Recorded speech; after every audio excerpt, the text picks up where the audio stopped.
go. We are live. My hair is all in the... Hello, everybody. We are live with Afrocast. Sorry. Yeah, I went to go start the We Are Live, and my mic wasn't registering on my OBS, and I was like, what's going on here? I had to reset my settings, so that was cool. What's up, everybody? Welcome into another installment of Afrocast. My hair is extra crazy today. Listen, it has been, I think, 5 full days since my last stream, and that, yeah, that's a huge bummer. Yeah, it's been kind of crazy in my house. The weather, people getting sick, all this kind of stuff has just been nonstop recently.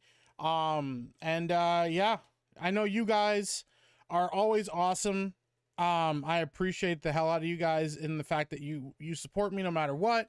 You guys understand that family comes first. You guys never give me any grief over that kind of stuff. And yeah, so just, yeah, it's been kind of crazy, but we're back to it. Yeah, nothing really major happening today at all. Obviously that's a joke. Yeah, our, a certain somebody that, we all know and, love just got inaugurated as president. That's right. Donald Trump has just been inaugurated. He's the 47th president of the United States. So he is spending the whole day signing executive orders, kissing babies, shaking hands, making allies, making new enemies, all of that kind of stuff. Love him or hate him, he is now our president. And yeah, it's going to be an interesting next 4 years, that's for sure. I'm not going to play the whole thing because I'll definitely get claimed for it. But SNL had Dave Chappelle come on to do a monologue about, you know, 2025. They tried to get him in on election day. He said, no, I don't want to do that. The gist, I mean, he made some jokes and stuff, very Dave Chappelle, but his gist was, you know, that they wanted him to come in on election day. He said, no. And they kept trying to get him in to talk about stuff. He goes, nah. And then he finally came in at the very end, or right after the Saturday before inauguration day. He said he wanted to be on the Saturday closest to January 6th is what he said. So, so yeah, there's a little bit that he has at the very end of his speech that I did want to go over. My hair is being super extra crazy today. Holy shit, bro. But first I want to say hi to you guys, and then we'll get into the news stuff, because you know how it goes around here. I'd rather get distracted saying hi to you guys. So, Turd Ferguson, first in the building, all caps, said, ha, got it, kinda lonely. Echo, because you were here by yourself. That's okay, because now to make up for all of it, you get this. Just let your soul glow. Just let it shine through. Just let your soul glow, baby. Feeling oh so silky smooth. Just let it shine through. Just let your soul glow. Congratulations, Turd, for being first. Cajun Corey says, give me that bucket. What's going on for Cajun Corey? Give me that bucket. What does that mean? Chicken grease. What do you mean? I don't understand. Lost Braves fan says, Turd, you finally got first. He did. What's going on, Lost Braves fan? Good to see you, man. See you guys in 30 minutes. Got to go watch Clownfish TV video. I missed it while at work. No worries, man. Listen, I know there's a ton of people streaming today. There's a ton of people streaming the inauguration, streaming news about Trump, talking about movies, talking about the weekend, talking about wrestling. There is a million streams going on right now. The fact that any of you decided to come watch me means a lot to me, whether you're watching 2 streams at the same time or 10 streams at the same time, or you just come on over here to watch little old me. Either way, I appreciate the hell out of you guys. Thank you for being here. You don't have to. I say this a lot, but I really do mean it from the bottom of my heart. While I deeply appreciate how much you guys support me, super chats, gifted memberships, Streamlabs donations, all of that jazz when you guys buy merch. That stuff means a lot to me because it means I can keep doing this. But the thing that means the most is that you would spend time watching my streams. The fact that you guys come over here, you spend an hour, 2 hours, 3 hours, sometimes 4 hours, 1 hour, what? 2 hours, what? 3 hours, what? Watching my streams and hanging out with me means a lot because you guys don't have to watch any of this shit. You guys could have just been like, oh, okay, yeah, cool, and moved on, but you didn't. You decided to come hang out and spend time with me. Your hard-earned time, whether it's out of work, during work, whatever it is, in the hospital, at home, on vacation, with family, on holiday, traveling, not traveling, whatever it is, I appreciate that you're here. I value and treasure your time. Okay? Even though I keep fucking with my hair because of this thing. This one fucking piece of my hair. Ah! I'm going to cut my hair off. I'm just going to shave my head bald.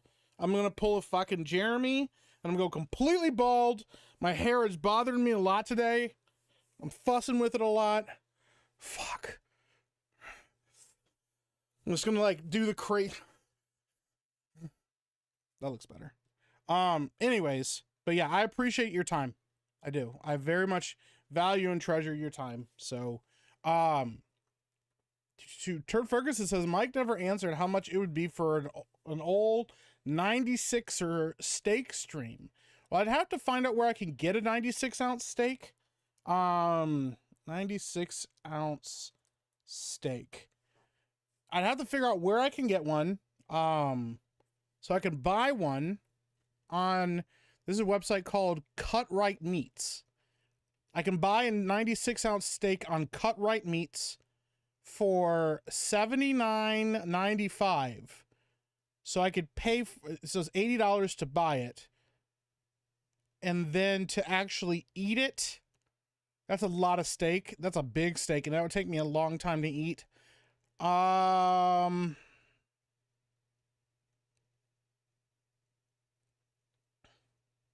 much would that cost? $80.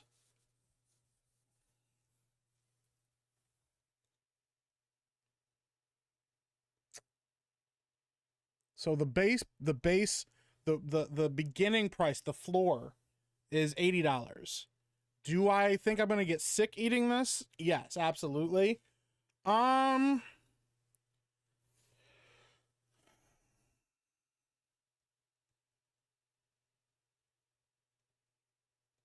It's a really good question, man. Sat that bitch down here.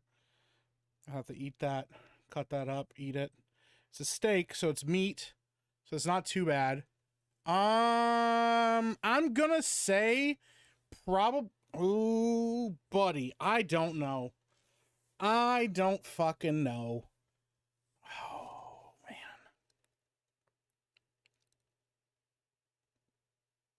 The cake was $500. I wouldn't do it for less than the cake because of how big it is. I know I couldn't finish this either. That's the big problem. I don't think I could actually finish this.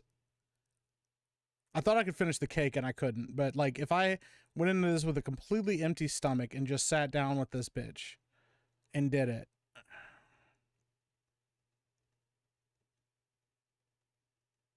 I'd probably do it for another $500. You know what? It would have to be, I'm just going to say a flat 600. The 600 is to cover the cost of buying it and getting it shipped. Because the cover, that's the thing. Because I wouldn't do it for less than cake. So it'd have to be the same amount earning to buy the cake. And the cake was like $20. So that's not a big deal. But like, yeah. It's like $600 would cover the cost of buying it, getting it shipped here, then eating it. So like $600, I'd try it. I'd try a 96er for $600. And I say 600 because I hope you guys don't actually do it. So there you go, Turd, $600. Josh Buckley says, evening, everyone. What's going on, Josh Buckley? Severian says, hail, chat. What's going on, Severian? Naruto the 7th says, hello, Epic Mike. I hope you're well and that you and everyone in the chat is having a good week. I'm having a decent week. It was kind of a rough weekend. It's been a rough few days. We haven't had nursing because they've been sick, and we've also just not had I've been doing like night shifts and stuff with my kid. So I've been very, very tired, and our sleep has just been all over the place. Our kids didn't have school today. It's just a lot. So yeah, but I'm doing good. The Meek Police says, you know what time it is? Slaps bat against hand. Fuck. What's up, Wayfarer? Oh, the chat's starting to disappear on me already. Soundwave Superior says 199. What's going on? JJ52 says, if F&T is now the afternoon FAT and Beardo is FAT, does that mean Beardo equals Friday Night Tights? I don't know. That's a lot of math that I haven't figured out, but yeah. What's going on, JJ52? Good to see you. Random Acts of Animation, how you doing, buddy? Good to see you. 222 Brimstone, what's going on? Brimstone says, nice Griftcast. This is Afrocast. Giggity says, Epic Mike, a good day to be an American, brother. Let's fucking go. A lot of people are very happy, very happy. And I am going to make sure I read this thing about Dave Chappelle because I do think this is important. So before we talk about that, because I do want to talk about the election a little bit, but we're not going to get super heavy into it. The Meek Police says we have eyes everywhere. I don't know what that means. Charles Devane, I'm trying to get to this before it disappears. Charles Devane, oh yeah. Oh yeah. Says, hail Meek, the cream of the crop on Afrocast. Oh yeah. Also, hail to the 47th President Donald J. Trump. Oh yeah. Also, Jeremy is a homosexual man, and Beardo is retarded. Oh yeah. Can you dig it? Thank you, Charles Devane. I appreciate you. I'm going to keep the glasses on. Frank the Tank says, hail Meek and hail Felon 47 the GOAT. There you go, man. What's up, Frank? And you hurt my feelings with the Detroit Lions thing. I don't want to talk about it, but thank you. Hertz Donut says, hi, Meek. Hey, what's going on, Donut? Good to see you, man. The horror host for 2. Let me make sure I got my sound alert on. Says, salutes again in Elon. You mean when you grab your heart and throw it away? Grab the heart and throw it away. Grab your heart and throw it away. Not, oh, fuck. Yeah, he really did not think that through. Donna Hall says, hello, all. Greetings, Mike. Hi, Donna. Good to see you. Sissy says, hello, everyone. Hi, Sissy. Welcome in. Chicken grease.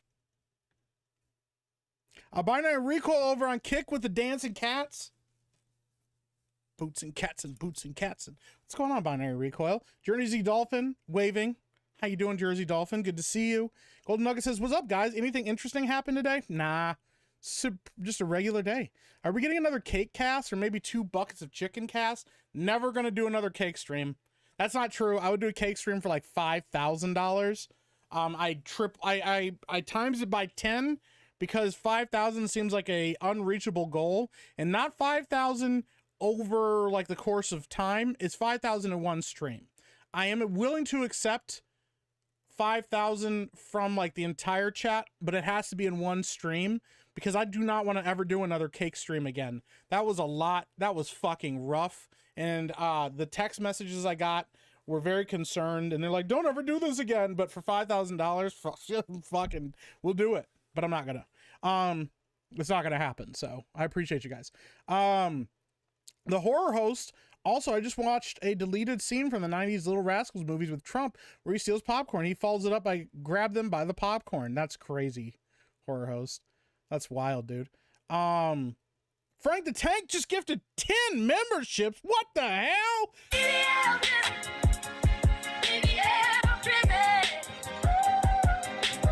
Holy cow. Frank the Tank, thank you.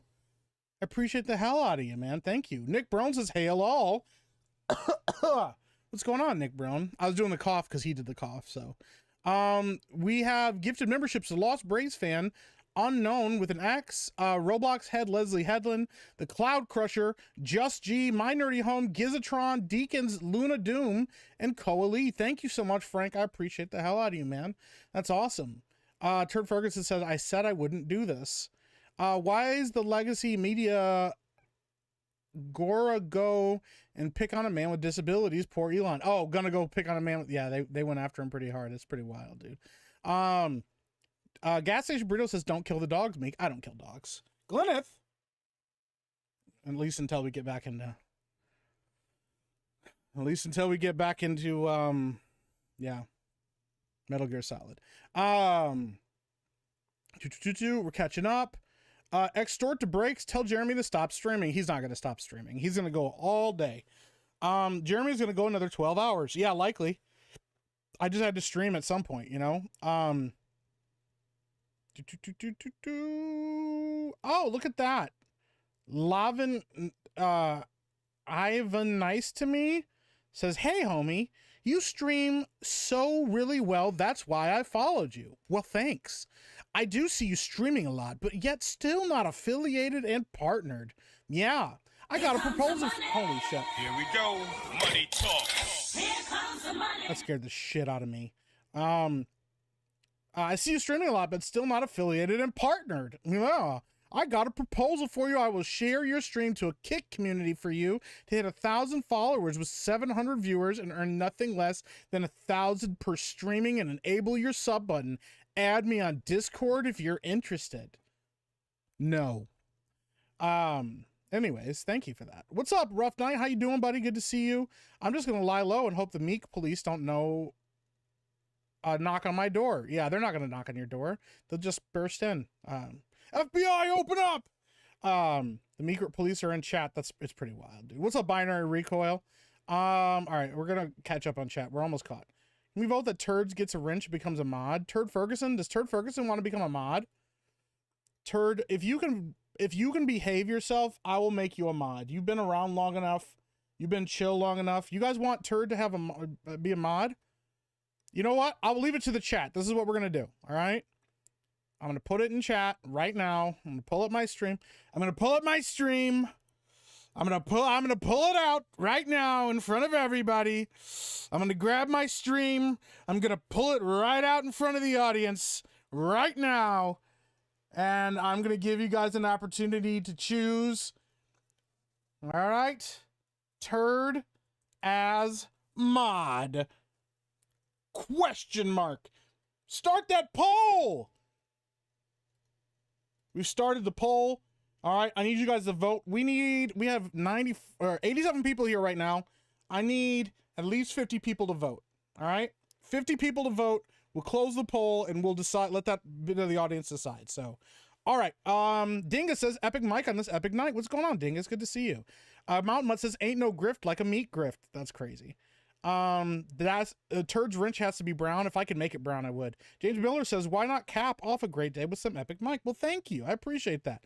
Demetrius Ross says, Griftcast. What's going on, Demetrius? Nick Brown with more elbow coughs. Turd Ferguson says, I don't want a wrench. With great power comes great responsibility. And I don't even like modern Spider-Man. Well, it's too late. The chat's going to decide for you one way or another. Oh God.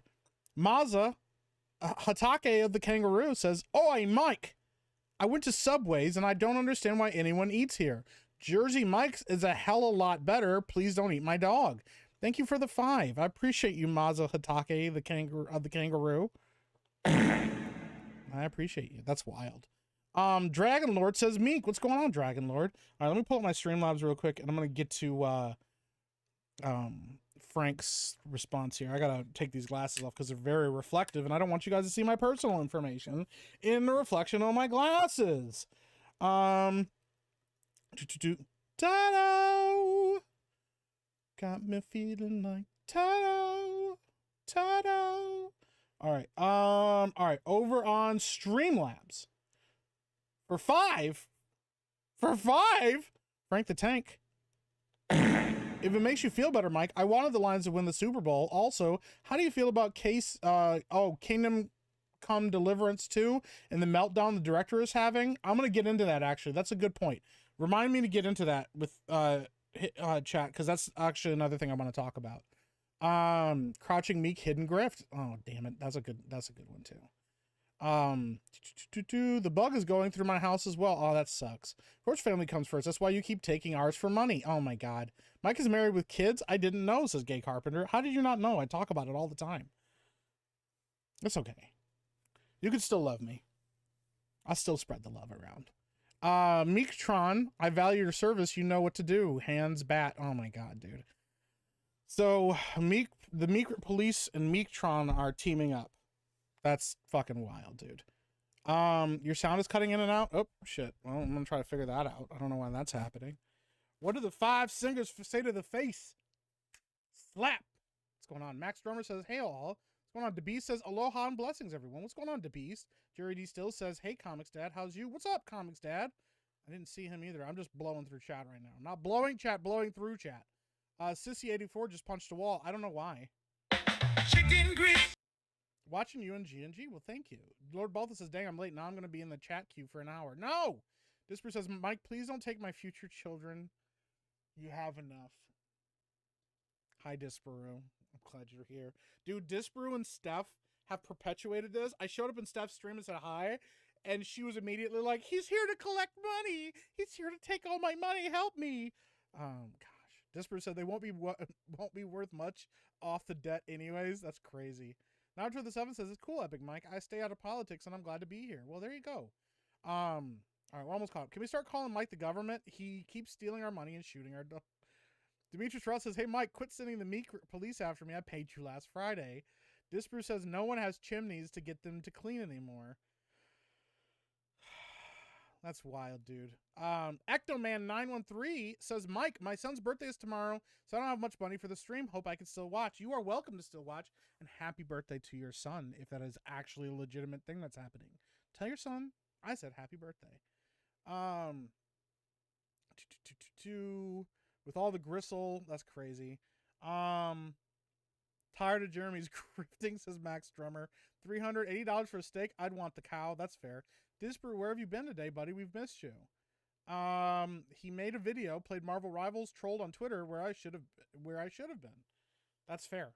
Yeah. How many buckets of chicken could you get for $80 these days? I don't know, but that'll make me throw up. So I stopped over at this grifter. Damn, he's like, I'm sick of Jeremy's grift. So I came over to hear your grift. Am I too loud? Quiet? Whoops. There we go. I turned it back up. That should be better. Let me get closer to the mic too. There we go. My intention was that question wasn't to keep it from reading chat, but that's a welcome addition. Oh, fuck. The horror host says 750. 750 is fair. Don't eat for 24 hours beforehand. Yeah, that's a good idea. Actually, that's a really good idea. Jeremy showed he had pubic hair glued to his head. Fucking yikes. You heard the band $600. The Harbinger for 20 globular British patinkos. I don't know what those global British pounds. Is that what it is? For 20 global British pounds. Says, Mike, your streams are always great. The getting roasted by chat streams, the dog eating streams, the Chinese game streams, and your general gaming. Keep slaying, brother, and don't eat too much cake. Well, thank you, Harbinger. I appreciate it. I am definitely going to go out of my way to not eat more cake. Mike would fail another food challenge for $600, guys. That hurts, bro. $900 to cover YouTube's cut. That's actually not a bad idea either, Porcupine Applesauce. All right, I got to catch up on chat. Fuck, I'm so fucking behind right now. Jimistos Plethon says, hey, Epic Mike, Donald Trump is a man of history. That's true. Potatoes are a versatile vegetable. That is also true. I'm sure the Irish would agree with you. Deflect15 says, hey, Epic Mike, I'm in a good mood. Thus, in the spirit of Uche, I dub you a light skin ass nigga. It's true. That is what Uche would have called me. With your light skinned ass. Shout out to Uche, man. Rest in peace, bro.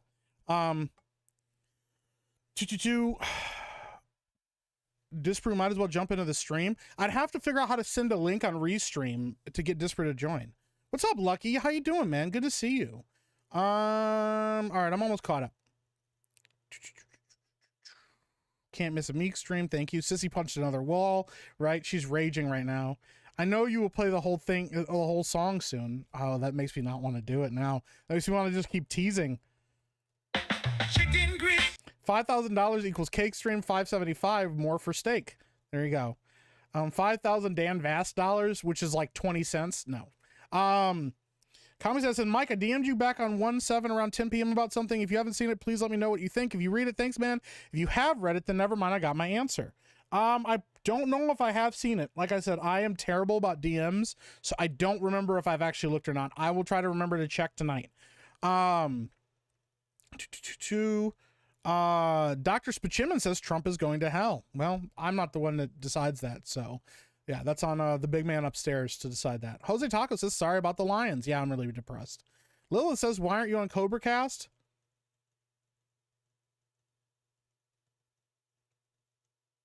Max K says he stopped. He's letting Cherami host.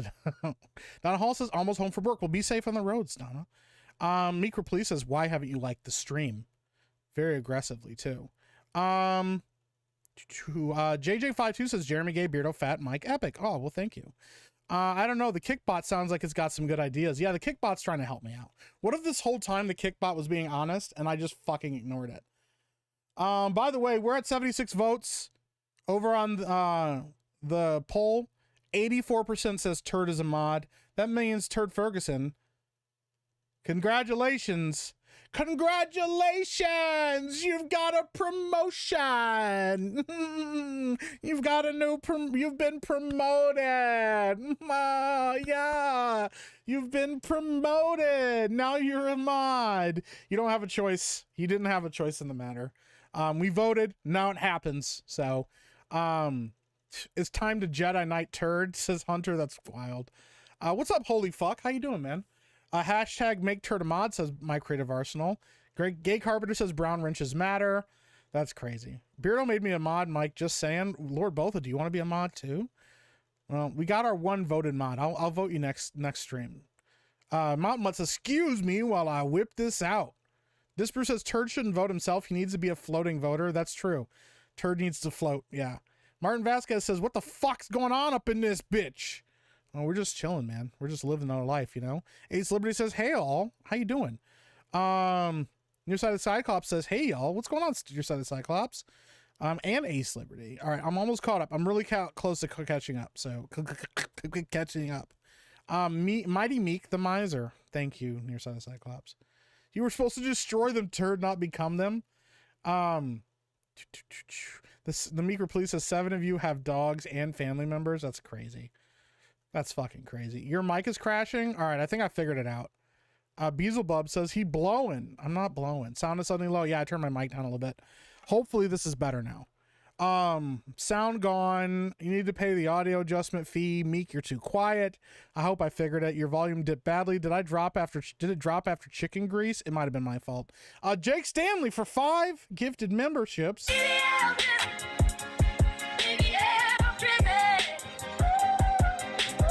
Thank you so much for the 5 gifties.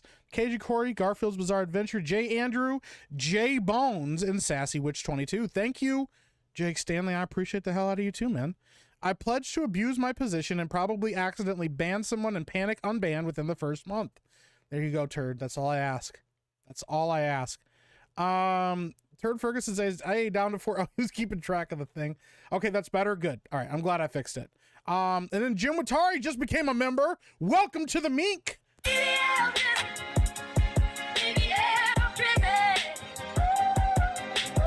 Thank you so much, Jim. I appreciate you, man. Jeremy probably made month's salary today. Yeah, dude, I saw he was blowing it up with the super chats today. So that's awesome for him, man. I'm happy. I'm happy for him. If we paid Mike money, he would send Disparu the link. That's crazy. If Disparu wants a link, I'll try to get him Disparu a link. Turd Lives Matter. Twinkles the Chinchilla skitters through the vents. Hi, Twinkles. Good to see you. Severian says, I've got my own wrench. Horsesub says, people in my neighborhood are setting off fireworks. Yeah, that doesn't surprise me, man. A lot of people are really excited. Ken and B says, hey, y'all, what's going on? A lot of people were worried that today was not going to go well, so I'm glad that it did. Turd says, y'all are legit amazing, except for the 16 who can sucka. I've been told to stop while I'm ahead. Thank you, all y'all the real ones. It's like it's like winning like a pageant, and you're like, I want to thank everybody that voted for me. That's so wonderful. And if you didn't, then you can go. And then they cut to a commercial. Yeah, that's what just happened there. I know we're caught up on chat. Lucky says, Epic Mike, when are you going to give me a wrench so Turd Ferguson and I can tag team? I will give you a wrench soon, Lucky. Maybe. I got yelled at last time. I gave too many people wrenches, and I was told to stop doing that. At one point, almost half of my chat when I was on Twitch was were wrenched, and I was told don't do that. So I hand out wrenches very sparingly. Turd was voted in by his peers, you know. So, oh yeah, I wanted to get to this real quick. So we got 2 things we're going to talk about. We're going to talk about Kingdom Come Deliverance 2 and what's going on with the director there. But we're also going to talk about what Dave Chappelle said, and I want to listen to this. Excuse me, real quick, and then I want to make sure that we talk about it, and I want to hear you guys' thoughts. So, where is it? Let me see if I got it.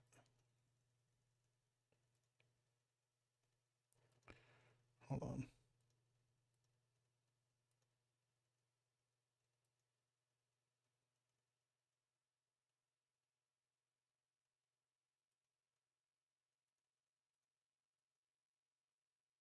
Hold on, let me see here.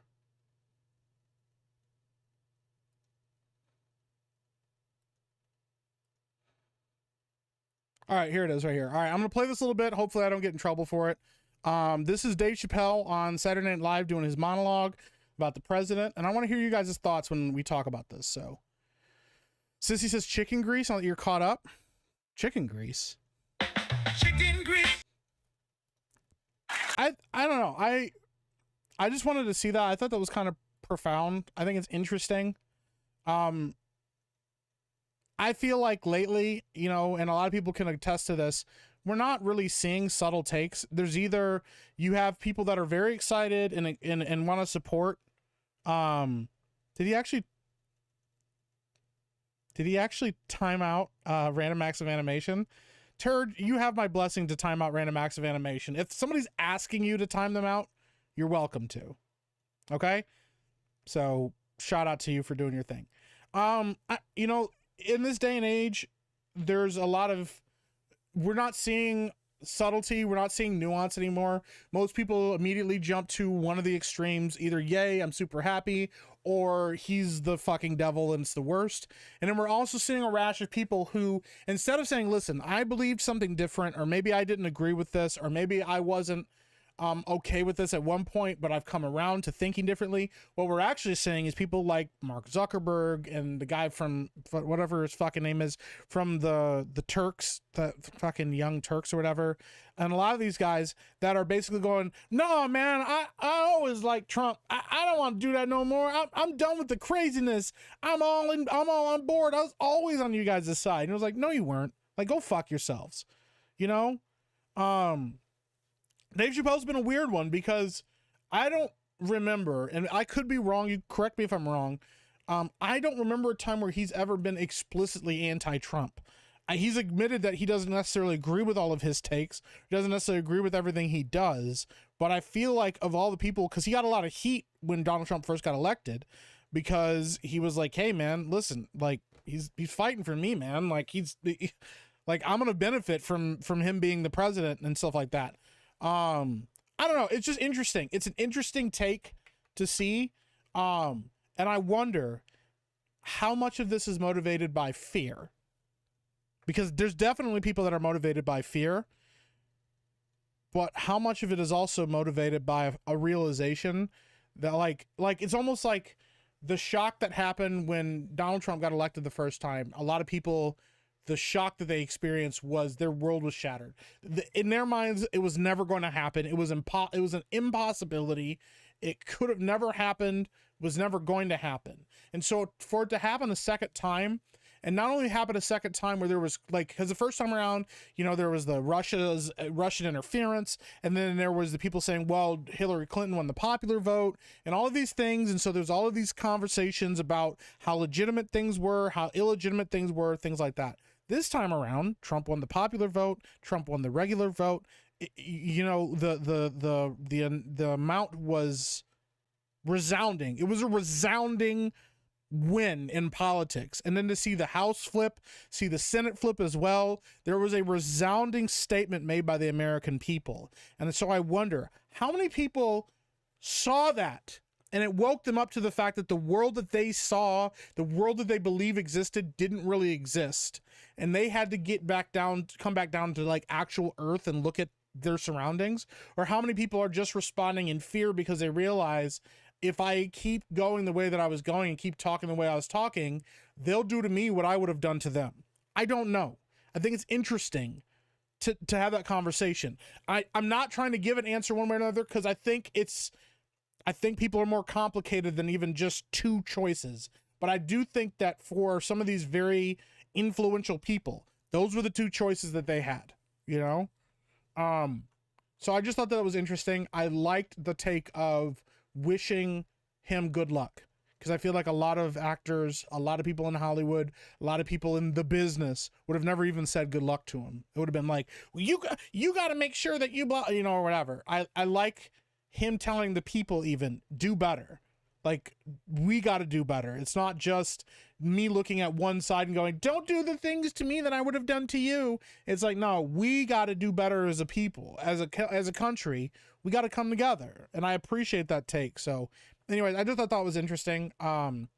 Everybody knows I'm a big fan of Dave Chappelle. I don't agree with all of his takes, but I don't have to agree with all of his takes to think that he's a really smart dude, and he's one of the most influential comedians in the world today, and has, I think, cemented himself on the Mount Rushmore of comedy, but also probably in the top 3 greatest comedians of all time. Richard Pryor, wow, I forgot his name as I'm talking about him. Richard Pryor, George Carlin, and Dave Chappelle. And then Eddie Murphy probably right below him. So, Mazza for 10 Australian didgeridoos. Stop giving me your money, Mazza. Says, can I have my car back? I need it for work. You don't have a car, Mazza. You don't even have shoes. How can you have a car and you don't even have shoes? All right? Don't fucking pretend like that. All right, I want to hear this real quick. So, Frank the Tank says, I think it's funny people only ever say stuff like this when Republicans get it after Dems completely destroyed everything. I do think that that's an interesting conversation. Virilis says, hello, Mike. Hi, Virilis. Good to see you. I can appreciate his point, but man, how to word this? Boy. What's up, I am Vatlaw? How you doing, man? What's up, Vex Fears? How you doing over on Kick, man? Shout out to my Kick peeps. I think we're like 2 people away from 600 followers over on Kick. So shout out to my Kick audience. You guys are awesome. Jake says, too many drinks today. Off tomorrow. More drinks incoming. Well, there you go, Jake. Enjoy it, man. Fucking live your shit up, man. Thank you, Cajun Core. Yeah, Sank. Yeah, fuck that guy. I just want Turd to feel even cooler now that he's a mod. Sissy said there's people out there protesting the release of January 6th prisoners. That does not surprise me. They're not. Some of those people aren't going to give up on that. King Deplorable says, sup, Mike in chat. Hi, King Deplorable. Gorilla says, haha, no. We should be aware of snakes on the plane. I don't disagree. I don't disagree with you at all. Hi, Jadine. How you doing? Good to see you in chat. Let me go through here. A wrench is a mod. What's the beardo backsides? Yikes. I don't even know. That's crazy, bro. That's wild. Frank the Tank says all of them, it's all fear because they're cowards that thought he wouldn't win. That's fair. That's a take. I don't really like talking politics. I'm not trying to argue politics. I just like hearing you guys' thoughts on it. I think it's an interesting discussion. Everything's going to be interesting for at least 2 years. Yeah, that's true. Too big to rig. The citizens have spoken. It's true, Night Saber. They did. Demetrius Ross says, I'm going to say it. I'm glad he won. Yeah, a lot of people are. And I think that that's important to consider, is that a lot of people are happy right now, not just accepting. You know, for a time, it felt like we were just accepting what was happening and just saying, man, we just hope it gets better. A lot of people are happy. Happy Americans. That can be a good thing. That can also be a bad thing. You know, I don't know. Jadine for 5 says the Jadine respects the Epic Mike. Well, I respect you too. Thank you. I appreciate the 5. Some Norwegian guy says the Insane Asylum horror movie from Epicverse, has that come out yet? It has not come out yet. We are working on it. We're releasing all this stuff. I'm not going to say all at the same time, but all the stuff will come out around the same time. Like it's not going to be, we're not doing shorts, dropping them, doing shorts, dropping them. We're doing a bunch of them together to drop them around the same time. So you guys get a sample. We're not just bringing out a platter of like onion rings and being like, do you like onion rings? We're bringing out a platter with like onion rings. We're bringing like teaser platter out. It's like onion rings and mozzarella sticks and like cheese curds and then fucking like jalapeno poppers, and they're all on a plate together so you guys can see all of the samples that we have, knowing that those are all going to get better over time. You know, that's where we started. This is where we finished, that kind of a thing. So that's why you haven't seen anything from us yet in some Norwegian guy, but I promise you it'll all come out, and it'll be bing, bing, bing. So, I hate to say it, but the fear seems more realistic. That's true. Virilla says, Trump is buddy with Mike Tyson and Shaq. We men love my friends with... We men love my friends with all dudes as long as they're not crazy. Trump is buddies with Mike Tyson and Shaq. We men love my friends with all dudes as long as they're not crazy. I got you. Random Acts of Animation said, did you really put me in timeout, Turd? That's hilarious. Thank you and congrats, man. Turd got to put his first person in timeout. Yeah. Resounding win, just like the Commanders.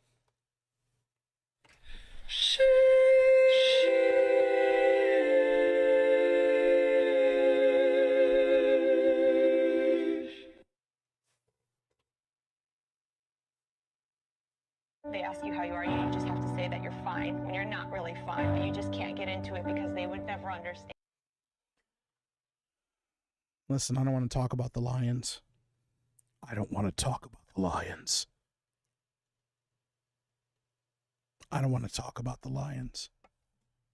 They broke my heart. They broke my fucking heart. Shock and Awe Bear says, Mike is awesome. Wish I could stay, but I'm in the middle of an FFD20 game. Pathfinder based Final Fantasy tabletop RPG. Oh, that's rad. Well, listen, Shock and Awe Bear, I appreciate you stopping by. I hope you have a great game. Yeah, my in-person games are usually on Sunday, but I totally understand. I appreciate the hell out of you being here, man. Nick Brown for $5 says, I voted for Turd. Please don't time me out. That's crazy, dude. Not everybody's scared of Turd. Mike Cradle Arsenal says, gotta go. Good night, y'all. Congrats, Turd, Mike, and let the chat hear KFC. All right, I'll get to it. Here, let me catch up on chat real quick, and then we'll get to a chicken bucket. Gay Carpenter for 10 says, Trump goes to Cali and spanks Gavin, makes a phone call, and war ends in the Middle East. Will any of the fence sitters even give him credit? Probably not. I don't know. You know, it would be good if we could acknowledge what people have done right and what people haven't done right, instead of saying it's all bad, ignoring any good that anybody's done. Because the point is, like, acknowledging good that has been done and saying, okay, you know what? This actually is not a bad thing. This is a good thing. If we could get to that point with politics, we could actually work together as a country, instead of it always constantly being one way or another. You know, the extreme of Trump is all bad, or Biden's all bad, or Obama's all bad, or fucking Bush, Clinton. It, like, you know, that's the thing. It's like, if there's things that have been done correctly, you go, cool, look at this guy did this right. But the things that they didn't do well, they need to be acknowledged as well. A good example of something that I think is a really egregious failure, specifically with Trump, was Operation Warp Speed during the pandemic. But, you know, he's also admitted that. And that's the other thing too. A leader that's able to admit their mistakes, to me, is somebody that you can actually trust and follow. There has to be a reality to, I learned from my mistakes and I'm going to correct them. Not just, yeah, I know I messed up, you know, because sometimes you get people that can admit that they messed up and never get any better. If you can't learn from your mistakes and grow, that's also a problem. But I think any leader that's willing to admit their mistakes and grow from them and say, listen, I wasn't aware of this last time, or this is something I learned not to do, or this is how I'm going to do things going forward because of this, that's somebody you can follow. Twinkles the Chinchilla, drilling noises from vents. Meek Police, if you guys could, I don't know, check over on Twinkles and find out what they're doing. Nightsaber says, fear of being canceled was the drive for most of the degeneracy influenced by foreign powers to weaken our country. Not wrong. Disper said, we found out Mike took his shoes. I didn't take his shoes. The shoes were in the car. Oh my God, dude. That's wild. Maz is like telling everybody this story about how his trampoline, and he left his shoes out in his trampoline, but really he left them in his car. When I stole his car, he lost his shoes. That's crazy, dude. Maz, I keep seeing videos of Australian animals killing stuff in the street. Yeah, Maz, what's going on in Australia, bro? What's happening, man? Didn't know kangaroos have massive claws. Yeah, dude, they do. They're fucking awful. They also kill dogs more than I do. They like straight up like grab dogs and like will drown them and stuff. And you have to be careful when you like grab your dog from them. You can't just pull them away because they'll just like rake them with their claws. Yeah, kangaroos are fucking awful, dude. They're like more advanced deer. Because, like, here where I live in Michigan, like, deer are really dangerous. Not because they'll attack people, but because they'll, like, run out in front of your car and stuff like that during during spring and fall, especially fall, during, like, deer mating season and stuff. They go fucking crazy. There's tons of deer wrecks that happen all the time. So you have to be really careful. But they're, like, kangaroo are, like, advanced deer. So, yeah. Mountain Mud says, yeah, I don't understand the do better this time. Better than what? Biden, his first term? Let's be honest with our here. That's fair.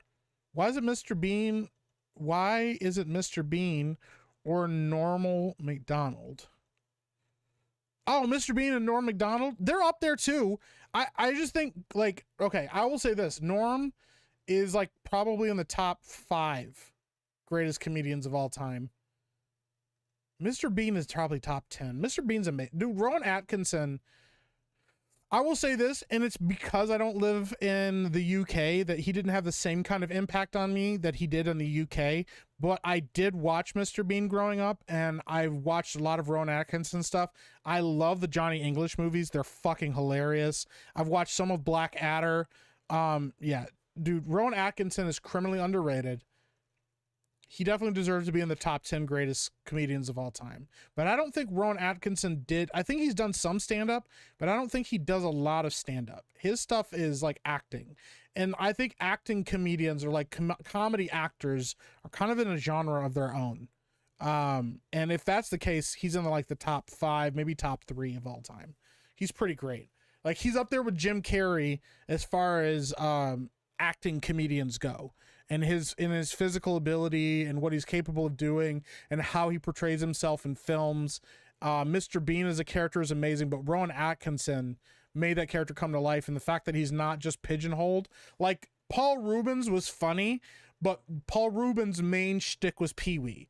The fact that Rowan Atkinson isn't just pigeonholed as Mr. Bean, that he's funny in his own right in doing other things, is a testament to his skill as an actor as well. Yeah, and he's smart as fuck too. Rodimus Supreme says kangaroos are actually trying to disembowel you and they kick you. Yeah, they fucking suck. I'd much rather talk about politics of 10 Towers and Darshan's or of 10 Towns and Darshan's rule as mayor. Bro, I know those politics in 10 Towns were fucked. B-Man says good morning.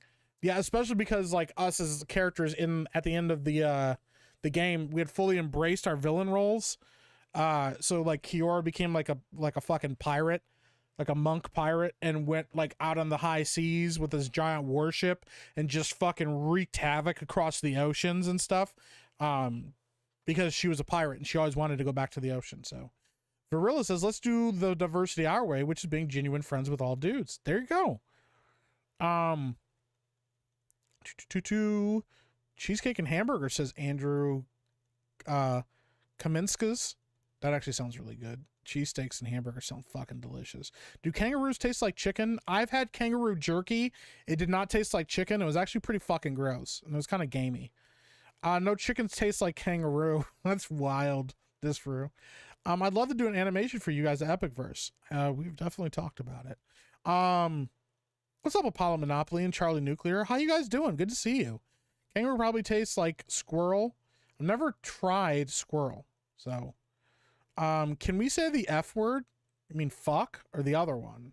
Don't say the other one, because YouTube still has terms of service, and I could still get in trouble for that. What's up, Demogeni? How you doing, bro? Good to see you, man. Appreciate you. Demetrius Ross says, sheesh, right? What's up, Spirian? How you doing, man? The Jadine pronunciation and an anathema on Moss's character.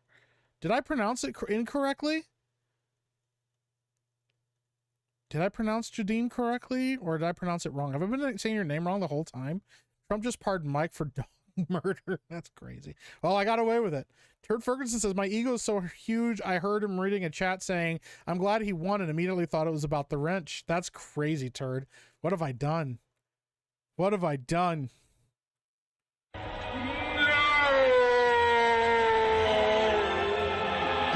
Spirit says, am I supposed to be afraid of Turd Ferguson? No, he's harmless. Mostly harmless. Holy Fuck says, what do you think you think the Lions are going to win a Super Bowl?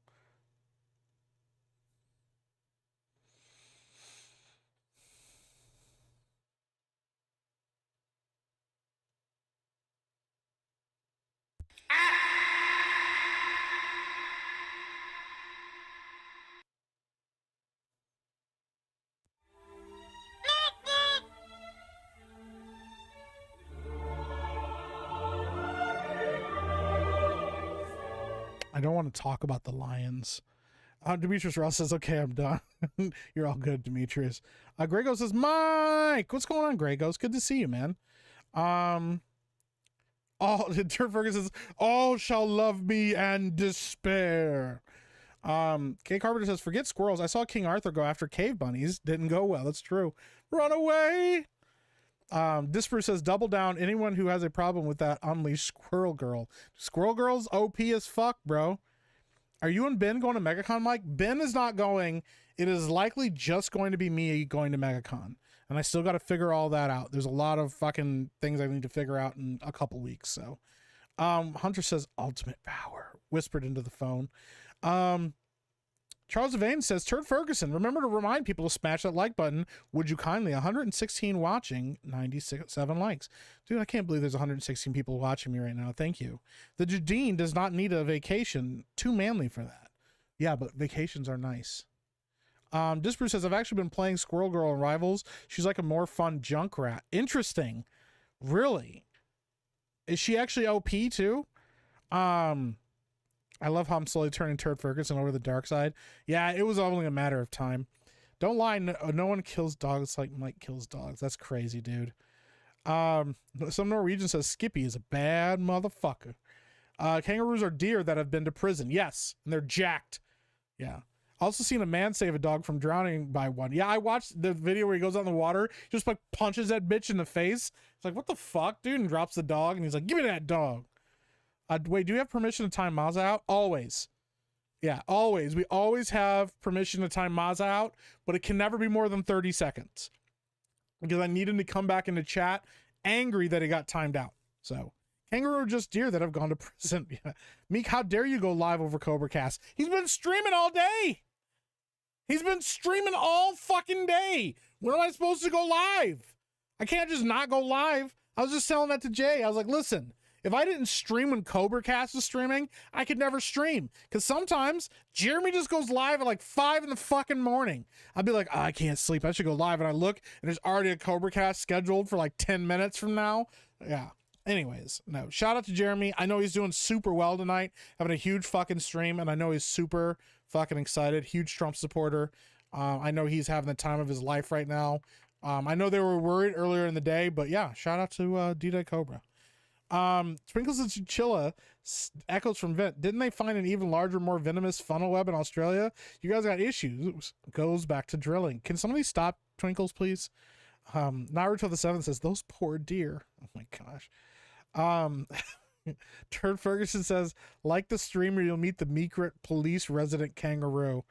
Heistman says Michigan is getting colder. Yeah, right now it is 6 degrees. It feels like -12, which for people that use Celsius, hold on. Let me see what Fahrenheit to Celsius is. All right. Fahrenheit, that is -14 degrees Celsius. And it feels like -24 degrees Celsius. And later today, it is supposed to get down to, excuse me, I think it's going to get to like -20. So let me see here. Later today, it's supposed to get to -20 degrees Fahrenheit, which is -28 degrees Celsius. Yep. It's cold right now in Michigan. It's a fucking cold one. Hit one with a snowmobile too. Oh, fuck, dude. Hitting one with a snowmobile would suck. Meek has to dodge Moose when he's driving to Canada Light driving. I have never actually seen a moose in real life. I hope I never do, actually. Norman's my all-time favorite comedian. Rowan Atkinson is amazing. Yeah. You should watch Man vs. Bee. It's basically Mr. Bean versus a bee for a whole series. It's great on Netflix. I've heard about that, and I didn't know if it was any good. I do want to check it out, though. Yeah, I'll definitely check out Man vs. Bee because it looked great. British humor is God tier. Yes, it is. Also, Disparu. If you have not seen it already, Danger 5, the first season of Danger 5 is on Amazon right now. Like, for people that have Prime, I think you'll love Danger 5 if you have not already watched it. It's so fucking good. It's very similar. It's not the same, but it's a very similar vein to like Darth Marenghi's Dark Place. It's a play on like Thunderbirds and those old like 40s, 50s like spy thrillers or whatever, but it's very ridiculous and it's fucking great. I love that show so much. They don't have season 2 on Amazon, which I'm bummed about. But for people that have not watched it, Danger 5 is fucking hilarious. It is not child appropriate at all, but it was done in Australia. But it portrays like a Russian agent, an American agent, a British agent, male agent, and a British female agent. Anyways, and they all like, their mission is to go stop the Nazis from doing like bad things during World War II or whatever. And then they're also their other main objective is to kill Hitler. So every episode they find some new Nazi conspiracy. Like one episode, Hitler's has a scientist who's creating dinosaurs, resurrecting dinosaurs and making them Nazis so they can like fight people and eat people and stuff, and they have to like stop and thwart that plan. But the best part is like every single episode they find Hitler and then he runs away from them and like jumps out of a window as like he's dodging gunfire, and he gets away, and that's how he gets away like every single episode. But then what I loved about the show is that main format is fucking hilarious, and I really enjoyed that format. And they could have kept going with really ridiculous premises, whatever. But instead, in season 2, they straight up like actually catch and kill Hitler in the beginning of the show, and then the rest of the show is like a serialized episodic. I mean, it's not episodic. Wow, a serialized show that follows like it's like a dark, gritty like 80s show instead. So they go from like the 50s to like the 80s, and like the dark, everybody's like tortured and struggling and all that shit. It's really fucking funny. It's also decidedly more adult in season 2. There's like a lot more violence. There's some more nudity and stuff like that. But season 2 is fucking hilarious as well. And then we never got a season 3 because of PC people and them thinking that they couldn't get another one. Like they didn't. I think the idea was, let me see here. What was it that happened that they didn't do a season 3 for? They explained it, and I hated the fucking reasoning. It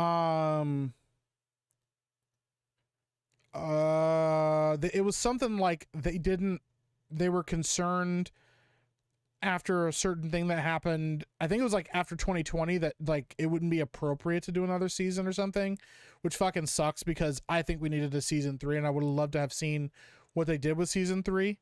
But yeah, we never got one, and that's a huge fucking bummer because I would have loved it. Let me see here. I'm trying to find if they have the reason for why they didn't do a season 3. It was like some really dumb reason, but I can't find it. Oh, it looks like it's also on Netflix, Disproof, if you want to check it out over in the United Kingdom. So there you go. British humor has got here. Yes, I agree. Roblox head Leslie Headland says, I hated Mr. Bean. That's crazy. I've never heard anybody say that. I heard people say it's not for them, but never. I hate it. The Jadine thinks Disparu is great, but his British attitude needs to be fixed. You can't fix British attitude. It's ingrained in them. Anyone else feel a little disappointed about Netflix Raw? I haven't watched it yet. I'm going to watch it later tonight. Rowan Atkinson's stand-up is pretty good because it's usually just him doing Mr. Bean stuff, comedy with no talking. I like that. Holy Fuck says I love him in Rat Race. Yeah, he was great in Rat Race. Paul Rubens kind of did it to himself with the theater. Yeah. And rest in peace, Paul Rubens. Yeah, he was a fucking legend though. What's up, old Renaissance boomer? How you doing? The Meek Police Lights Fuse counts to 5. Twinkles to Chilla, here, you drop this. That's crazy. The lore in my chat is crazy. 1 hour in, we should now get the whole chicken song now. Yeah, I probably should do it. Pulls out Fuse, goes back to work. Where's that damn chinchilla? This is Meektron. That's nuts. Jedeen. There we go. Mike says names wrong all the time. Like mine should be Glennathan. I've been calling you Glenneth this whole time, and it's Glennathan. My leg!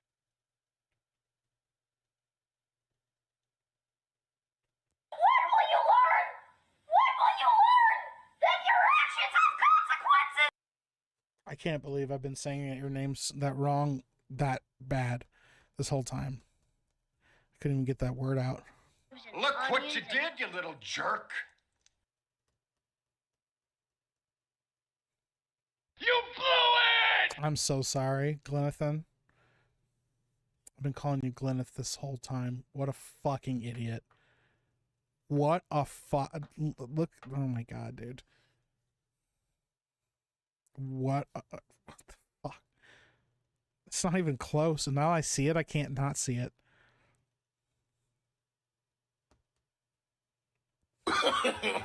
No, no, no, no.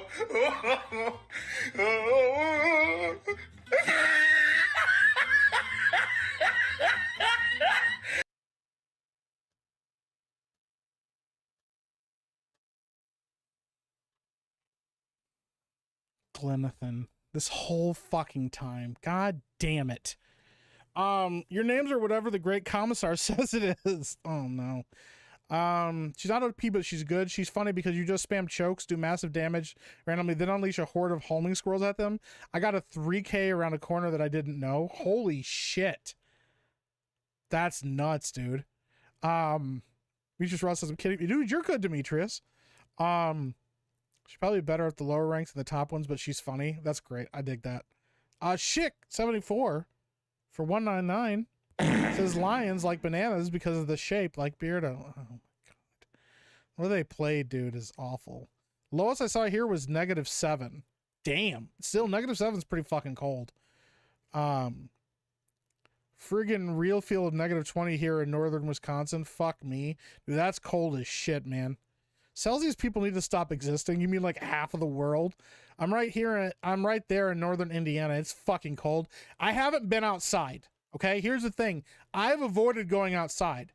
The nice thing about having to like do all this childcare and then also working from home means I don't ever have to fucking go outside if I don't want to. And yeah, it's fucking cold. So Extort to Break says 5 here in GR. That's cold. What's the Celsius? Yeah, I don't know. It's What the fuck is a kilometer? Holy fuck says I'm -17 Fahrenheit right now. That's crazy. High of 2 Fahrenheit by me tomorrow. That sounds warmer than what we're at. That's the size of your. If that's the size of your moose, I wouldn't want to see the size of your cats, dude. Moose are big over here, bro. Like, yeah. His name is Mr. Jumpy. He was hit by a car, resulting in brain damage. Can't be released back in the wild, so now he's our animal ambassador. I respect that. Man vs. Bee is pretty funny. I might check that out tonight, actually. Might snow in Florida, 3rd time in 30 years. Yeah. Binary Recoil says, I'm in Tennessee. Arctic winds are psychotic to me. I can smell Canada, and I don't like it. Dude, smelling Canada would be the worst. Vexfear says, we had a moose living in our property for one winter. We always saw him chewing all the buds off of our Saskatoon bushes. Brewer, I would be pissed, but what can you do to a fucking moose? Like, get the hell out of here. And it just, like, takes your house instead. Raul and T says, Epic Meek, that fro will keep you warm at night. So jelly. It does keep me warm, actually. Balls so hard, I got hard balls. I'll put it on the list. At the moment, I'm watching Moriarty the Patriot, then Freerin, and then I will try and remember this. There you go. I'll remind you of it, Disper. You'll fucking love Danger 5. Like, in the same way that you got me to, like, fall in love with Dark Place, you will love Danger 5. It's the same kind of vibe, shitty special effects, intentionally bad acting, and like a ridiculous premise. It's fucking great, dude. It's so good. Danger 5, wouldn't the Nazi robot with a flamethrower get disparate thrown in jail for being too cool? As long as he didn't tell anybody about it. That's why. Yeah. I think I've seen a bit of that. Looked interesting. Spy stuff is great. Dude, it's really fucking funny. We know you're in a dark place, Rough Night. That's funny. I think I've seen clips of that. Yeah, you probably have. It's good. This box of DM51s up on a cord. Can somebody stop Twinkles, please? It's okay. Denial is the first sign. Season 3, The Last Temptation of Christ. The Jedine also needs no Viagra again. Too manly. A Meektron stares at box, which is somehow moving across the floor. Oh, God, dude. Peter Sellers as a Pink Panther is the best comedy actor. Peter Sellers is the GOAT. Yeah, he's one of the originals. He fucking paved the way for a lot of people. Yeah, Peter Sellers is fucking incredible. And the guy, like, kind of never broke character. I don't think he ever gave, like, a serious interview. Yeah. Ron Atkinson is great. He's been an outspoken advocate for free speech. Yes, he has. Mike, don't forget. Yes, thank you. Kingdom Come Deliverance 2. All right, so we're going to talk about this. So I don't have a full picture of everything. I'm going to pull up some people to talk about this. So I know, for people that don't know, the general idea and my general understanding, and you guys can correct me if I'm wrong or about the things that I am wrong about.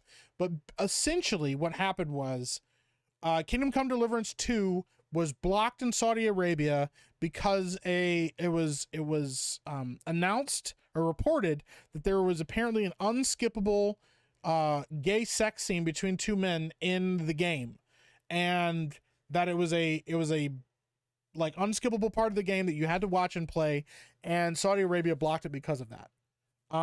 So people were, looking into it, and people were upset naturally about that. And feeling that was being forced on them because those weren't things that were in the first game, stuff like that. I want to give a shout out real quick to Kat, the hijabi gamer, because one of the things she said, and I do appreciate this about her,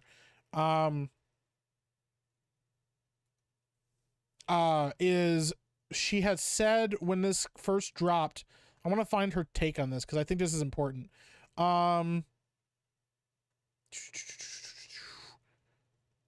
Let me see if I can find it. It was a couple days ago, so I might miss it. Okay, here we go.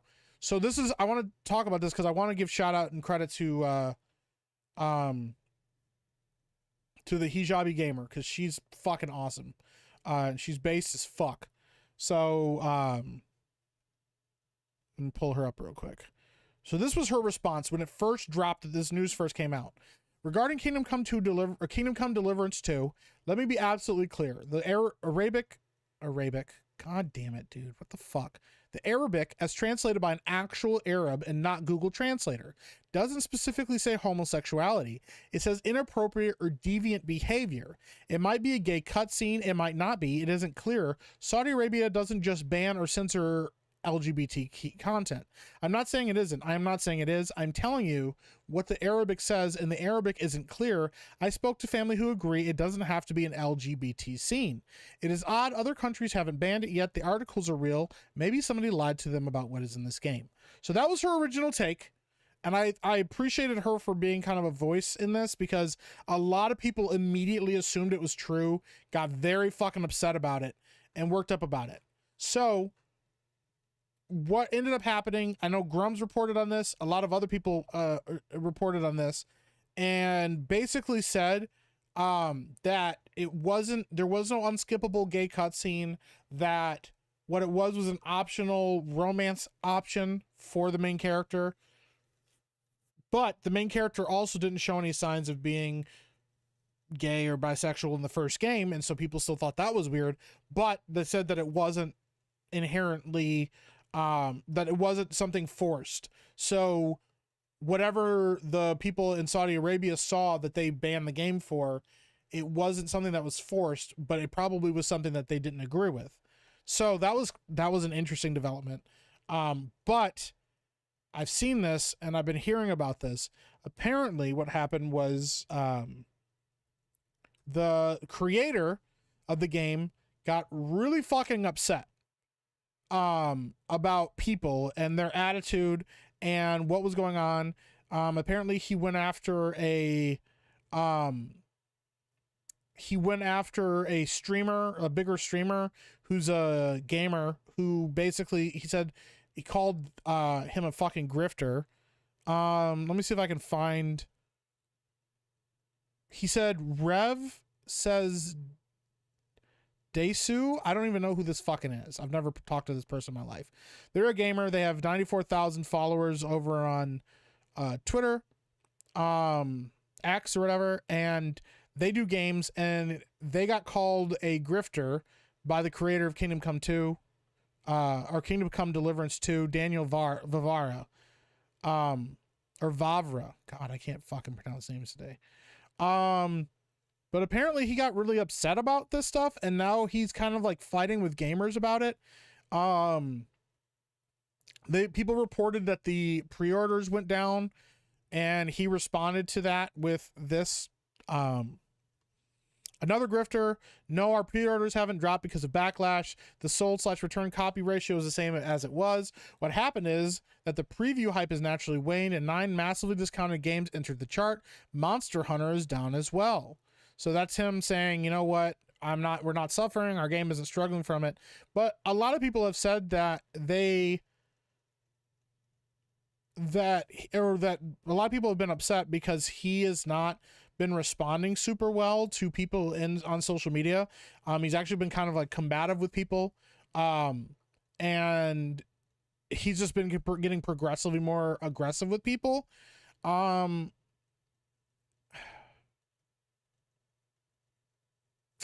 going to read his thread and we'll talk about this. This was today or yesterday. But we're going to talk about all of this. But we're going to talk about his thread first. It's time to address wild claims some people spread that are apparently based on just one screenshot and a poorly translated tweet. Spoiler alert, contains spoilers about the story for Kingdom Come Deliverance 2. There are no unskippable cutscenes in our games. Anybody who claims otherwise never played them. We are not, nor were we ever were banned in any country, at least not that we know of. As much as I don't like forced diversity, no one was forcing us to do anything, and we're not forcing anyone to do certain things. Gay characters were already in Kingdom Come Deliverance 1. Kingdom Come Deliverance is an RPG. You are responsible for your decisions. If you want Henry to try a same-sex adventure, feel free. If you don't want to, you don't have to. All affairs are and were in Kingdom Come Deliverance 1 purely optional. The characters are perfectly aware that it was a forbidden sin. The game takes place in one of the richest cities in Europe, which was besieged by a massive foreign army. That's the reason why the life in such a city is more diverse than the life in villages, which were featured in the first game.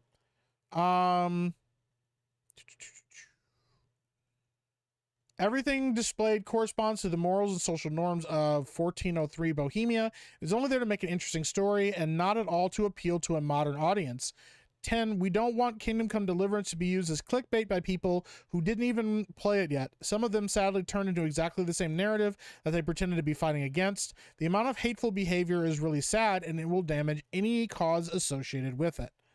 So, that response right there, to me, I don't really see any problems. You know, I don't necessarily think that there's anything wrong with that. Now, I don't know everything, like I don't know if he said more recently.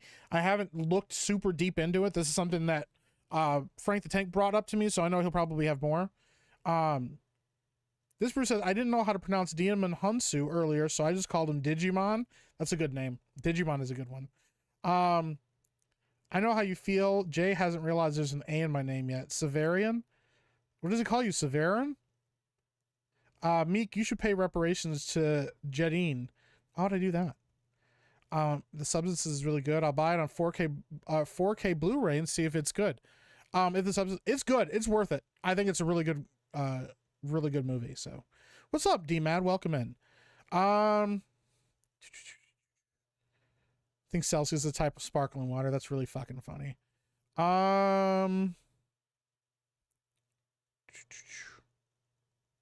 Yeah, he just pulls the Afro down and wraps himself in it like a ball. Yes. I'm actually trying to catch up on chat here and make sure I understand everything that's going on. Hold on, let me catch up. Redneck Gunnar Maza for 5. Says, hey Mike, what's your crack policy again? My friend Bottles was telling me it's open season. I'm confused because I'm just trying to get crunk. Don't do crack or coke. None of it. Stay away from it all. Even if it's not blocked in blocked in Saudi Arabia, Warhorse CEO confirmed it's not banned anywhere. Unskippable gay sex scene. I didn't know they had bro science in the kingdom. That's crazy. Cat is great. Yeah, I fucking love Cat. Let me see here. I want to hear what other people's thoughts are. Ryan's taking his video on his gaming channel is probably the best interpretation of this, in my opinion. I haven't watched Ryan's video yet. So Vexfear says, I think it's just people become a lot more hyper focused on gay stuff. Ghost of Tsushima, the game everyone praised, had 2 gay romances confirmed. The problem is they're trying to retcon the character of Henry to possibly like dudes, which he isn't the case in the first game. And there were multiple non-answers from the director of the game. Then the director has a massive meltdown on X. Rev is great, by the way. Okay, so that's not the same Rev. I don't know Rev very well, but anyways, Rev's like a pro VTuber, kind of big. Okay. He's a VTuber with a disturbing avatar. I was curious about it when I saw it pop up on Crunchyroll and accurate to how it is to British. Oh, I don't know what that is. He's being a bitch, attacking people and hiding replies. Gotcha. See, I haven't seen that part of it. He shouldn't have said anything. I would be very happy if my characters didn't have the option of romance or sex in my games at all. If I want my dick played with, I didn't seek that from my own hand. Forced diversity doesn't mean someone is forcing you. Californians love putting in voluntary, right? Gay characters were in, but Henry was 100% straight. My issue is that they add the option to make an established character gay. Why? Who do they feel they need to please if not the LGBTQ crowd? I really despise anyone who goes like, you're just like the other side as an argument. Yeah. It's the city people who are gay. Oi, where's Big Les? He's from Kingdom Come. That's crazy, Redneck Gunnermaza. Mike, he literally didn't say anything in that thread. Well, that's what I'm trying to catch up. Hold on. I'm almost caught up here. Hey, have a good night, Gay Carpenter. Anyways, so I didn't know he was locking replies. I haven't seen everything that he said, and now I probably should go through his replies and actually see what he's fucking saying to people. The thing is, okay, so here's somebody saying, was Henry gay? And I'll pull this up. Was Henry gay in Kingdom Come Deliverance 1? You sold it to the gay brigade. I identify as non-binary towards your stuff from now on. That's a really stupid fucking joke. Please don't make that, guys. You're better than that. Hello, bot farm. So now he's calling people bots. Okay. People I feel the most sorry for in this Kingdom Come Deliverance, blah blah blah. So okay, so I'm looking through his stuff now, and he's kind of like yelling at people. He's calling people grifters. Labeling me a grifter in a video where I defend your game from being labeled as woke over a rumored gay scene is wild. Yes, people canceled pre-orders. Many did because you want to address the actions of community managers' code of conduct posted on Steam. Even now, you still avoid the issues entirely. Yes, your game has a lot of pre-orders. This is Rev, by the way. Yes, your game has a lot of pre-orders, but it would have had more if you didn't tiptoe around valid concerns about the action stemming from your parent company. Seeing you crash out over someone pointing this out is exactly why people are losing trust in you. Well, sorry, but maybe don't use titles with phrases like massive exodus to avoid confusion. Rev says, I didn't use that phrase. You have the data for pre-order cancellations. I do not. I can only form an opinion based on my own observations. As I showed in my video, there are many people on Twitter, Steam, and other platforms canceling the pre-orders as a result of various reasons, even some that I thought were unreasonable. And now, ironically, more people are announcing that they have canceled their pre-orders as a result of these posts attacking me. I understand a lot of people are hounding you recently, but I was not one of them. This was a mistake. So now we're getting into the meat of it, which is this guy is upset because people attacked him because he said that this wasn't in his game. And here's the thing. I can kind of see why people are upset. And then, okay, so there's more. I have even fucking more here. Holy shit. So this is Grums. Daniel, Vavra goes after Rev. Rev defended your game and you are messing this up. Maybe don't use clickbait titles is the answer. Well, and he just said, I didn't use clickbait titles. Glad to see you came out and embraced being gay. Explains who made it mandatory in medieval Christian games. It's not mandatory. It's not a Christian game. Grifter bot. Well, back then it was, yeah. So yeah, I can see he's being super combative with people. Anyone interested in how the Kingdom Come Deliverance games are designed in regards to historical accuracy and also diversity? How much effort we put into research could watch my talk from 2018. It's their second most popular talk ever. So yeah, here's the thing. If you make art, if you make something, you create something, and people come in and say things about it that aren't true. And I'm saying this from experience because I've also dealt with this, because people come in and say shit about my short films that have never seen anything from it except for trailers. And they say, oh, you guys did this, or you did that, or you did this, or, oh, how are you guys going to do this about this, or how are you going to make this, that, or whatever. And as an artist and somebody that creates something, I will say it this way. Please hear me. This is really important to understand from perspectives. So I'm not defending Vavra. I'm going to say this. I'm not defending him because this is not his first game. If this was the first time he'd ever made a game like this, if this was the first time he'd ever had to deal with releasing a game and the landscape of gaming and dealing with and seeing people on Twitter or hearing people talk about stuff, if this was something very new or something out of the blue that we've never seen in gaming before, I could also understand him not understanding and maybe not responding correctly. I'll say it that way. But I will say this, being combative with your audience when they're trying to figure out what's going on and they're trying to report on what's going on is very different than you saying, hey, guys, don't worry, this is not an issue. Or, I get you guys may not agree with this decision, but it was a decision we made for X, Y, or Z reason. Not, you're a grifter, don't use clickbait titles, maybe you should do your research. And they're like, hey man, like what are you talking about? I only have the information that I have.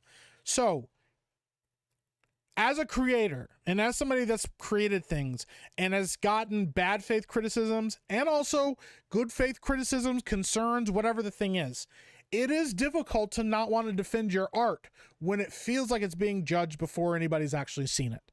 Because the hope is the work will speak for itself. When you release something or you're working on something and then people have made an opinion about it based on limited information, there is a part of you that absolutely wants to defend it because you don't want a narrative to build around something before it releases, because that absolutely can affect the bottom line of things. We've seen that. We've seen now that audience response pre a game releasing can affect the game's sales. But we've also seen that word of mouth is almost more powerful, and word of mouth has more, I think, a bigger effect on games now and gaming now than it ever has in the past. And that's an adjustment I think a lot of creators, a lot of studios, a lot of companies have not come to the conclusion on yet, is that word of mouth can be more powerful for business now because of how interconnected we all are and how quickly information can spread than before, where you had to front load everything and hope that the public opinion about your thing was good in the beginning so that you would get that initial rush. It would pop, it would blow up initially in the very beginning and then slowly teeter off, because that's how it typically works. But we have seen trends throughout media, in movies, gaming, television, music, all of this, that if something is good, let's say a movie comes out that doesn't have a lot of good marketing, or a video game comes out that doesn't have a super big following or whatever, when they release it and it's good, people will take notice of that. People will talk about it. The people that you're attacking currently, saying to them, you're a grifter, don't use clickbait titles, you don't know what you're talking about, those are the same people that if your game was fucking good would then say, hey, this game is fucking rad. I know you guys heard about these things, but these things are not concerns. The game is fucking good. Go play it. A perfect example of that was the damage that could have been done to Baldur's Gate 3. I know Baldur's Gate 3 is kind of unique because we had Act 1 in early access for so long, but you say, okay, cool. Listen, we released this trailer and there's fucking bear sex in the trailer, and people are like, there's gonna be gay bear sex and bestiality throughout the game, and we all knew this shit was gonna be in this, and it's fucking woke and broken and gay and all this shit like that. And then the game comes out and everybody goes, oh yeah, the bear sex thing, yeah, you actually got to go out of your way to do it. Now, are there some people that didn't buy the game because of the bear sex scene in the trailers? 100%. Are there some people that will never buy the game because of that? Yes. But the game came out, it was good. The game was well done. There was quality to the game. The combat was good. The storylines were interesting. The characters were good. It was well written, and word of mouth made that game one of the most popular games of that year. Elden Ring. Elden Ring may be for like more normies and newbies of the FromSoft games, but part of what worked for Elden Ring was the game came out and people that had never played these games before, or people that had only played like Dark Souls 1 years ago or whatever, said, hey, this game is fucking rad, go out and play this. We have seen consistently that public consensus and word of mouth can absolutely make a game profitable. Excuse me. Helldivers is another great example of that. Helldivers 2 fucking blew up because of word of mouth and how many people played it and said, yo, this is fucking great. You know, the scroll dropped his nuts in the trailer. It was clearly a joke. Yes, that's true. But a lot of people didn't take it that way. So him taking this as it is, where did I want to see what Jimmy Collins said? Good stuff fails all the time. I know modern gaming landscape is a bit different, but it does happen. Yeah, well, things fall through the cracks. Yes, there are good movies, good things that don't get the heat that they deserve, but I would say that arguably now, specifically within like the last 10 years, word of mouth is more powerful than it ever has been because of the rise of people on the internet, on YouTubers and things like that. And people, instead of going to the mainstream media to get their talking, or not talking points, but to get their response or their opinion of things and their critique of things, it's now the internet, it's now Twitter, it's now YouTube.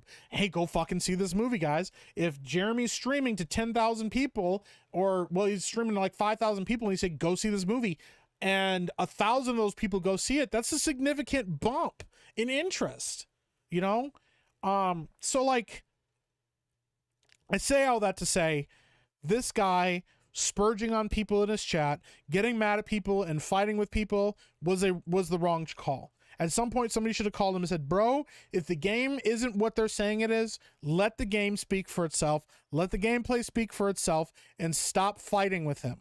Because the other side of that is you're going to go, somebody's going to walk up to you and stroke your ego and stroke your ding dong and saying, oh, those woke people, those anti-wokesters, they're pieces of shit. And they're going to glom on to whatever you're doing. It's going to make you feel good about yourself. And it's going to turn more people off because you don't even know who those people are that you're talking to. If you don't know that somebody that you're going toe to toe with or arguing with is a massive fucking streamer and you call them a grifter and their audience turns on you, that's more people that have turned off of your game, and has nothing to do with the quality of the game. It comes from you running your mouth about something, not being educated on who you're talking to. That's an important thing. And that's the other part of it too. There are a lot of opportunities nowadays for people to do interviews and have conversations with people that are good faith that will then gain attention. Another great example that we just saw happen is with the one game, what is it called? Zao? Independent game, the Tales from Kinzera. Yeah, Tales from Kinzera. So the creator of that game got in a fight with people in our community, fucking most notably Hypnotic and his boys. Shout out to Hypnotic, by the way.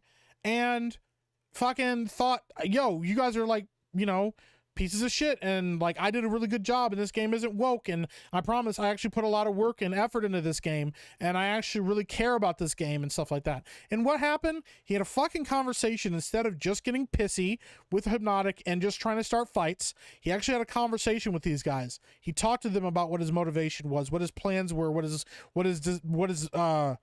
the attitude going into making the game. You know what? The people that played the game said, hey, this is actually pretty good. Hypnotic played it and said, yo, this game's actually pretty fucking good. I actually really enjoyed this. Other people played the game and said, yo, the game's actually pretty good. And word of mouth, it did better. You know? And so that's an example of how you can handle it. And now, you know what? He has a lot more fans and a lot more people willing to check out his work and say, yo, this guy's fucking cool. This guy's awesome. And, you know, if you're going to jump into the fray and have conversations about this stuff, that's the way you need to do it. You need to do it with grace. You need to do it with patience. You need to do it with the understanding that the more you fight with people, the more they're going to double down or triple down on not liking you and not engaging with you because they don't trust you and they have no reason to give you the benefit of the doubt. But if you're also your attitude is my shit is good and I believe in the work that I put into this, then just shut the fuck up and don't say anything. Say those things aren't true. You'll see when the game comes out and leave it at that. Because you know what? The more people spurge out about it and get upset and try to say your game is woke, your game is full of woke things, and the game comes out and it's not like that, then guess what? Those people have egg on their face. And it makes those people have to reassess whether or not that's the right call for them, because they will take a hit from their audience by saying something was something that it wasn't. The more that they say a game is this way and how, you know, and hype up all this negative stuff about a game, the game comes out and it's fucking good, they look stupid. But what's happening a lot is the argument, well, I have to defend my thing, but we've also seen the same tactics, and Disper pointed it out correctly. A lot of people have talked to, and a lot of people have had conversations, or like a lot of the points that he makes are points that we've heard from the fucking other like bad faith people and fucking games journalists before, and just calling people names and labeling people grifters and all that shit in a way to like, oh, well, you're just a grifter, I don't have to listen to you. And I'm like, that person doesn't, just because you think that person's a grifter does not mean they're a grifter. And just because you assume that about that person may actually have expertise in critiquing games. So yeah, I can see why people are upset with him. I also can see, you know, I think it's important. And I think we're seeing this more and more, at least, that people have started to try to gain more information ahead of time about something before immediately assuming what's going on with it or jumping to conclusions about it. And that's important. If you don't take the time to know what you're talking about, if you don't take the time to research the topics you're having discussions about, you could potentially end up with egg on your face about this stuff. And then, you know, it'll teach you to not be knee-jerk about stuff, you know? But in this case, I definitely think I can see why people are upset with this guy. I can see why people are being dismissive of his attitude. And I do think that it's important that he just fucking stops arguing with people. Stop fucking arguing with people. So even a grifter can tell you something you won't hear anywhere else. That's true, Jimmy Collins. That is true. So that's my fucking rant. I don't know, a whole fucking rant about this. I missed so much of the chat. I'm so sorry, guys. All right, let's catch up with the chat real quick. I'm gonna go through here. No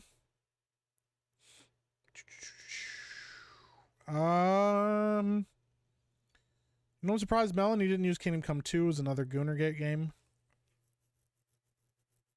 I shouldn't talk about that.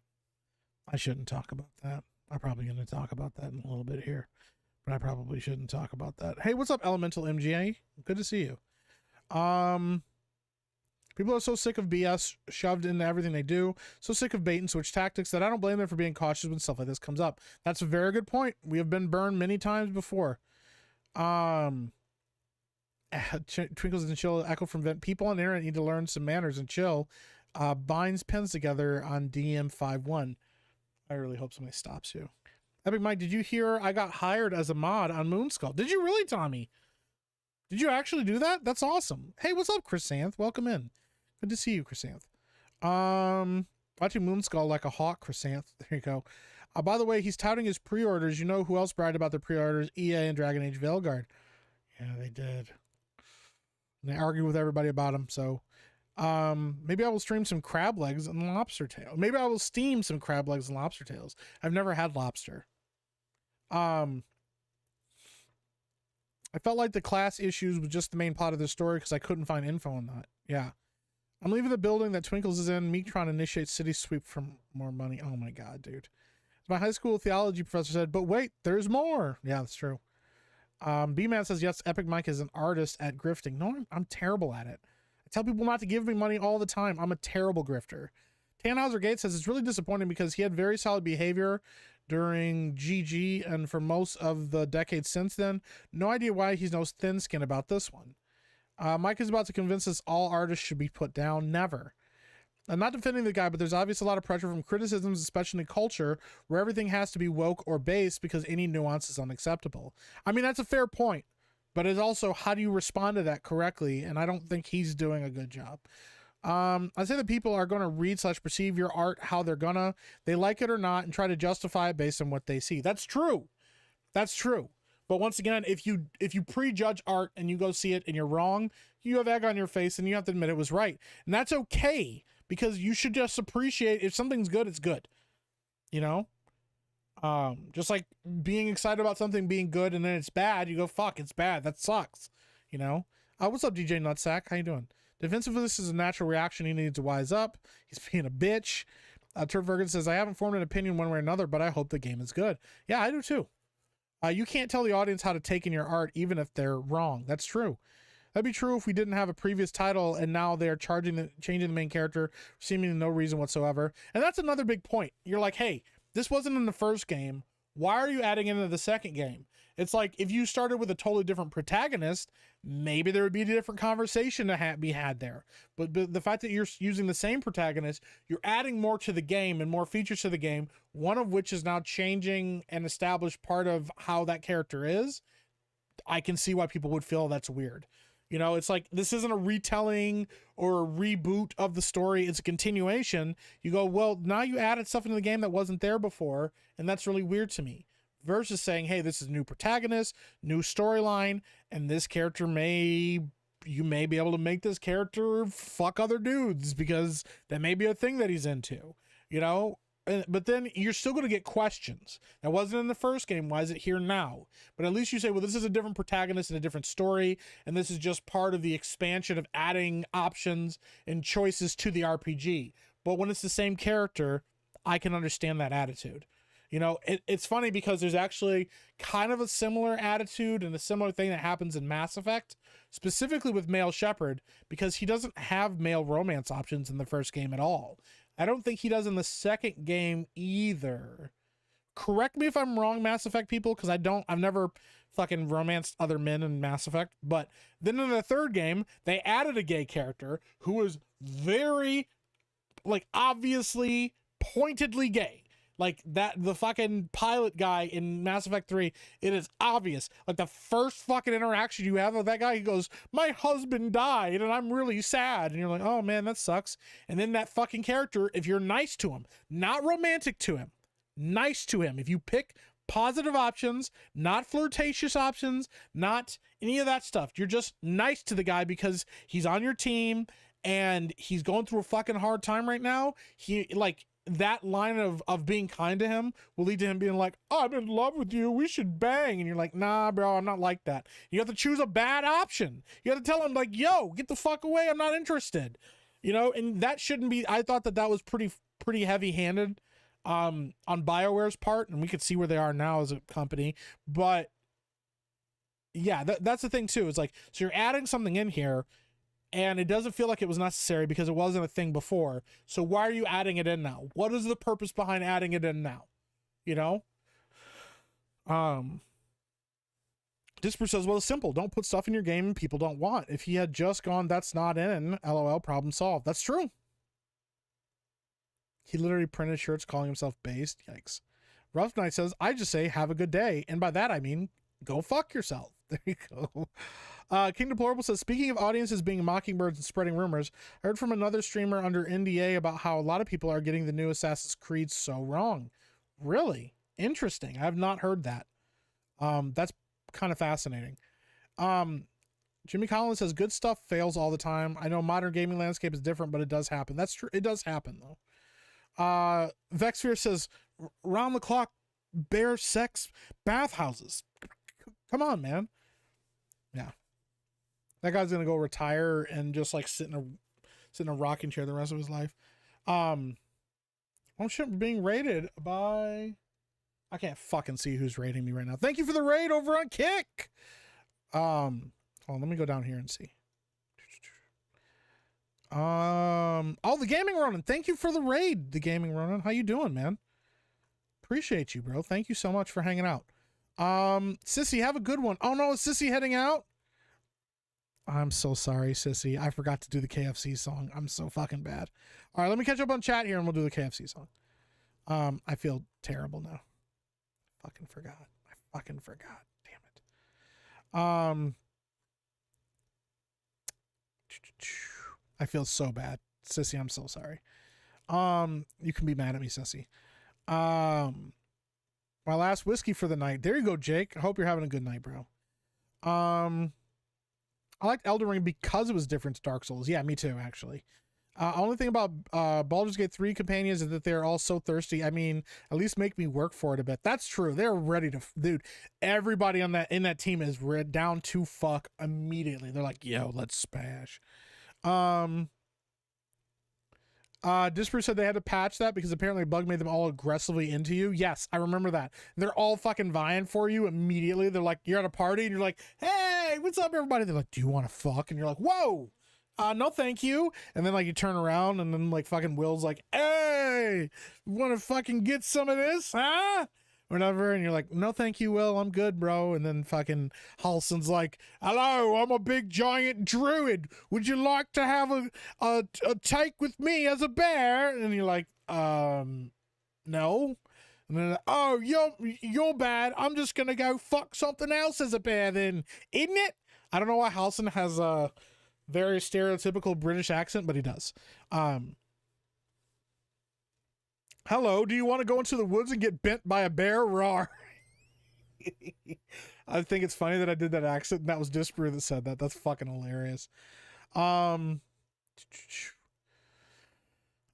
Respecting your audience and giving them a product they actually want seems to be the cheat code to making a successful product. It's pretty fucking wild, man. If you just give people what they want, or you give people what they've been asking for, and maybe it's a surprise that it was something they didn't expect they would like, but they did. There's a lot of those kind of options too.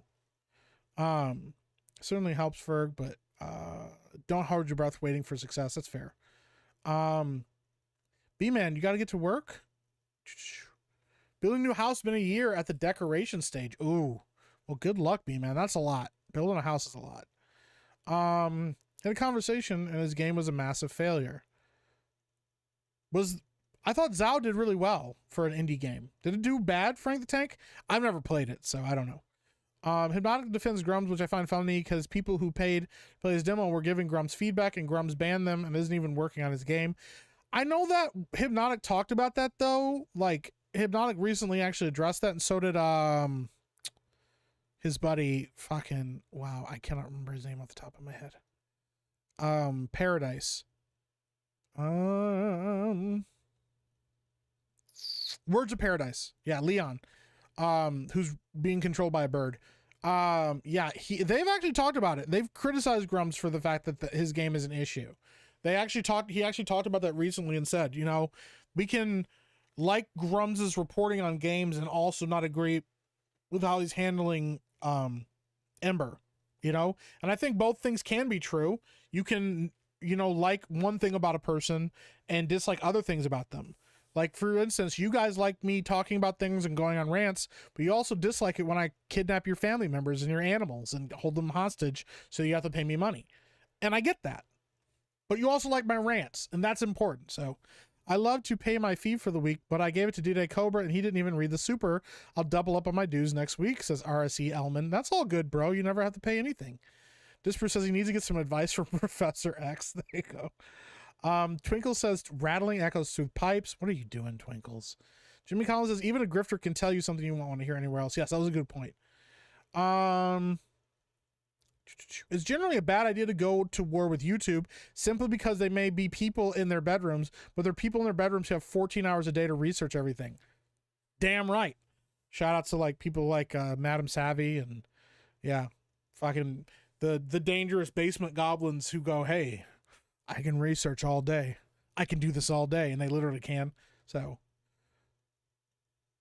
research everything you've ever said or done. Yeah, exactly. You're going to argue, make sure you win. There you go. The thing 99% of the time, the thing that quacks like a duck and walks like a duck turns out to be a duck, and that's why people jump all over it because they've seen it before. That's true. Oh God, there's fucking shit happening right now with the Meek police and Twinkles. Oh my god. RC Element says, Mike, we're around 5 degrees in the Metro D. You almost be fracking freezing, and everyone, hell, Michigan has frozen over. Yes, it has. It's cold as fuck. Cajun Corey, have a good night, man. I appreciate you.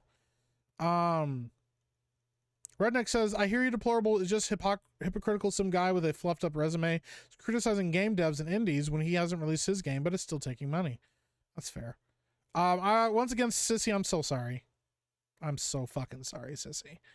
I have no problem admitting I was wrong if I saw something great. That's true.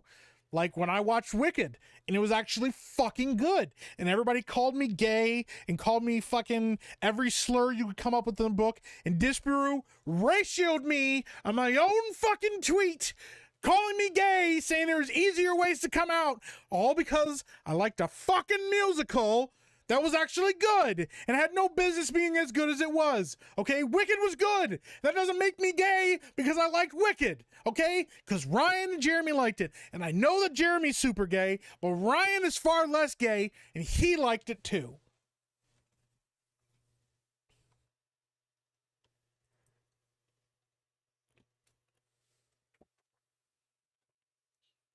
Damn it, I played a sound alert. Emotional damage. Mike, denying he is a grifter is a 40 chef move in griftology. Oh, stop giving me money. Chat proceeds to give him money as a joke. Rinse and repeat. Listen, if you unironically want to give me money, I'm not going to turn it down. I always appreciate it. It means a lot. It means I can keep doing this more and more. But also, I just never want people to feel like I'm obligating them to give me money, because that would be awful. That's how he gets us. Oh my God. We know they add more gay stuff. It's DEI for games. That's true. No, only the third game. Thank you, Frank. That's what I thought. I was like, I'm pretty sure they don't even have one in the second game either. Yes, only Mass Effect 3. I think his name was Adam. It's a weird thing to add. The fact that so many people are fine with it just shows how these things are becoming normalized. Yeah. Jimmy Collins for 10. We'll do the other fart too. Thank you so much for the 10. Says for the rants. I appreciate that, man. Meektron 1.2 says smash that like button or else the stream might go to a mandatory gay cutscene.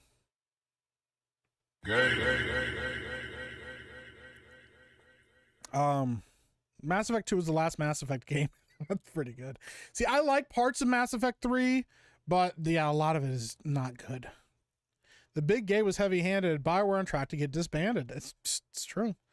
It's a shame because the Citadel DLC is so good for 3. Yeah, dude, I just recently played that. What was it, last year? I think it was last year, the year before last. I played the Legendary Edition, and yeah, I played the Citadel DLC for the first time. I was like, holy shit, this is actually fucking rad.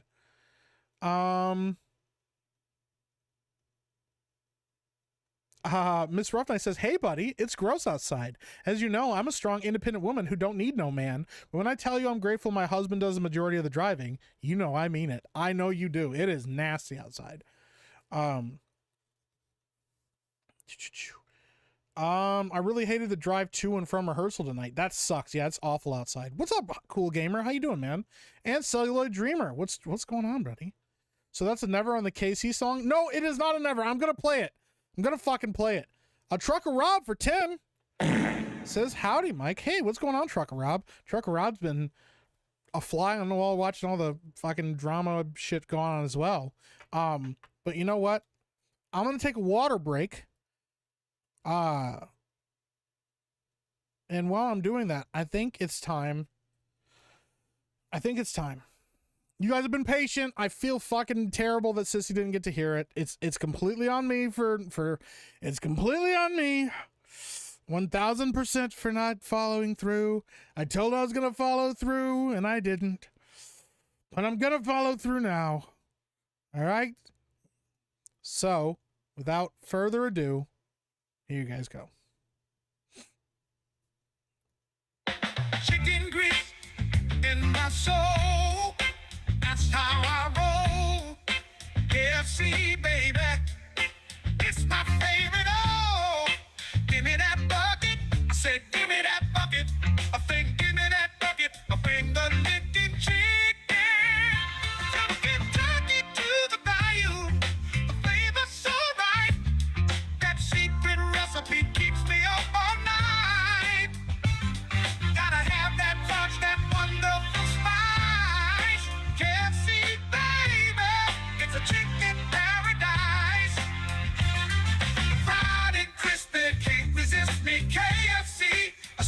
Mystery Project Chicken, finger licking, come and get it. That clock is ticking, fried and crispy. Don't you miss me, KFC? You're making history. Let's get lost. Oh, keep the cost low. KFC is the gravy guy. Oh.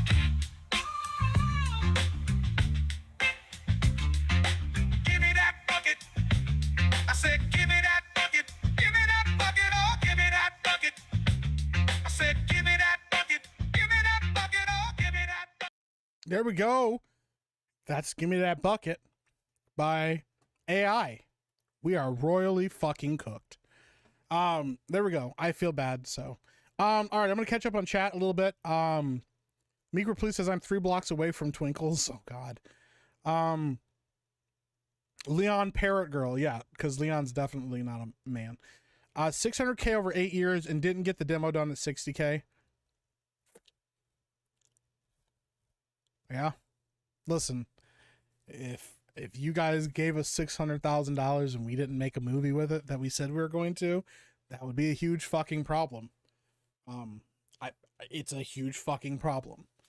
You know, even if you like watching me as a streamer, because that's the part of it. If you like watching me as a streamer, you like listening to me talk about stuff, but I'm promising you all these movies or all of these projects, and I'm taking your money to do it, because that's the other thing. It's actually part of the reason we didn't take any money with Epic Verse in the beginning. Well, we haven't taken any money. Like, people have given us some money, like when you donate on like Epic Verse streams and stuff like that. But like, that's why we didn't do any crowdfunding for the movie, because we didn't want to ask you to give us money in the beginning, not be able to deliver anything of quality to you guys because we were still learning, and then you guys be like, man, I fucking wasted my money. Versus saying, hey, we're going to do some things with what we have and the resources that we have available to us. We're going to learn how to get better at this and how to do this correctly and how to work at this at a higher level than what we are right now. That way, when we give you the sample platter of food, movies and stuff, you guys could go, yeah, I like this, or I don't like this, or hey, this is really promising, or I like these parts of this thing and I don't like these parts of this thing. And you go with that, and then you can decide what you do like, what you don't like. We can take that feedback, and then when we do like fundraising or crowdfunding, you guys feel like, hey, I can donate to this knowing it's going to go somewhere good. I know I've talked about this before, but I keep saying it because I do want to hammer that point home. That's why we did what we did with Epic Verse. It is not easy to not raise the money. It's not easy to do this out of pocket. It's not easy to do this without taking a paycheck. It's not easy to do this without support, okay? It is not easy. It's very difficult. It makes it significantly more stressful, and it limits our capabilities. If we had $600,000 in the beginning to make something, though, I don't know that what we would have made would have been the quality that it should have been. Would it have been decent? Yeah, I'm a good writer. Like, you know, Josiah is a talented filmmaker. We do know that, but you don't know what you don't know until you do know it. And I know that sounds ridiculous, but that's part of like the process of learning things, is you get out there and you start doing it and you go, fuck, I didn't even know that this was a thing, or I didn't even know how to do it this way. It's part of the reason we brought on Rough Night, having 20 years in the business, being like, listen, I'm not going to talk to you about all the unnecessary stuff. I'm going to talk to you about the essentials and how that works and what we could do to find the right things. Okay, we made some mistakes. We brought people on that we shouldn't have brought on to the projects in the beginning. There were a lot of things like that happened. You're going to make mistakes. You're going to have problems. You're going to run into bumps at the road, but that part's okay if you keep going. But imagine, yeah, if I had taken $600,000 of you guys' money and I don't have anything to show for it, or what I have to show for it isn't the what you guys put in isn't anywhere close to what we put out. It's one thing if you're like, okay, I can see where that money went, or I can see where the effort and time went. Another really good example is Star Wars Theory and what he did with his Vader Episode 1 and how much money and time he's putting into Vader Episode 2. He's putting the work in. You guys are going to see that money pay off. You know, you can see Rippa put his own money up in the Rippaverse to do these comic books, and you can see that he's getting better, he's getting more efficient, and people are more and more excited about these new characters and projects, and he's just going to keep growing and expanding. And that's how you're supposed to do it. Anybody that starts out independently, that's the best way to do it, and that's what you hope for. But I do agree, and I understand, and I'm not going to mix words about it. If you take money from people and they're expecting you to deliver on a project, and even if you say, hey, I have a timeline, here's what my timeline is, and guys, guess what? We had to extend the timeline, which is what we had to do, because here's the thing, without raising money, people are still expecting something from us, and if we never deliver anything, it's still a disappointment on people, even if we didn't raise any money from them. But if you take people's money, and this is not just about Grums, this is about anybody in the industry, comics, movies, video games, fucking arts and crafts, art, any of it. If you are paid for if you are paid early, you do crowdfunding, you do pre-sales, pre-orders, all of that stuff for a project, and you take people's hard-earned money, and you take people, because you're not just taking people's money. Part of what people are investing in is also investing their trust in you, and that to me is also more valuable than the money. Time and trust are two commodities that you really can't get back once you've lost them. Okay, you can earn trust back, but some people will never give you their trust again when you lose that.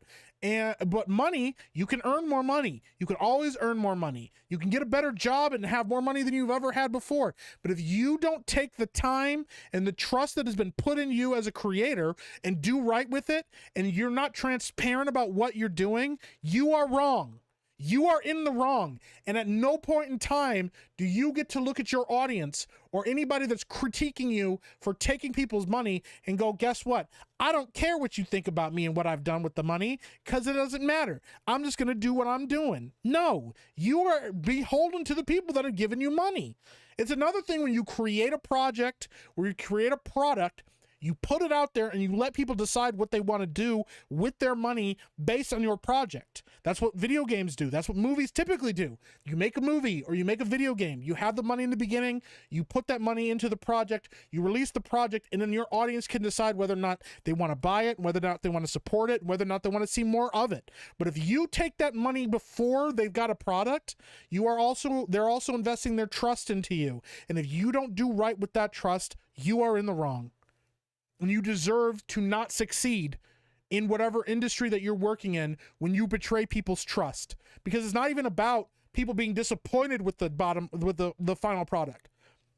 It's one thing if you say, hey, I took the time and the money and what we came out with wasn't what you guys expected it to be, but we're going to keep working. We're going to keep trying to get better. People will still work with you. People aren't even demanding perfection from you. They're asking for you to do your best because you're capable of it, or because you've decided that you're going to learn how to be capable of it. And a lot of people don't do that. So I 100% agree. If you take any money from anybody for any reason whatsoever, and you don't deliver with anything with that money that's been given to you, you are wrong. Yeah. So another fucking rant. Disper says, see, he admitted it. Ladies and gentlemen, we got him. Fuck. I got caught. Twinkles Chilla says, a weighted cord flies out of the vent. A few seconds later, the pipes hum, ground rumbles, septic fumes begin flowing through the house. Oh my God, dude.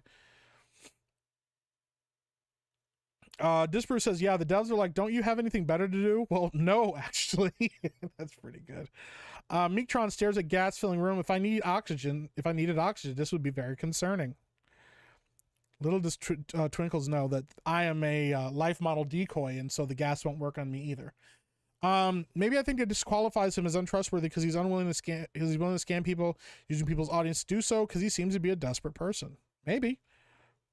You know, I know he's addressed it, and he said, you know what, I'm not scamming people, and I'm not asking people for anything more with that game, and I'm trying to finish it up with what I have. I don't know. Transparency always helps. Transparency is the best policy as far as informing your audience of what's happening and where their resources are going. So that's important. Sonic Theory says freezing over here in Ohio as well. Oh, damn, Sonic. Well, stay warm. Yeah, Mike left the closet. He was so brave. God damn it. Trucker Rob says you are gay though. Oh my God.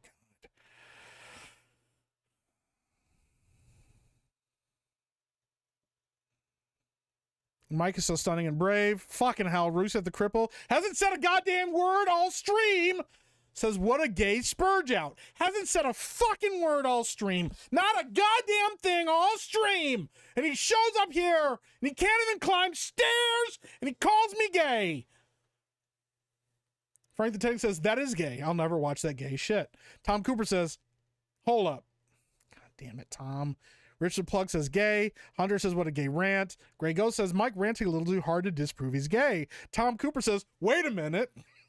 God damn it. Holy Fuck says, Wicked, the good gay musical. Herge Donut says, sure, Jan. Fuck. B-Man says, super gay. Trucker Rob for 5 says, gay. Oh, fuck. I had my sound off. There we go. Hold on. I'll play the gay echo again. Disper says, so your defense is, I'm not as gay as Jeremy. That actually has been the thing I've always said, that Jeremy is gayer than me. So however gay Jeremy says I am, he's more gay than me. I've already established that precedent. Not president. Fuck! But both are still gay. Virula says, ha, bruh, Into the Woods was so good, and that's musical. I love the stage play Into the Woods. At least the first half of it. The rest of it isn't very good. You get a pass on Wicked because you went with the wife. Also, Ryan went by himself. That's true. Random Acts of Animation says, yes, that makes you gay. I bet you even grew of a JJ after watching it. No, I still have a penis. Turd Ferguson says, as a mod, I find it upon my duties to inform you. Kind of gay. You know, I'm kind of thinking about removing Turd Ferguson's mod status. I don't know. He might be the quickest one to lose his mod status on this channel. The first one, even. Elemental MJ says, where are the hell freezing over starring Trump memes? Was the left that manufactured? Might have been. Because, yeah, a lot of people aren't leaving the country like they said they were, too. Doesn't that just mean you're 3 gay dudes?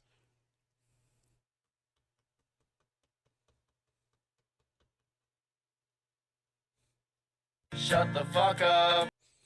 Ryan was in the Navy and Jeremy's homosexual. Man, I forgot Ryan was in the Navy. Oh, fuck. My leg!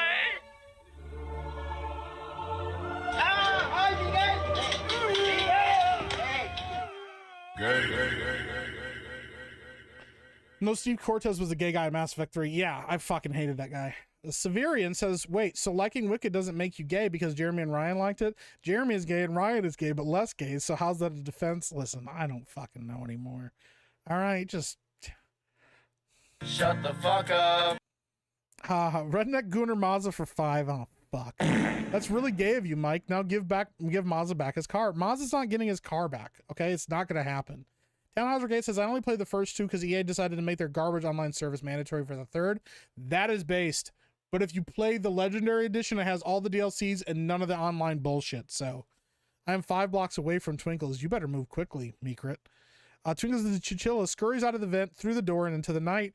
Loving Wicked has consequences. Septic tank erupts. A secondary explosion occurs. Fucking hell, dude. It's going to be 33 degrees here in Cali tonight. Brr, I wish it was 33 degrees here right now. Trucker Rob says, I love watching all the drama. It's great. Yeah, you've been right there. I'll just like watch a bunch of shit go down and then Trucker Rob will just respond at the end.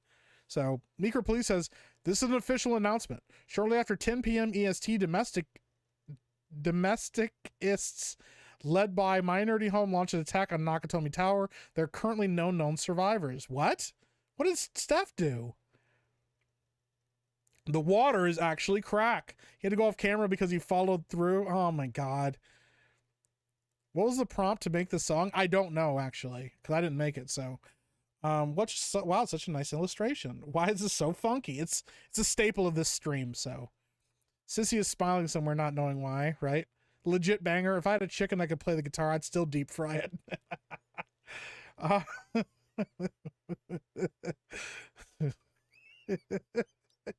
It's fucking crazy, bro. Mike, have you seen the Pure Ponage series? I have not. Horseb. Shit, EVS is still like 4 years behind for his crowdfunding. That's true. He is. Squeezing between prison bars and lunges at Meektron, ripping out temporal distortion module. Dude, this is really crazy. Rough Night says, it's really freaking hard to do this way. Yes, it is. It's very, very, very fucking difficult. You are 100% true. You have to make movies to learn how to make movies well. That's true. Meek, I can't wait to see Epic versus French Maids from Outer Space. That's not a bad idea for a movie. No, realizing you don't know what you don't know is something a lot of people never realize. It's true. It's very true. The story that is going on with Twinkles and Meektron 1.2 is getting really interesting. Yes, it is. I'm getting distracted because I want to know more about that, but I got to keep the stream going as well. So as long as it's epic, I'm going to consume it. It's true. I'm kind of in the same boat. I have all my eggs in my cartoon basket. We got this. You just got to keep going, man. That's the only thing you can do. Damn, should have finished it with Never Know. Meektron and Twinkles are throwing down in the chat, by the way. Meektron says, throws Twinkles in the wall. You'll pay for that, you overgrown rodent. Rough Night says, the vast majority of filmmakers only make one film. They never want to go through the experience again. It takes a special kind of person. Yeah, you have to be fucking self-delusional and a bit of an egotist to do this. I was told that early on when I did like screenwriting. They're like, you have to have a stupidly an irrational amount of self-confidence or self-belief, and you have to be undeterred by the word no, because you'll hear it a lot. And that's if you're just going through the regular channels of doing it. It's another thing when you're doing it independently, it's a lot. And the thing is, Josiah, me, and Rough Night, and this is not me tooting my own horn, but I will specifically highlight Rough Night, Chaz, and Josiah have invested a lot of fucking time and money and effort into this company, and that's why it's going to work. Because I do think you guys are going to enjoy what we have to offer. And even if it's not perfect, even if there are critiques and there are criticisms, I know that those criticisms aren't in bad faith for most of you. I know there's some people that are going to shit on it and take shots at it no matter what. Certain people that have been accused of being horrendous, awful things on the internet, fat Italian people that have been specifically accused of awful things on the internet, and their fucking friends who are terminally angry at a certain comic book creator and do nothing but spurge out about them. They're gonna freak out and be pissed off because they've been trying to get into movies for years and it didn't fucking work out for them, but it's gonna work out for us. Those people are going to be upset. People that have been trying to get into the industry for years and are pissed off that somebody else went through a different channel and got there. People that don't fucking like me because I'm part of Geeks and Gamers. People that just don't fucking like me. All of that shit. They're going to give bad criticism. It doesn't matter. The point is, I think you guys are going to enjoy what we have going on. And I know, here's the thing. I really do believe you guys are going to enjoy what we have to offer right now as a sample. Because this is samples. This is not the full thing. This is what we could do with what we had. I know you guys are going to like the stuff that we have to do in the future, because I do believe in the projects that we have. I do believe in the ideas that we have. And I do think that those ideas and those projects are going to give you guys more of what you're wanting. So, Sir Spawnimus says, well, if you don't know, now you know very well who you are. There you go. Meekatron 1.2 morphs into a turret and starts blasting. Oh my God, dude. Rough Night, our Disper says, it's why so funny that Rings of Power is JD Payne and Patrick McKay's first project. You should have never given Lord of the Rings, and especially Rings of Power, to two first-time guys. I'm sorry. Maybe one first-time guy, paired with somebody that knows what the fuck they're doing, which is why you have somebody like, oh my God, I forgot his fucking name all of a sudden.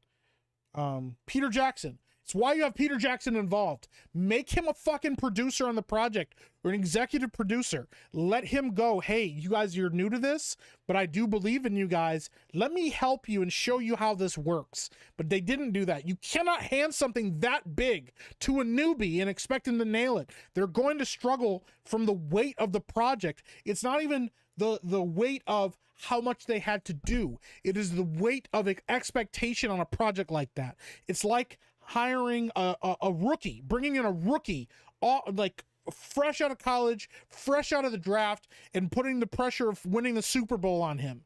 Now, can some of them do it? Yes, but that expectation is crushing, and any mistakes they make are more brutal and more intense than they would be if you were giving somebody a project and letting them sharpen their teeth on a new thing, sink their teeth into something new, fall in love with the business, fall in love with storytelling, fall in love with directing, writing, show running, whatever it is. You can't put that kind of pressure on somebody fresh out of the gate and expect them to deliver like that. You just can't, especially when they're being surrounded by people that are not even in the industry interested in actually succeeding. They're just interested in self-insertion. They're interested in projection, and they're interested in inserting what they believe are corrections to a timeless story and a timeless classic that didn't need correction in the first place. So they already were set up to fail because the people that were working around them weren't interested in them succeeding. They were interested in seeing their shit involved in what they were doing. It's fucked. Bro, you just missed Trump cutting a huge cake with a sword. You should totally put it up and react to it. Did he cut a cake? What? What's going on with this cake? I'm hearing about me and Trump made some kind of cake or something. What's happening there? Hold on, let me check this out. Hold on, there's some kind of fucking cake thing, huh? Let me check this out. Oh, there's a cake. Is that a cake? It's not the cake. Where's this fucking cake at? There's him sitting at a desk. I don't see any fucking cake. Where's this cake at, bro? Yeah, I was really fucking excited about this cake shit. Now there's no cake. Hold on. I'm watching Jeremy's stream for this. To be honest, I actually probably, I got a hair on my tongue. I probably shouldn't look at it because actually a lot of people are getting claimed today showing this kind of stuff.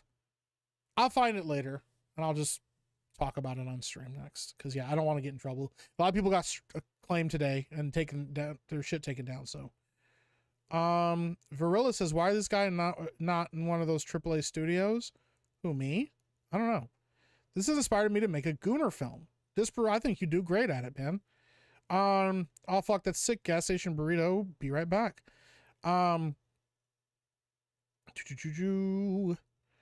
This inspiration comes from everywhere, even when it shouldn't, for the good of humanity. It's going to be a 30-minute Zoom shot of Kate Beckinsale's ass. A lot of people would watch that, bro. And then certain people would be really upset about it. Oh, we gotta get these perverts out of filmmaking. I am morally outraged at the thing that you've done. And so I expect everybody, I'm going to label an entire group of people, perverts and degenerates and gooners and all these fucking slurs, and they're going to get upset with me. But guess what? It doesn't matter because I'm standing on my moral high ground. And because I'm standing on my moral high ground, I don't feel affected at all by what you guys say. And in fact, when the people that work in, in industries and do things that I would normally call them whores and other slurs right to their fucking face come and defend me, I'm going to be like, well, thank you for defending me. And then I'm still going to talk shit about people and wonder why they're all mad at me and pretend that I'm not bothered by it, while then I get a bunch of other people stirred up and fighting them and starting shit with them and causing a bunch of fucking drama over stuff that doesn't matter. And I'm going to ally with people that are pieces of shit, two-sided, two-faced fucking buffoons who act like they know shit about stuff and don't, and say things like the satanic panic never fucking happened when it absolutely did fucking happen, because we know thousands of people on the internet that said that it happened because they all lived through it.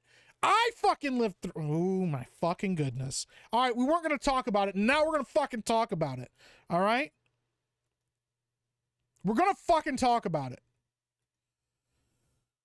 Fuck. I wasn't going to talk about it. I didn't want to talk about it. We're not going to talk about Melanie Mack. I'm not going to talk about her.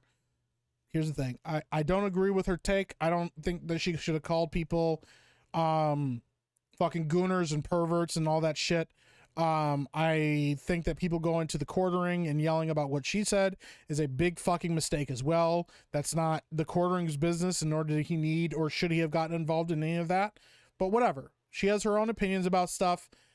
She got into it with Smash JT. Here's the thing that really fucking pissed me off. Is all of that's going on, and a certain somebody fucking posts this.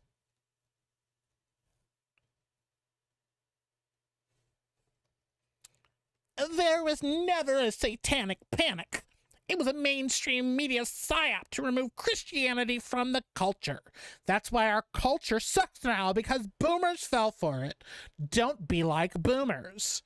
Now, granted, he immediately got fucking community noted. Go fuck yourself for that. Satanic panic was a real thing. Evidence and testimonies of people who lived during that time can be found easily. I grew up in the church in the 90s. Okay, I grew up in a very, I've grown up and I've been in multiple churches because I moved a lot as a kid. I've been in a massive church that had a bunch of different programs and infrastructures. The church that I started out in as a kid actually even had its own like private school that was part of the church. And I went to that, and I remember in the 90s how absolutely paranoid by everything mainstream, anything media, anything mainstream media, anything pop culture, the church was. I remember being told to be careful of the Lion King because Rafiki used magic and used mysticism. I remember fucking them talking about Pokemon. You know what? I'm just going to go to my fucking post. All right? I'm going to fucking pull up my post. I'm going to talk about this. Satanic panic didn't actually happen. It never happened. It's not a real thing. I hope people like my shit. I hope people like what I said. I hope people like it. Oh, look how much money I'm making on X by posting about this. This makes me feel so good about myself. Make sure you buy my fucking books. So this was my response. What are you talking about? I grew up in a church in the 90s. Every popular trend was immediately blasted as satanic and demonic. Pokemon, Dungeons and Dragons, Harry Potter, Marvel, DC, Pro Wrestling, Barney, Teletubbies, Gargoyles. That's just to name a few. There were books, documentaries, chick tracts. If you don't know what chick tracts are, they're like little mini comic books that they would like hand out and put everywhere because you could read them, and they were like 6-7 pages. I remember multiple ones. There was one on Harry Potter, there's one on Dungeons and Dragons, and they all ended with people being like tortured or having bad things happen to them because they were involved in Harry Potter or involved in stuff, or they found Jesus and gave it all up and walked away from it all and got saved from the horrible things that were gonna happen to them by playing Dungeons and Dragons or watching Harry Potter. Anyways, there were books, documentaries, chick tracts, all declaring this stuff would usher in the Antichrist, would open up demonic doors into children's lives. I saw firsthand kids and families ostracized from churches, cut off from friendships because they let their kids read Harry Potter books or own Pokemon cards. The church became so fearful and spiteful of anything pop culture and did virtually nothing to offer any alternative to young kids. We had VeggieTales, Bible Man, Adventures in Odyssey, and Chronicles of Narnia, and a smattering of terrible games and book series that just ripped off popular trends instead of creating their own culture. Granted, VeggieTales fucking slapped, okay? VeggieTales was fucking legit. It still is legit, okay? Adventures in Odyssey was good. If you didn't watch it, like, I don't know if it's good. I don't know how it holds up now. Bible Man is fucking rad. Bible Man's great. Just go check out Bible Man. Just go fucking watch Bible Man's opening. In fact, maybe I'll watch Bible Man's opening so you can experience for the first time. And Chronicles of Narnia is fucking C.S. Lewis, and Chronicles of Narnia is fucking great too. But we didn't have a lot of alternatives. And so for you to sit here as a person that claims to be, you know, an expert or claims to be well-versed in pop culture, which you're not when you make takes like that, to say that shit never fucking happened, to sit there and spit in the face of the people that had to go through that shit, had to get past that shit and still learn how to be creatives, how to fucking do art, how to make movies and all of that shit, despite being told that it was awful. Here's another thing people don't even know. The fucking guy that created Dungeons and Dragons, Gary Gygax, was a Christian. And you know what? He was so fucking ashamed. This is reported. This is not me making this up. He was so fucking ashamed of how the church responded to what he created, and how blown out of proportion the response was, that he rarely ever talked about it. But, you know, he would go to these cons and he would meet people, and he was happy to meet the fans, but he didn't want people in churches and stuff knowing that he was associated with Dungeons and Dragons, because he was ashamed, because he thought he had done something to hurt the church and hurt people's faith.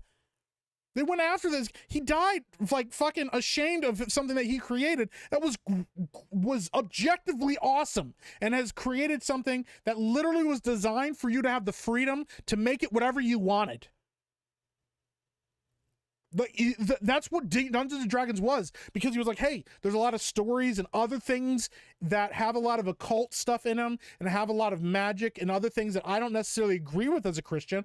I want to make my own thing, that we have the freedom to make it whatever we want. And that's what he did. And the church said he was demonic and satanic and evil for doing that. And if you touched it, you were wrong. And he was completely and utterly fucking ashamed of what he had done because of that attitude. You don't get to sit there and spit in my fucking face or any other fucking fan's face that grew up liking these things or being ashamed of liking these things or being told they were going to hell for liking this shit, and then grow up and be creatives and realize that the church has lost most of its ability to affect anybody because they walked away from art and don't know how to create art anymore.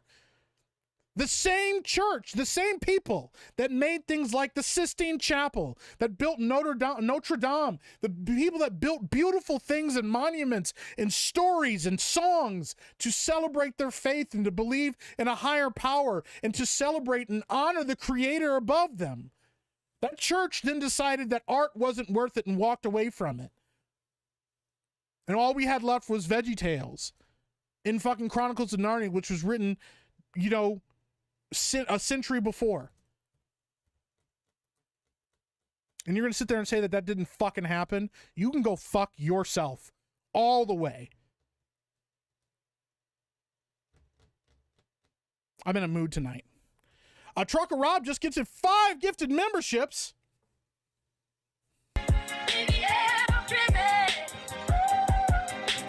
Thank you, Trucker Rob, for the 5 gifted memberships. I appreciate you. Valstrax the Pirate, Swag Cuddy, Ladank, and Matthew Hunter all received gifted memberships. Thank you so much. I appreciate the hell out of you, Trucker Rob. What did I do? Pulling in a Rude Eye? What did I do? Oh, don't, I'm not going to make a Rude Eye a mod now. Fuck that. I'm never going to give a Rude Eye a mod. Oh, just don't make me a mod. You know what, Trucker Rob? I kind of want to make you a mod now. I'm not going to, though. I'm so fucking behind on chat now. I just got to catch up. It's also true of YouTube. To make something you think people should watch you takes a bit of ego. That's true. That's very true. Twinkles and Meekatron are still trying to kill each other. Vito, he's talking about Vito. Trucker Rob says, I'm a fat Italian who people on the internet are mad at. You're not. No, it's not you.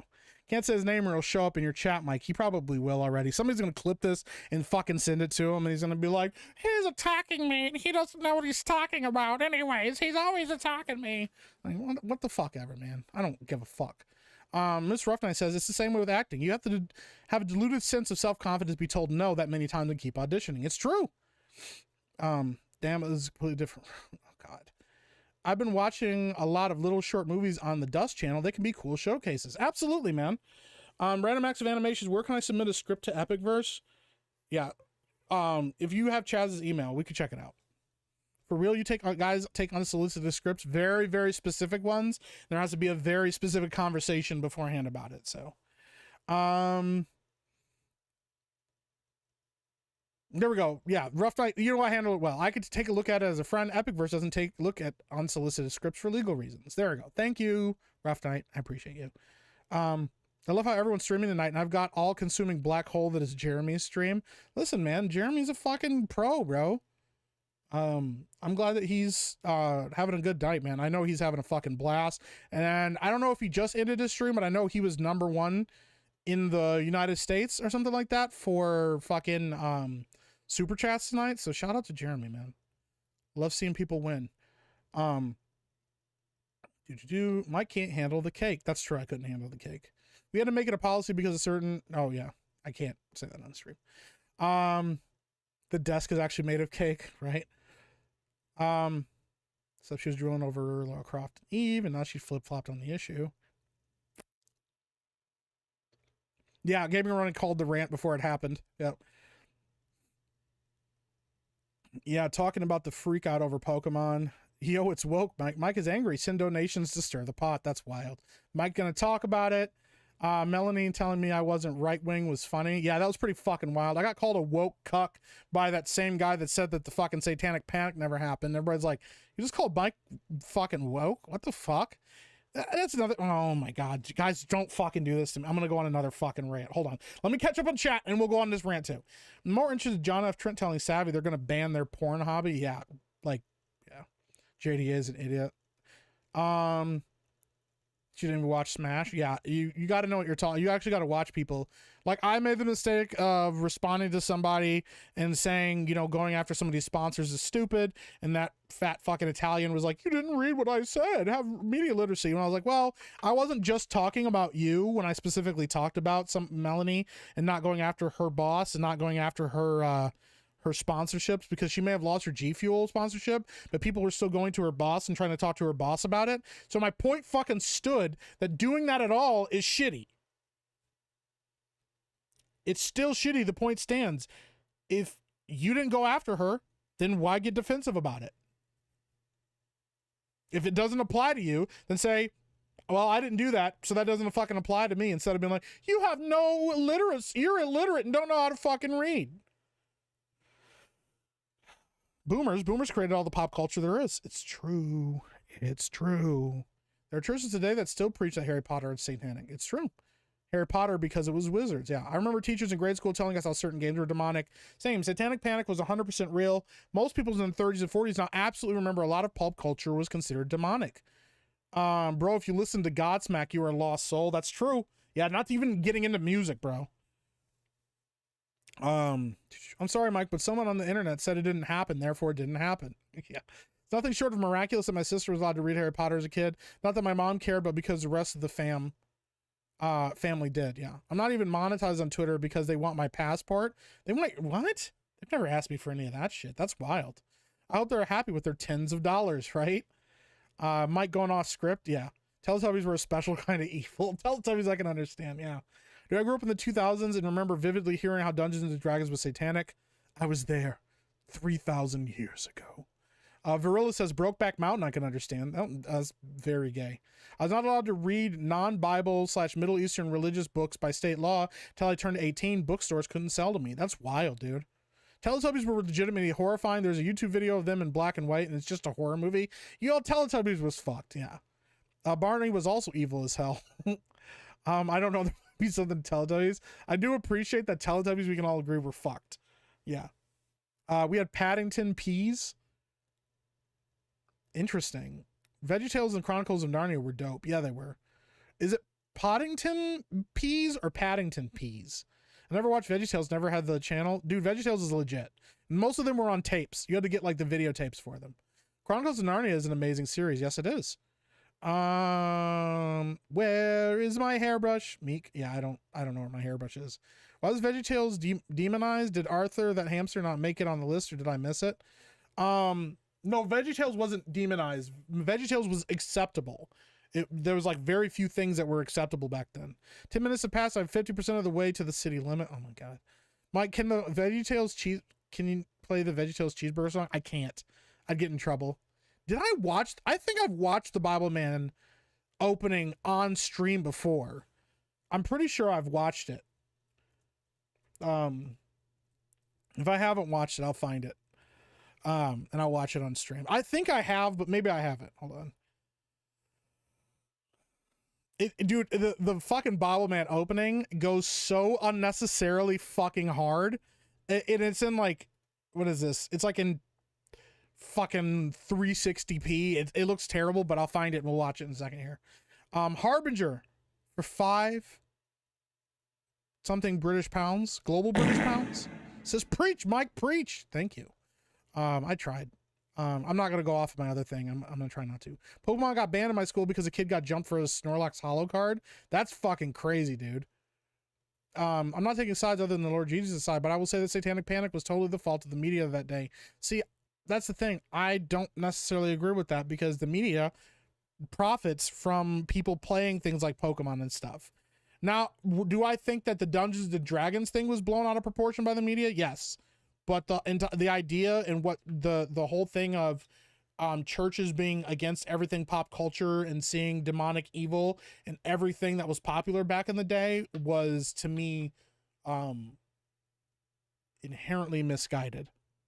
And I do not blame the news for all of that, because I know people that were even back then didn't really even watch the news, that were still very against this kind of stuff. A lot of it was reading books and all that stuff. There was a lady that started that with the Dungeons and Dragons. I gotta find where she is. I don't remember her name, but yeah, that's the thing. Not everybody experienced it, and not everybody in their churches experienced that. And if that's the case, that's awesome. And I'm really happy that you didn't have to fight through that. But a lot of us did, especially like in the Midwest and where we are and where I lived, you know, growing up and stuff. Yeah, we definitely had to deal with that. So some Christians definitely went after Lord of the Rings too, for having wizards and all that stuff. Yeah. My computer speaker goes up and down. I don't know why, but midway through Mike's rant, the audio spiked and it shook me. Sorry, D-Mad. Trucker Rob for $5. Oh my gosh, Trucker Rob. By the way, I have reinstated our beef. I saw that, Trucker Rob. Me and Trucker Rob have beef now, guys. Thank you, Rough Night. The Satanic Panic of the 1980s began with the publication of Michelle Remembers, a book by Canadian psychiatrist Lawrence Pastor and his patient, Michelle Smith. The book used recovered memory therapy to claim that Smith was abused by a satanic cult as a child. Aaron Klein says, I grew up in the church in the 70s today, never experienced any of that. I'm not saying it didn't happen, but saying the church, as if all the church acted that way, is not accurate. I should not say it's a blanket thing. Like I said, there are churches that it didn't happen in, but what I think overall as an entire culture, I think it affected the Western church the most.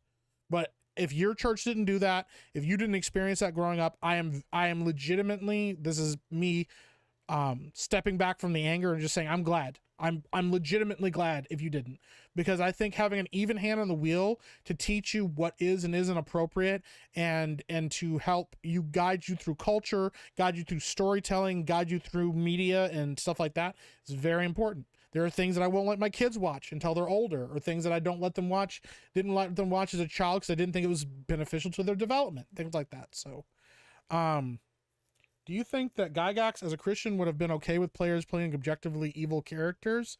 I don't know. I don't know what his opinion on that would have been. Unless the idea was, if you're going to play this character or play something with a morality like that, then you need to... Yeah, I don't know. You know, that's the thing. Because my thing is this, to me, playing evil characters does not inherently make a person evil.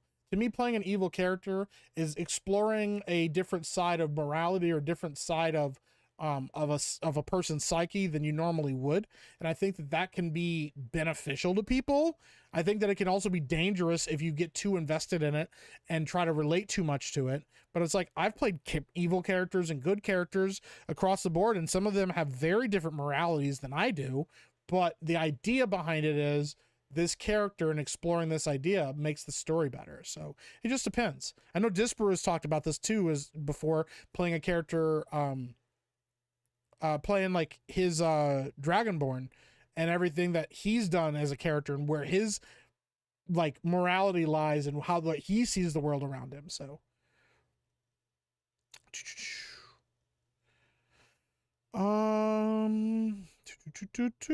Jeremy is a pro gay streamer. That's true. The cake is a lie, probably. Rant, do it. I don't even remember what I was supposed to not rant about now, actually. Oh, I remember what I was going to rant about. You go off on that guy, but not the female that started the whole thing. I've gone off on Melanie many times on Twitter. That's why I'm not doing it again.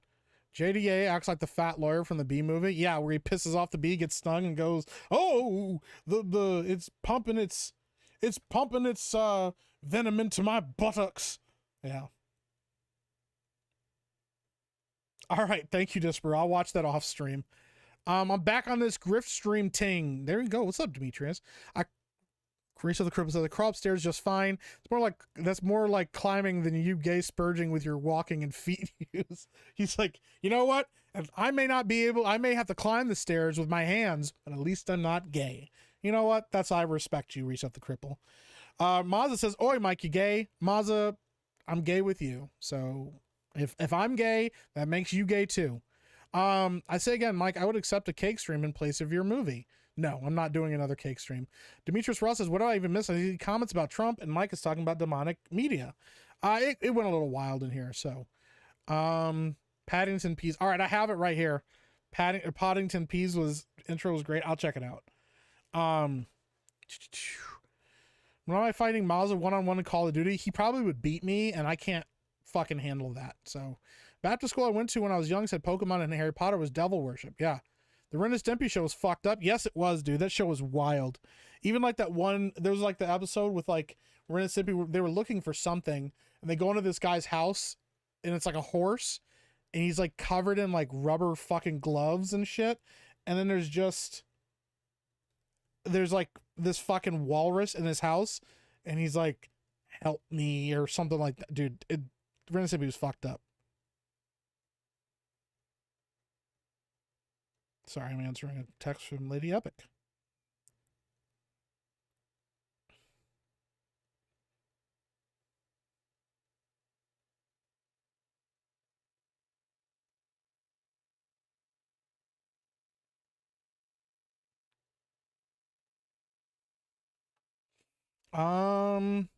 The Meek police says I reached the city limit and park Maz's car outside of the gate. Move a key from my chest and unlock a lever by the main gate. I flip the switch ceiling, Raccoon City, quickly flee. Goodbye, Meektron and Chinchilla. Good luck. I have money to collect elsewhere. The Meek police basically blew up the whole city to stop Twinkles and Meektron. That's fucking wild. It's clear that anyone who has anything to do with Teletubbies needed an exorcism and intense therapy. That's true.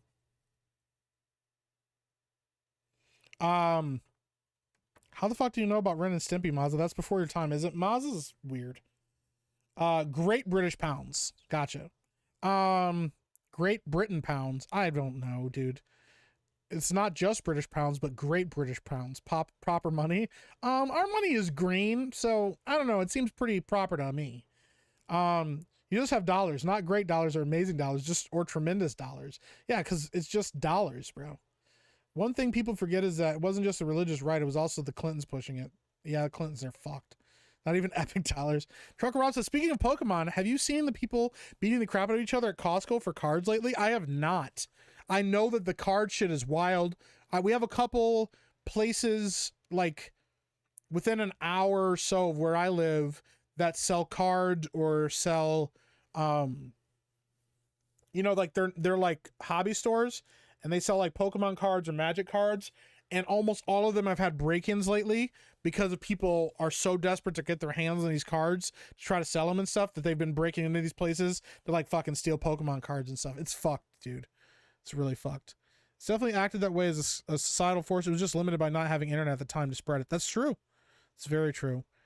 Joe C818 Pureblood said, I worked over 24 years in the entertainment industry here in Los Angeles. There's a lot of truth to the satanic Luciferian practices out here in entertainment political industry overall. That's true. I know Rough Nights told me some stories.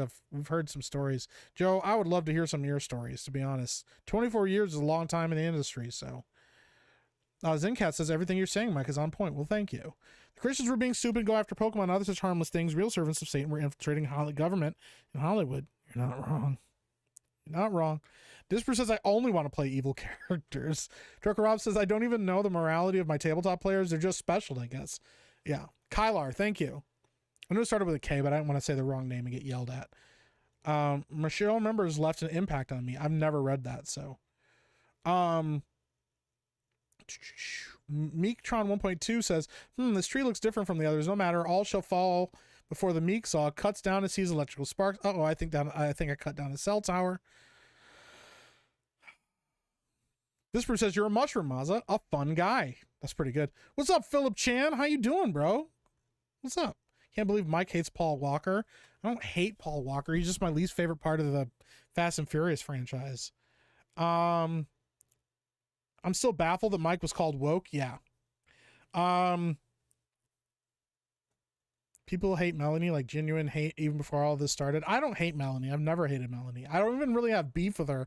I just don't agree with some of her takes, and I don't really mind calling her out on it because we're Christians and we're supposed to be able to talk about this stuff. So, playing evil characters is an exercise in looking into the abyss of evil, where you can explore how evil can be born from your own mind. It informs you of what you might be capable of if you wanted to. That's a good take at it. Atomic Patriot says, gotta go back to work. Hey, Atomic Patriot, I appreciate you, bro. Much love. Epic Mike is a true man. He can't talk and text at the same time. It's true. Text from Lady Epic. You really forgot to flush again? That's not entirely inaccurate to what I just read. It doesn't have anything. Galactic bruv pennies. Hello, bruv. That's pretty good. By the way, Satanic Panic never stopped me from watching Beavis and Butthead or Ren and Stimpy. There you go. Dude, Beavis and Butthead was legit too. I still listen to NWA. I fucking love that. I saw a man get elbowed in the face for Pokemon cards. Dude, that's crazy. Well, all these people want to bang Maz's mom. Everybody wants to bang Maz's mom. Maz's mom wants to bang Maz's mom. And a local Pokemon store closed because someone robbed it. Sucked because I had only been there once. Dude, that sucks, man. Fuck people that rob stores like that. That's crazy. Tannhauser Gate said, I kind of like Dollar because the name goes back to the damn Holy Roman Empire. Granted, what is that? Joachim Stalter to Dollar is a change that is not immediately obvious. Yeah, I would have not thought that was a change. I would have not thought that was originally what that was called. Thieves are some of the most annoying things about society. It's true.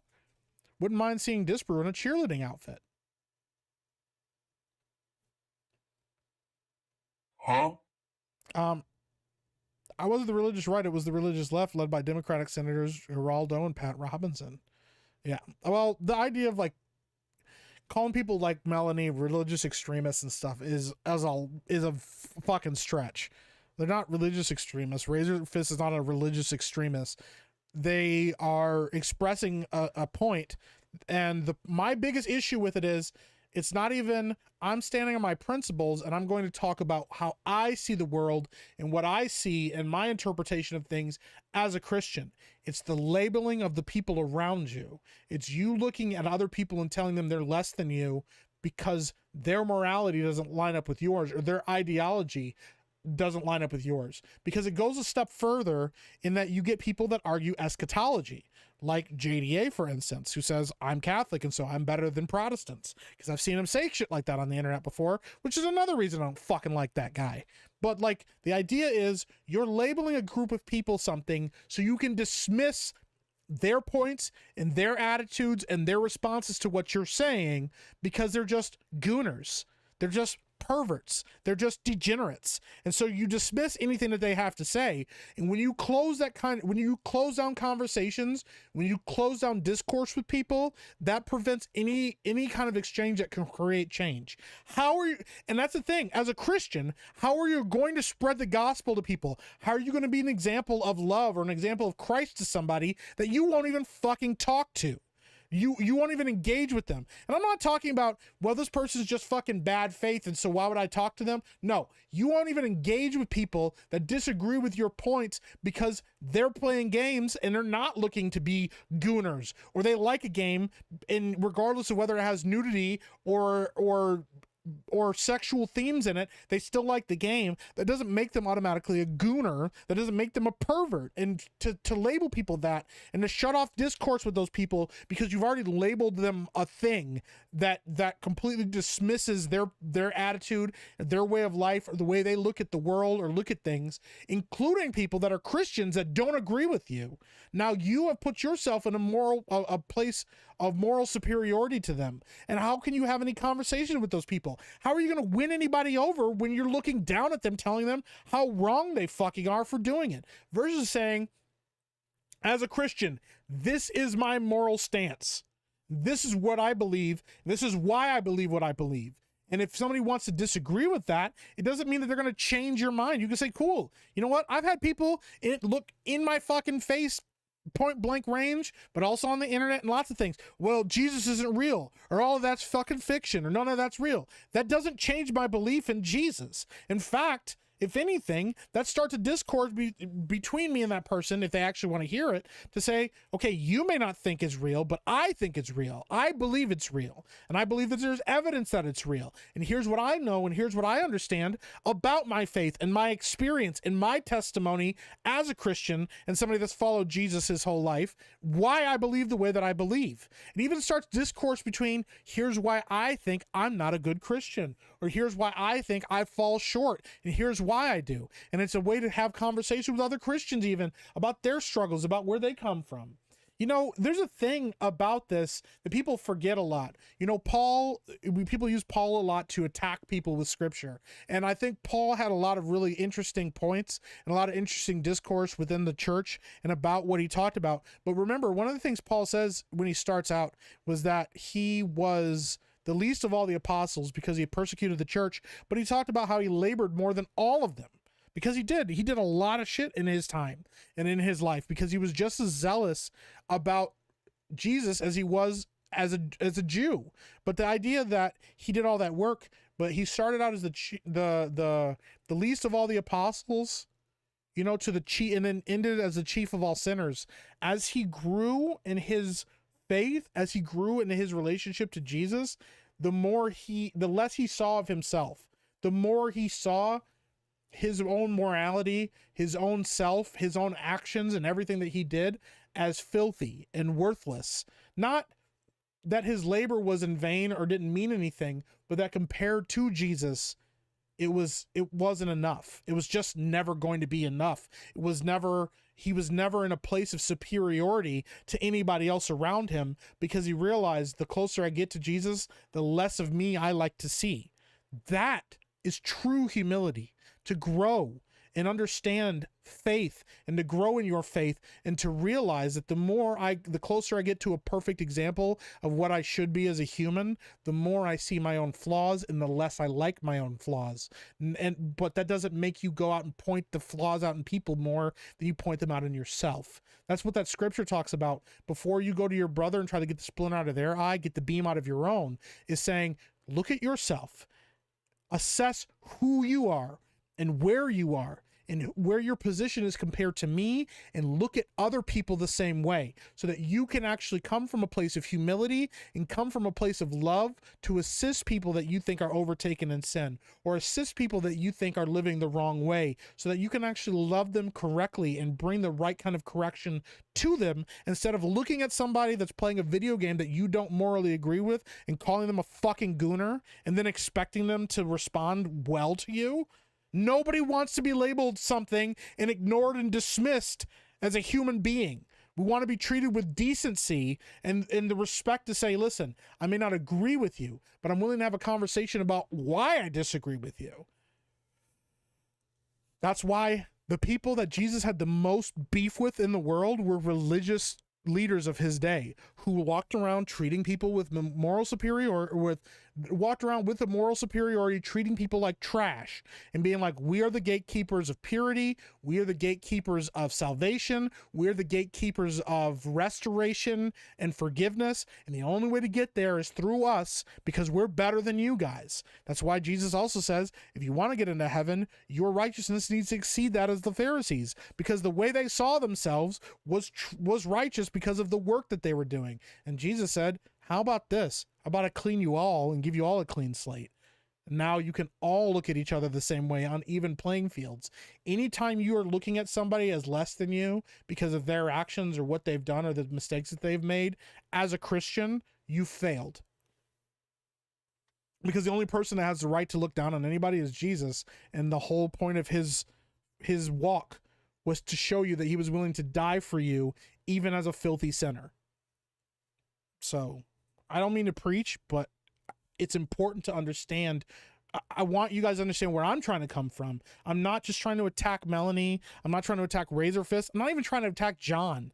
I just think it's important to understand that when you go on Twitter and you call a group of people a fucking horrible name, or you call people slurs or all of that stuff, and you do it because you're like, well, I think it's more morally reprehensible what you do, you're putting yourself in a position above those people, and you will never be able to reach those people. You will never be able to bring any kind of gospel to those people. You may get one person out of the 10,000 you pissed off that feels shame enough to go, well, I don't want to go to hell, so I better get my life cleaned up. But my thing is this, people that operate out of fear, when they lose that fear, will stop operating out of the place that they are. Very rarely does somebody living in fear, when they lose that fear, maintain the same level of diligence that they did when they were afraid. It's actually the love aspect that you want, because when somebody loves you, they'll go the extra mile for you, which is why God gave us a base of salvation and said, this is salvation. Here, this belief, This is what you need to have the base of salvation. And because of that salvation, now you have a floor to love more. And the more you love, the deeper you can go and the more you can grow in me, because the more love that you can have for me and the more you'll follow my commands and follow my rules and follow who I am, the more you'll strive for righteousness and strive to be like me because you love me. Not because you're scared that I'm going to destroy you. Fucking hell, man. I know there's a lot of rants tonight. Anyways, I'm sorry. I got way off on that again. So, Melanie Mac, words required sacrifice. Only half paying attention, but that half agrees or disagrees depending on which will let me continue being a mod. I'm not going to take away your mod status, Turn Ferguson. Aaron Klein says, I rewatched Timeline recently and forgot Paul Walker was in it. Based on the book, I thought Walker would play a scientist archaeologist. Nope. He just played the dude from Fast and Furious. Dude, I fucking hated Timeline. I thought that was going to be really cool because I love medieval stuff. And then when I watched it, I was like, this is terrible. Binary Rico said, I understand Melanie stance from a perspective of spending years offline and outside. It is psychotic for me seeing people fighting to see digital tits and ass. They are broken people. I haven't seen a Fast and Furious yet. Fast and Furious are funny. They're good. They're stupid movies, but they're like fun cinema. Born again people are the ones that yell the loudest for no reason. I yell a lot. So call Melanie out. She calls you a grifter and she'll pray for you and then blocks you. She hasn't blocked me, but she doesn't talk to me anymore. So I believe the reason why Christian advocating to ban things people used to send, like alcohol, doesn't work because they have done nothing to change the person's heart or mind. So the desire is still there. 100%. It's the zealousness of the convert. Yeah. Why is Mike attacking chat? Are you guys late on a weekly payment? I'm not attacking chat. Rothstein says Geraldo is a Cuban-American Republican and Pat was also a Republican. Not saying there wasn't also people on the left. Let's just be honest. Or just let's be honest. Pat Robertson was losing his fucking mind at the end of his life too. Philip Chan says, I have never gooned ever in my life. I believe you, Philip. There's no evidence on the internet of watching you goon anything. Ever. Shout out, Phil. Yeah, calling people gooners and playing the first descendant is hilarious. Majority of the time, people are just grinding mats. Yeah. I remember when the Bible said, thou shalt not arrange a pixel into a curved shape. That's pretty fucking funny.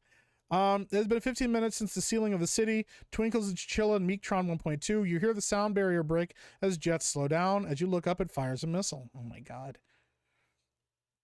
Rabnat says, Melanie can't just get rid of corn when the demand is so high. It's men are lonelier than ever. We need a place to vent their sexual frustration. Maybe they're just somewhat risky games are an alternative. I think there's a bigger issue here, and porn is a symptom, not the root.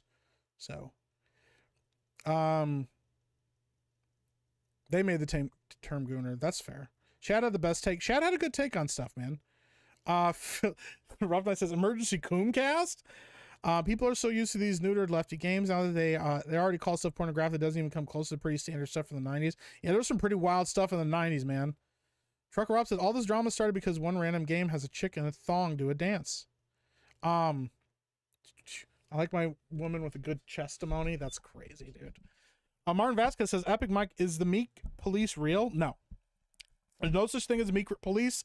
I don't condone anything that that is done in my name under the Meek police banner. If it happens and it brings me more money, that is total coincidence. I have no idea how that happened. So Naruto the 7 says, in my religion, we're always taught never to talk down to people, but talk to people with respect, kind, and humble attitude. Disper says, when did go forth and multiply turn into, but men don't find any of them attractive? That's funny. Tom Cooper said Christian better than Chris Chan. That is true. A lot of things are better than Chris Chan. Don't fucking touch the Sonichu medallion. What is a good Christian? I have no idea. I'll tell you if I ever find out. The Meek police has gone mad. I need to find a way to stop this. Meektron, you might have to, I don't know, sacrifice yourself to save the city. Rough Night says, you know what? I learned something today. The goon was inside of us all along. The real gooners were the friends we made along the way.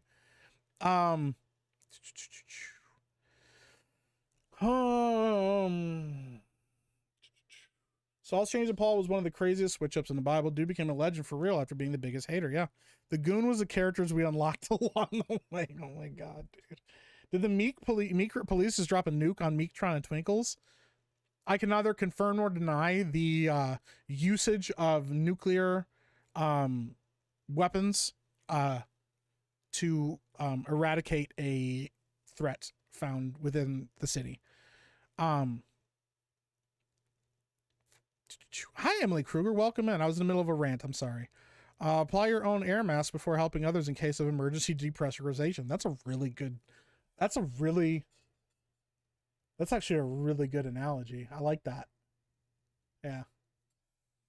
Original argument had nothing to do with religion. We just didn't understand how a person goes from praising a Playboy bunny skin to swimsuits being softcore porn. That's true. All men are gooners, or you need to go to the doctor to have your testosterone levels like that.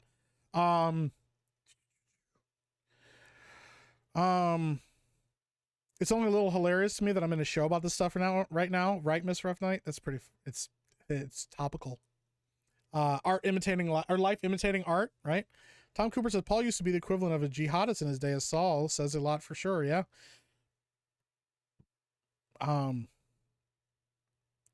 Dust clears the city. It's destroyed. All these loyal players of the Meek Viet Republic gone in a matter of seconds. Nothing but shadows in the wasteland, and yet I still remain. Oh my God, dude.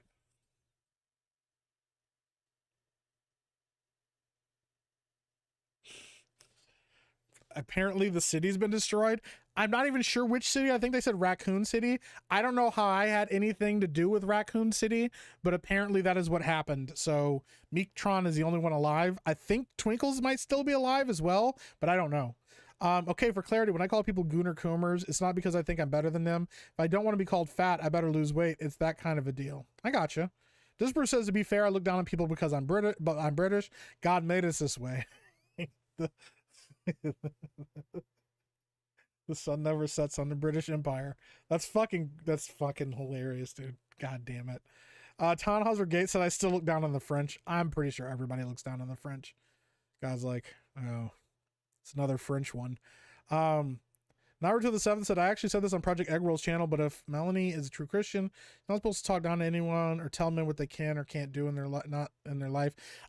I can't speak to her faith and what is or isn't real. That's between her and God. I can't, I don't think she's I don't think she's coming from a malicious place, but I also don't think she's totally thought through everything that she has said on the internet, but a lot of people don't. So I'm trying to attack Razor Fist. He hasn't. My God, dude. Hey, 185 likes, 190 on the way. Well, thank you so much. What's up, John Kennedy? Welcome in. Tom Cooper says true stuff, Mike. I apologize. I don't mean to preach at you guys. I appreciate you guys listening. If there's even still anybody fucking here, I've been fired up about stuff, and I haven't been able to get it all off my chest in like little spots throughout the stream, or like through like just streaming here and there. It all had to come out in one big stream like this. So, to be honest, I prefer the Old Testament. I know you do, Disper. That sounds about right, dude. Fire and Brimstone was the good old days. That's crazy, dude. Am I the only one left, says Meektron 1.2? He's a small furry creature emerged from the rubble. Twinkles? Oh my God, dude. Irish Jetta says Matthew 7, 1-5.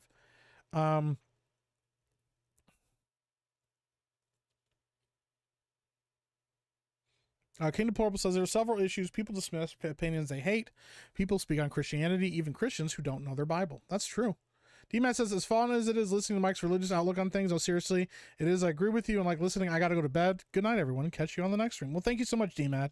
I appreciate you. Just tired of women in games being just dudes in dresses. That's true. Yeah. It's taking power away from OnlyFans, which, as we've seen with Lily Phillips, is making women even worse. And these women are not desired by men of any moral fortitude. That is true. I don't think Razor even knew what people are mad about. He went straight to assuming people were attacking Christianity and went on attack. That's true. Yeah, I think there's a lot of misunderstandings because the fucking internet is the internet.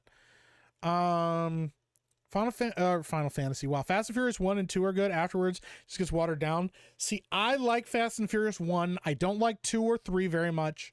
I'm okay. 4's okay. It's fine. I love Fast and Furious 5. That's my favorite one of the franchise. 6 is pretty decent.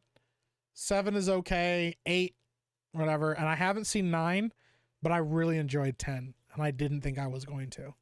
So, but they're also just doing wild stuff. They're like doing car foo now. They're like doing like kicking and punching people with cars. It's wild.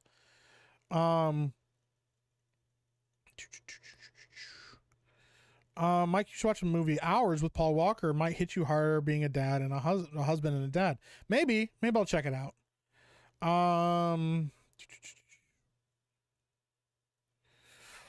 Oh goodness.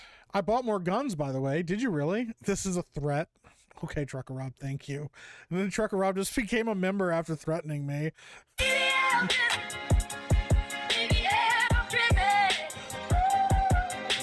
He's like, by the way, I'm threatening you. Here's a channel membership. That's crazy, dude. God dang it, dude.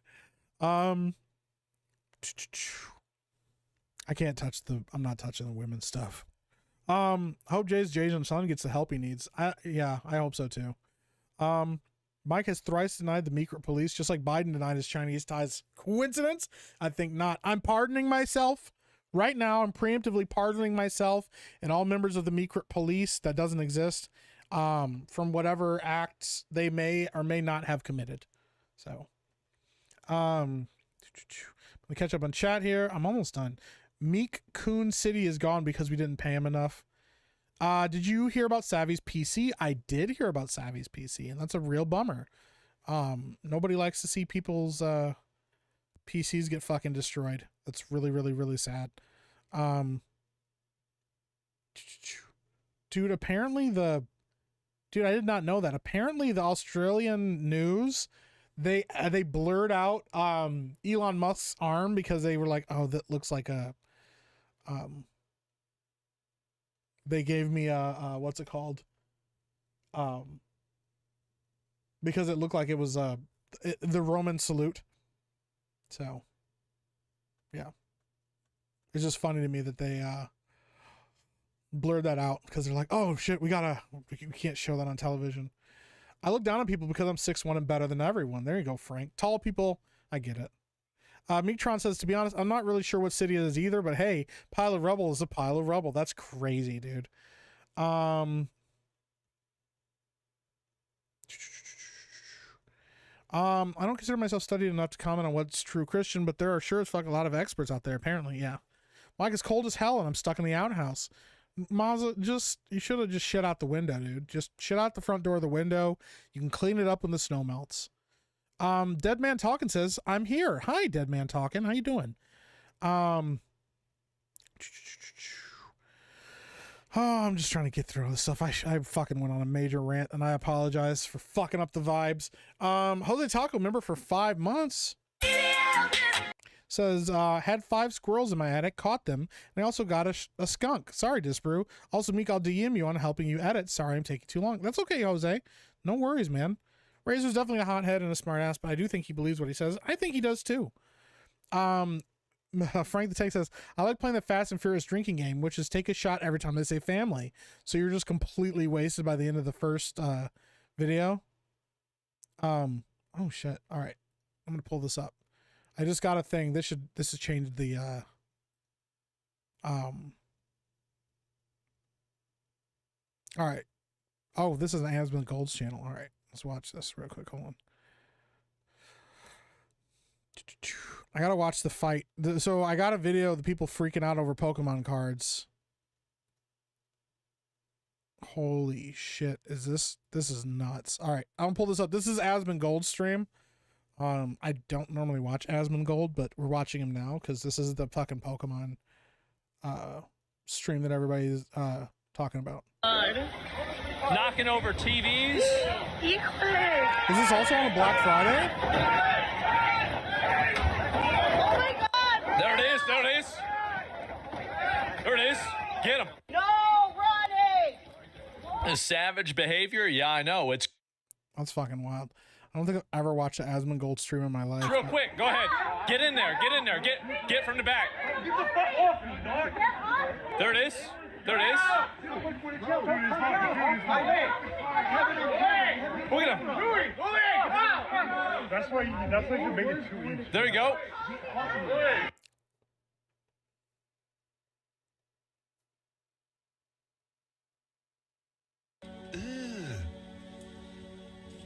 Brother, What's that? What's that, brother? It's wild, man.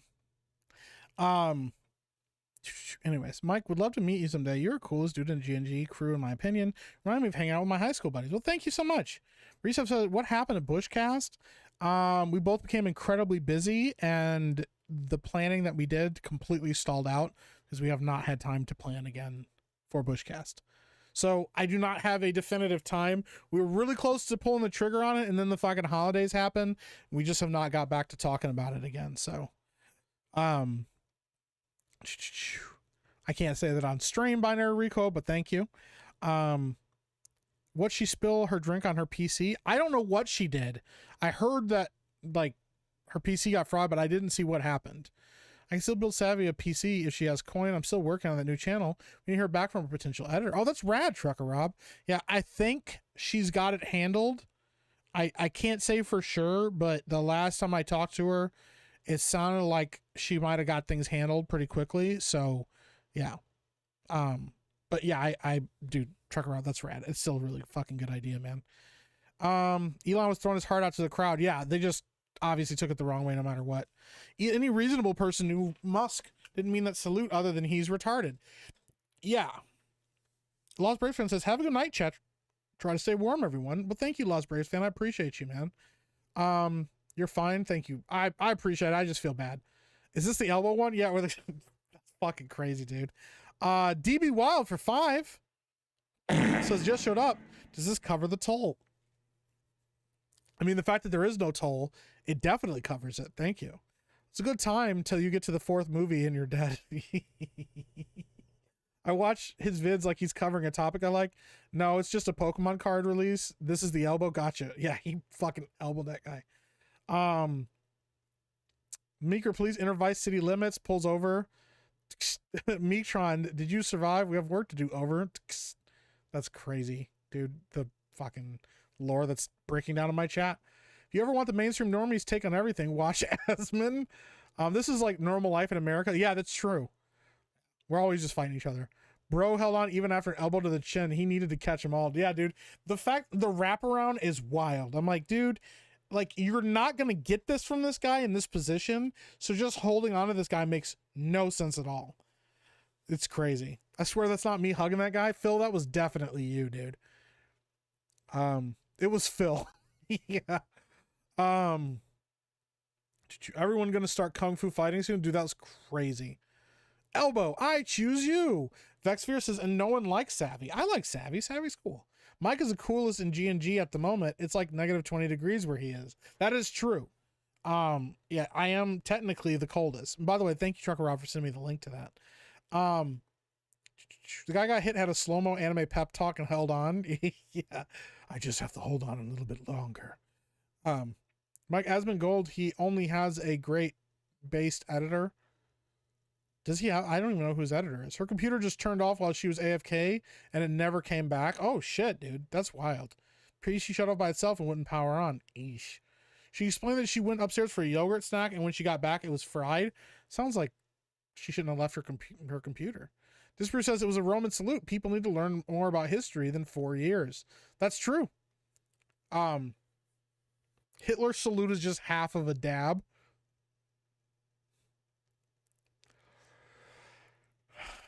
You're not wrong. You're out of line, but you're right. Meekron, inner monologue. My home, my compatriots, all dead. I shall have my revenge, but I can't let the Meekrit police know. On my way. Rest well, tiny rodent. May your wound heal quickly. That's... What are we doing, bro? Is Mike okay after TikTok got banned? Is that why Mike is angry at us? No, I was fine, dude. It was back in like 13 hours. It's like the shortest fucking ban ever. Richard Dower says, Savvy, smart lady, bit kooky. Yes, she is. All the crazy ones are. They're interesting. That's what keeps them interesting is the craziness. It's just how they focus it. When they focus it outward, like, fuck. But when they focus it inwards and, like, study shit for hours and draw weird shit on the internet, like, oh, this is cool. The idea that you can't put your arms above your shoulder height or you're a socialist is a wild grasp of politics. Yeah, right? Mike, show us what a Roman salute is. Or show us what a Roman salute is, Mike. Nope. I'm good. I'm good. I'm not Roman, so. All right, I'm going to watch about this real quick. We got to watch the Bible Man intro. I'm probably going to get claimed for it. I don't fucking care. This is the Bible Man intro if you haven't watched Bible Man. No, man, like TikTok is not banned in the USA. TikTok is back. I watch TikTok for memes, okay? I don't give a fuck if the Chinese people know how my house lays out or they watch me shit all the time. Good for them, because I don't shit a lot, but I shit for a long time. So there's a long time of them just sitting in the bathroom watching me shit. But no, yeah, I watch TikTok for the memes. It's basically like fucking Vine for me. And I have, yeah, it was gone for like 13 hours. And I was like, oh, fuck it, whatever. TikTok's gone. And then it came back and I was like, oh, cool. I'll just save some more memes then. Mountain Mutt for 5. It's a secret paywall, folks. Once you get past it, the content is beyond amazing. You guys think you're seeing the real stuff? Think again. That's a wild thing to say. At least Savvy doesn't have crazy eyes. She has hazel eyes. Yes, they're very hazel. You watch TikTok on the toilet? Yes. Dude, I'll be shitting, just shitting and watching TikToks, just powering through TikToks, bro. Laughing. That's funny. You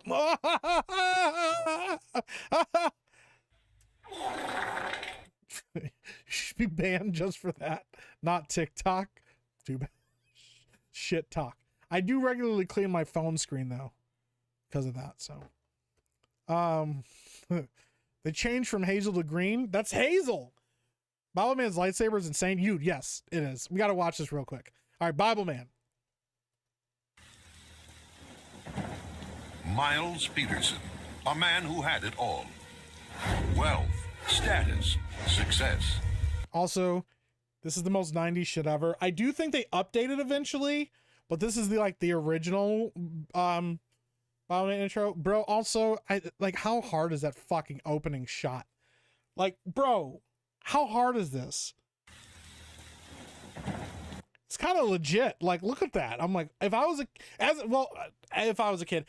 kid, I was like, what is this? This looks pretty rad. It's kind of intense. The music's kind of intense. This person says, I'm pro cancel culture if you need activities on the toilet. Oh my God, dude. I'm like, Savvy, I have green eyes. Yeah. Mike is shitting right now. I'm not in my bathroom. Miles Peterson, a man who had it all. Wealth, status, success.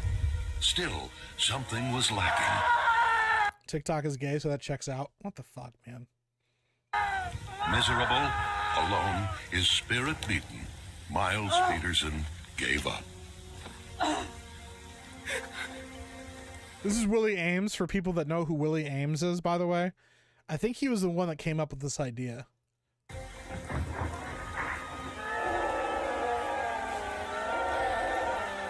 Then in his darkest hour, the words of a single book began to change his life. Bible. And at last, Miles Peterson felt the burning desire to know God.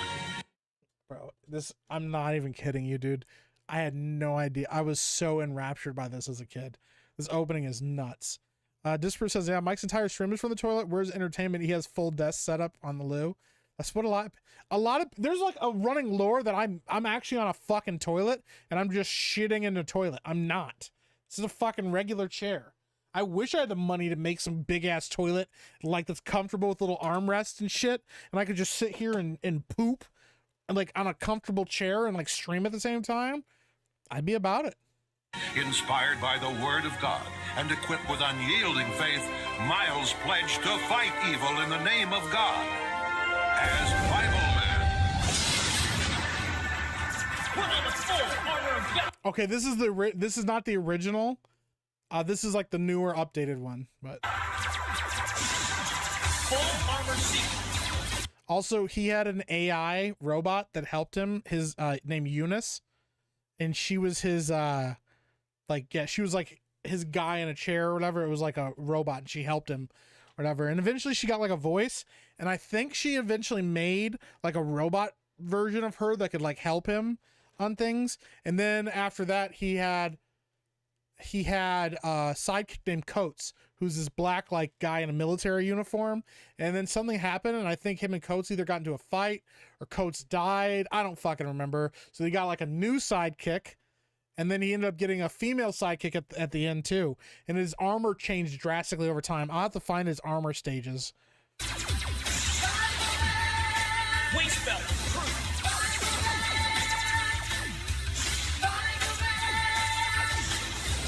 Breastplate of righteousness.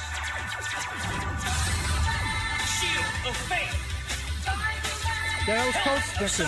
Yeah, he had a fucking... Yeah, this is the newer one. Of the spirit.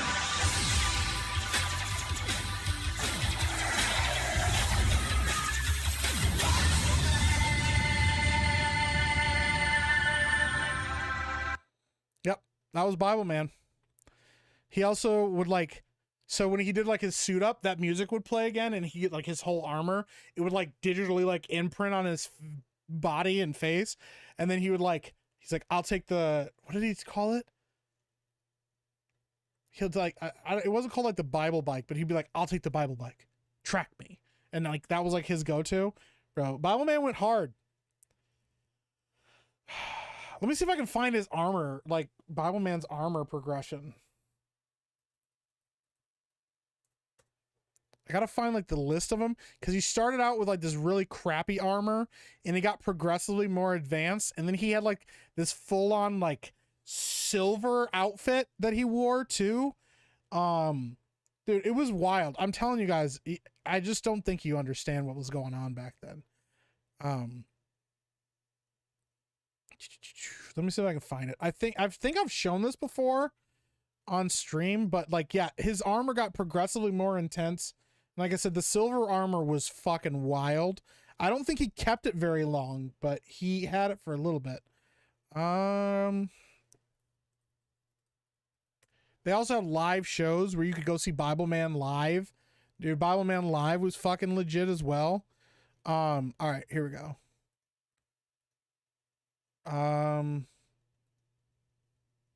Dude, the fucking pictures of this are awful.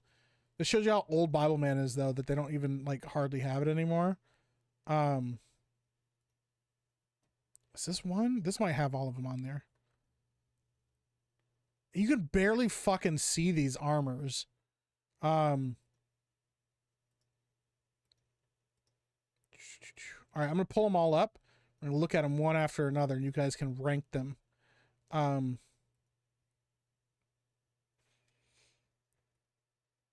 And remember, this is like really fucking, this is really, really shitty costumes in the beginning, because he didn't have like a budget, and he was just working with the best that he had.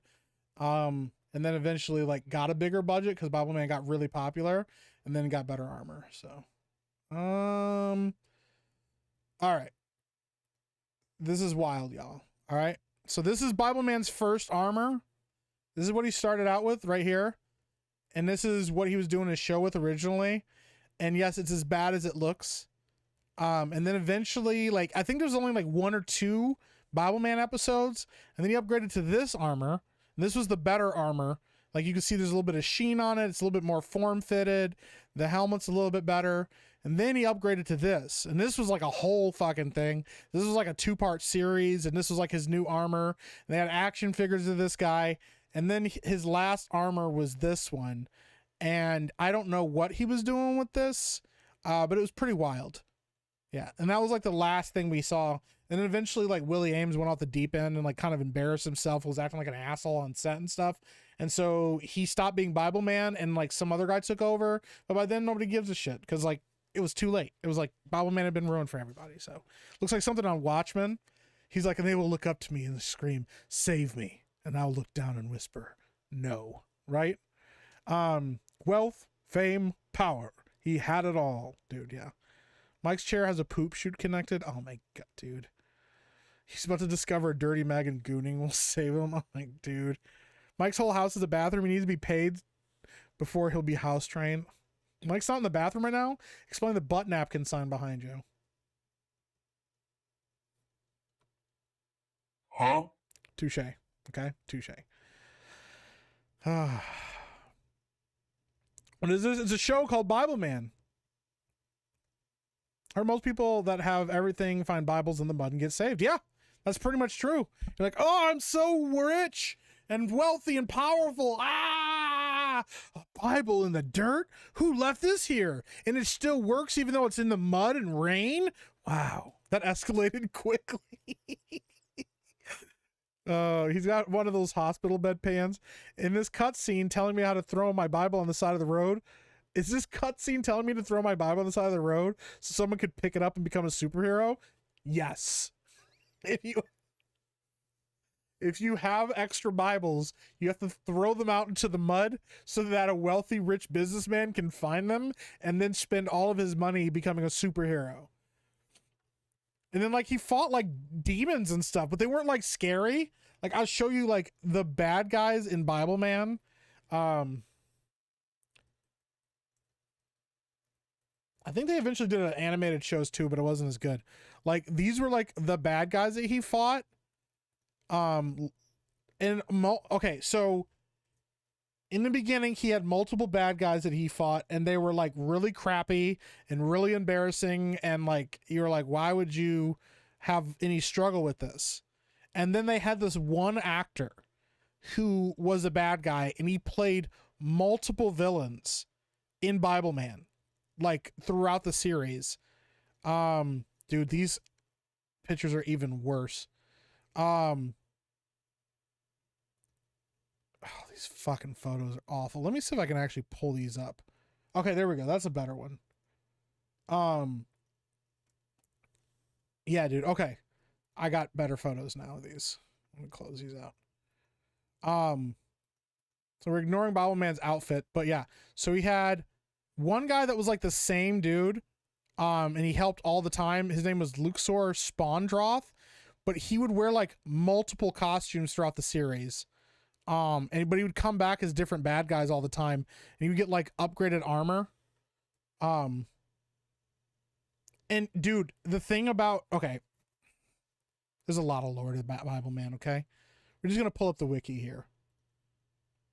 So these were like the Bible Man villains. There's the Fibbler, the cheater. He was one of the really early ones. He always cheated on his girlfriend. That's not true. He cheated at math or whatever. She was like a really early, or he was an early villain. He was an early villain. The wacky protester, Ludacris, who was like a helper. He was like a sidekick. And then the Gossip Queen. And they were like really early villains in Bible Man. And then there was this guy, and he had multiple fucking iterations because he was so good. And he became like super meta over time. So he played the Shadow of Doubt, Dr. Fear, the Master of Misery, and El Furioso, the Prince of Pride. I don't even know what I don't even know who the guy is here, but this is a totally different version of him. Yeah, so he played like that many villains in the series. And he was like super meta and like brought like this weird funny energy to shit, because he was always like quipping with Bible Man and like calling weird names and like making fun of him while they fought. And it was like kind of low-key hilarious because he dropped some like really banger insults. Dude, it was wild. Anyways, if you want to check out Bible Man, do it or don't. So is there a Quran Man? I can't even make that joke. I was going to say something, but I can't. Then the multiverse happened and the gods went to war. Oh man. It's Bible versus Bible Man. Mike took the streaming to the next level with bowel streams. I'm not pooping. Wow, that looks terrible. Mike, who wins in a fight, Bible Man or Larry Boy? Probably Larry Boy. Larry Boy's actually pretty legit. Man, this is so cheesy. I love it. Yeah. Looks good. Too bad I was still a sperm. Oh my god, dude. Captain Power ripoff. Yeah. I don't remember what the name of his motorcycle was. I wish I knew what the... Okay. I'm going to probably get claimed for this. I don't give a fuck. BibleMan.com. I don't even think Bible Man like is owned by anybody anymore. But anyways, he would like... So you got to suit up. Now this is his new sidekick. This is after Coates. It's what I call dressing for success. Waste belt of truth. So you had to like input it into the computer and like manually put these things on with like coding. It's so gay. I see why you like it. God damn it, dude. Why? This is breastplate. There's no nipples. put on his helmet. Full armor sequence complete. Yeah, dude. And the sword of the spirit. Cypher. I'm gonna get in trouble for this. I already know it. Why? Oh, no reason. Eunice, I'll take the tunnel bike. Track me. Tunnel bike. That was what it was called.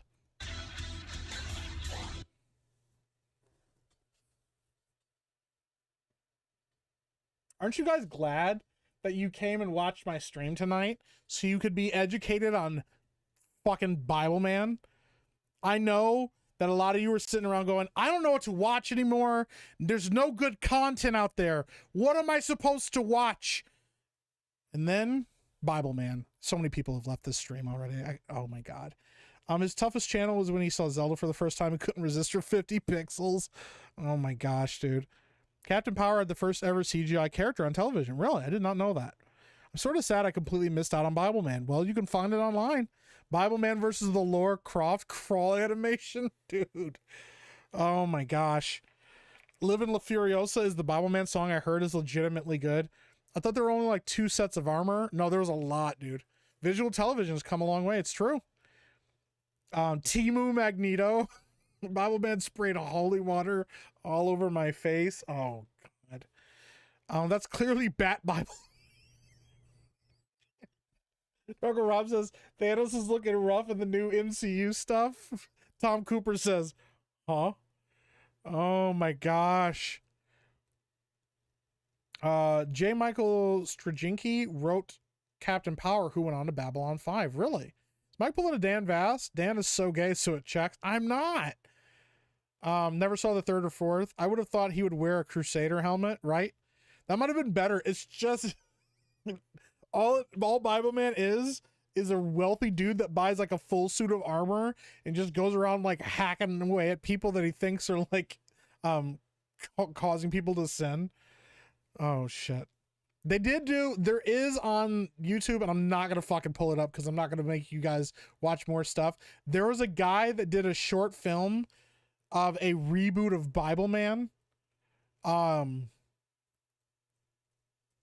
It was like a gritty reboot, and if I remember correctly, I think like he used like a actual like gun or something like that. But yeah, he did like a gritty reboot of Bible Man, and it's fucking hilarious. So, oh my gosh, streaming while shitting is such a power move. I'm not shitting. Oh my gosh, dude. They're asking for you over at CobraCast, but I warned them you eat dogs. Are they asking for me over at CobraCast? Really? Jeremy said they ended their DEI mandates. Wow. Mike, how do you feel about Elena Pierce calling people fake gamers? Who the fuck is Elena Pierce? Who the fuck that bitch? Who's this? Australia video game writer and former journalist.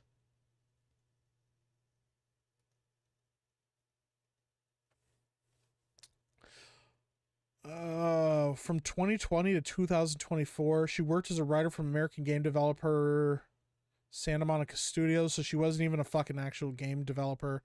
She's reported on video games for various news outlets, including entertainment news website IGN. She worked at a production company, Rooster Teeth, from 2018 to 2020, which she hosted the Inside Gaming News program. She hasn't been involved in anything that would tell me that she deserves to call anybody fake. Yeah, I don't really think. Also, oh, she's fucking Australian. Australians have no business calling anybody anything. Nah, she can get fucked. Dan Vass streamed playing the game. Was there a Bible Man game?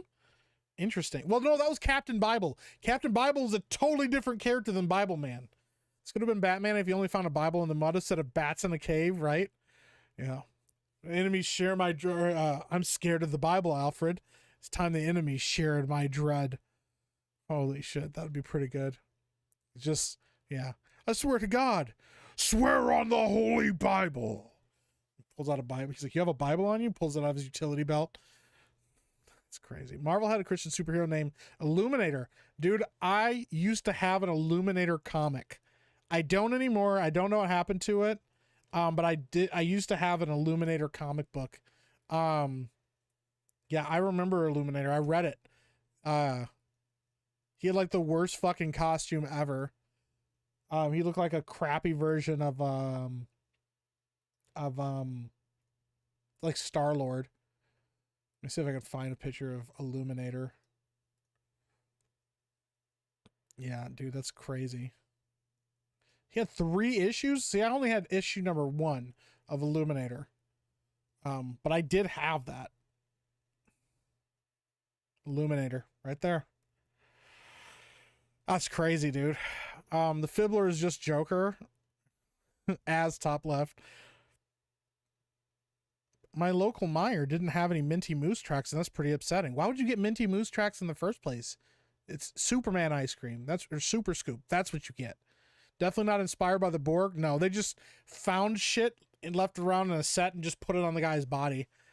I have a feeling I have the same joke about Quran Man in mind as Mike, probably. Allah Man, Bible Man DEI. Epic Mike, is this your origin story? No, I hope not. All right. I'm gonna probably call it pretty soon here. Dude, we've been streaming for 3.5 hours. Holy shit.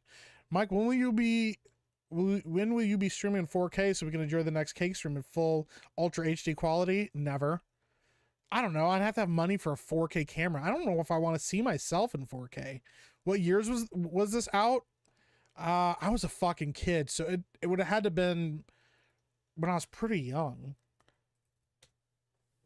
He started like 95 is when he started. I didn't start watching until I was like 8, I think. Yeah, Bible Man was like a whole fucking thing. And yeah, there's like animated Bible Man series now, but I don't think he's still around anymore. Yeah, 2000. It started in 1995. From 1995 to 2010. That's a pretty good run, man. That's 15 years. And then they rebooted it in CGI. 2016. It ran from 2016 to 2020. Yep. The description: Miles Peterson is a wealthy man who turns to God after he finds a Bible in some mud. From then on, he pledges to fight evil with the word of God. This is on Wikipedia, by the way. Disguised in the full armor of God, Bible Man fights against evils using scripture and a lightsaber. There it is. Joseph A, aka Vatlaw, for 5 says, Mike, with Ohio State winning the NCG, is Michigan going to claim it because of the results of number 30th game? Also, yes, I would find it hilarious. You know, I hope Ohio State doesn't win anything.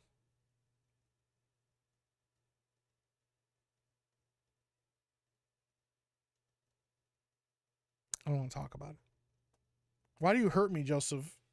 Why do you hurt me, Vatlaw? Watching you over watching gay Jeremy. Well, thank you. Apparently I'm gay too. So there's Mega Man with different armors, kind of. Abs of Humility, gonna remember that one.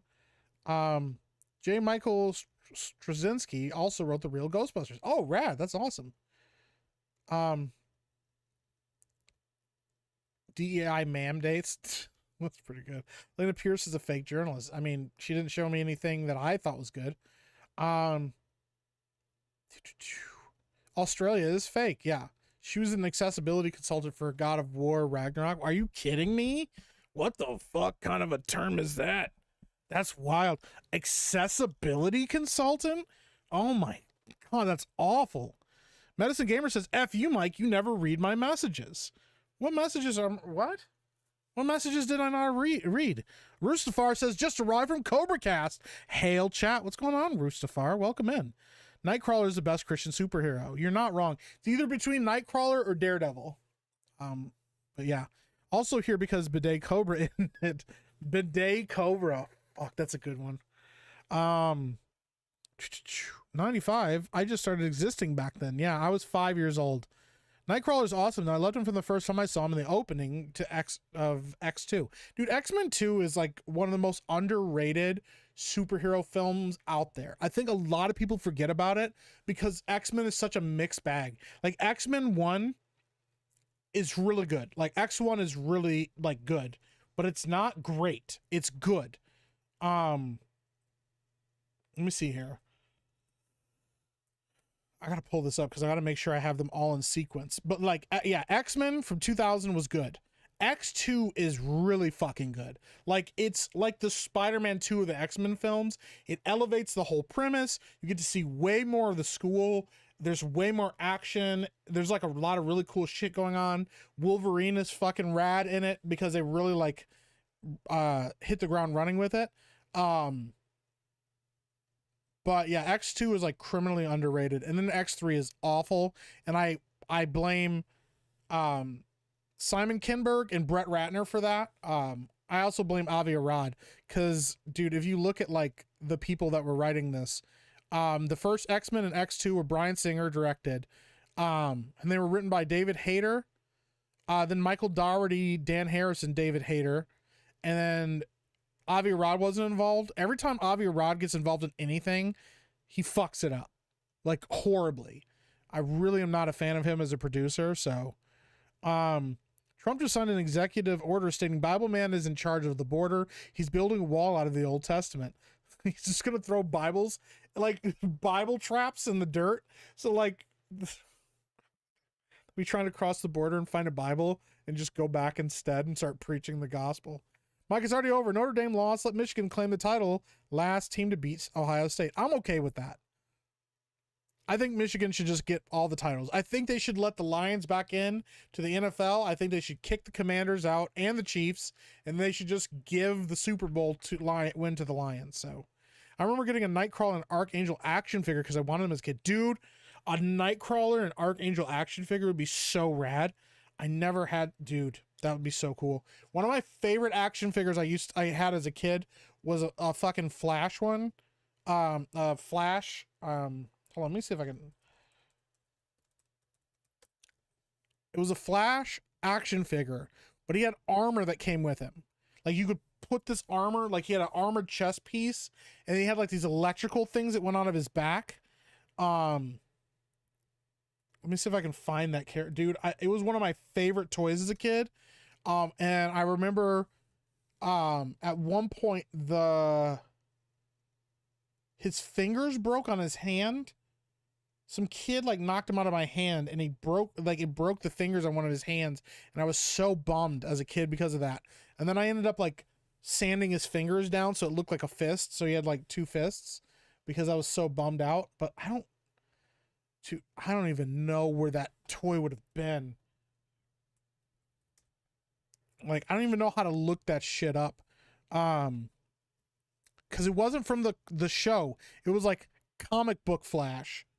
Dude, I don't even know where I would go to look that up. But he had like the coolest fucking armor.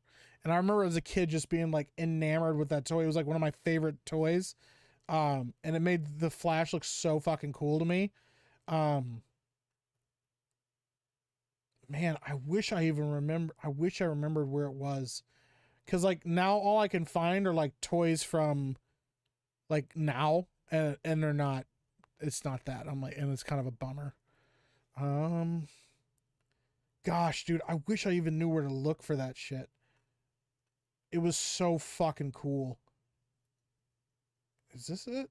No. See, a lot of the stuff that I find, like, it's all from, like, shows and stuff like that. But this was, like, yeah, this was, like, a straight-up comic book Flash. I don't know. One day, maybe I'll find it, and then I'll freak out about it. Be like, oh, my God, I gotta show everybody I finally fucking found it. And then I'll forget, and then we'll just never talk about it again. Was it DC's collectible? I don't fucking know, dude. I need to stop looking for it. This was like in the 90s, maybe early 2000s or something though. And yeah, he had like if anybody in the chat, like by any chance knows what I'm talking about, please DM me on Twitter with this. But yeah, it was the Flash. He was super fucking jacked. And he had armor that came with him. It was a chest piece you could put on him. And I think he had leg pieces as well that you could put on him. And then you could connect these like lightning pieces. They were like mechanical looking lightning pieces to his back into his armor. So it made him look like he was like armored up when he was fighting. I don't even fucking remember where to look for that. Cause like all the armored Flash stuff is now from like current times.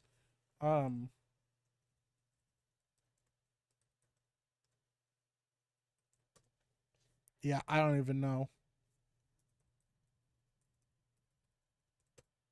Because I know some people collect action figures in here, so X2 is awesome. Yeah, dude, X2 is amazing. Medicine Gamer says, for 2 says, nah, I'm just trolling. Well, I appreciate you. Thank you for clarifying. X1 good, X2 awesome, X3 meh. Yeah, dude, X3 is so fucking, it's such a huge drop off, and I don't know what they were thinking. Dude, it pissed me off so much. I remember as a kid being so disappointed in that, dude. I just hated it. And the fact that, yeah, they killed off Cyclops because James Marston was doing fucking Superman Returns instead of X-Men. So they killed him off really quickly. And then there was another actor, I think, that left as well during that time, dude. And they just, yeah, it just felt like like most of the characters like an afterthought. Dude, it was so fucking disappointing. Anyways, yeah, they made Cyclops into a simp. Yeah, they ruined his characters. X-Men First Class is good. Yeah, X-Men First Class is really good. I really like X-Men First Class. It's definitely up there. X-Men Days of Future Past is fucking amazing. That's one of the best X-Men movies. I don't think it's better than X2. I think it's as good as X2. And then the best X-Men movie that we've ever gotten is Logan. So X-Men Dark Phoenix is I have never seen Dark Phoenix. I have been told that it's absolutely fucking terrible and not to watch it. And so I have avoided it like the plague. I've never watched it. But yeah. Another toy I used to have. Holy shit, dude. Okay. I don't know if anybody's going to remember this one. I know you guys will probably remember the movie. But see, there was a movie back in the day called Steel. I know a lot of people will remember Steel. With Shaquille O'Neal in it, and the movie was terrible. But I also remember getting this toy. This toy was at they had this toy at a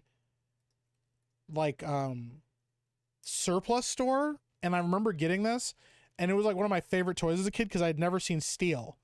But I didn't even know who Shaquille O'Neal was at the time because I was a kid, whatever. But dude, he kind of had some legit toys. Like, he had a removable helmet that you could take. This armor right here was also removable. And then the wings that came out that were on the back were also removable from the chest piece to the armor. And then you could fit these gauntlets on him and stuff. So you could like shoot these beams out. And he had this giant fucking hammer. Dude, none of that's in the movie. None of it. And I don't understand why none of it was in the movie, but none of that's in the movie. It's just like, none of that was there.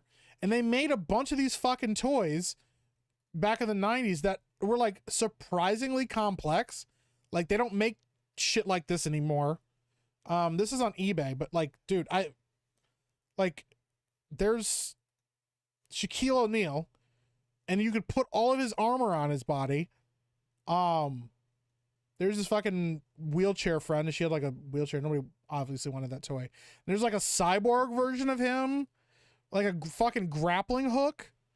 Once again, removable helmets and shit. Dude, these toys kind of slapped. I was like, what the fuck? They don't make anything like this anymore. Like, this movie had none of this shit in here, but they made like some of the most raw fucking toys. Like, and the fact that you could take his armor on and off and stuff was so fucking cool to me, dude.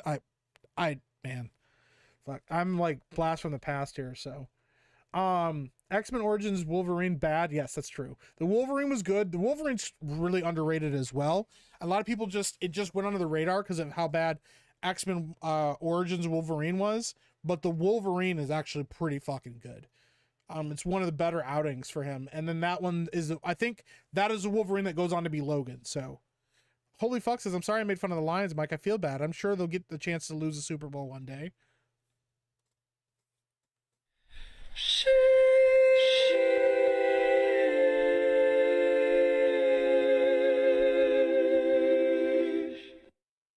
That hurts. Those movies criminally underutilized Cyclops. Yeah, dude, they do. Yeah, Cyclops. I didn't like Cyclops as a kid because, I liked him in the X-Men cartoon, the animated series, but I did not like him in the movies at all. I feel like, yeah, they just used him horribly. X-Men 97, we really get to see him do some shit. I talked about this on stream before. He like jumps out of the fucking plane and he uses his like eye lasers to slow his fall because they're kinetic beams. Dude, fucking raw. That's the kind of Cyclops. There's also like a comic book panel, or not comic book panel, but there's like a section of a comic book with Logan and Cyclops where they're being attacked by Sentinels, and he just fucking takes his like goggles off and just lasers like a whole area. And Wolverine's like, sometimes I forget, like, this is why you're in charge. Because, like, Cyclops does not put up any shit. And when he's, like, fucking done with it, he's done with it. Like, yeah, Cyclops is fucking rad, dude. And when they utilize him correctly. If they don't utilize him correctly, he's fucking embarrassing. Yeah. Let's check something real quick.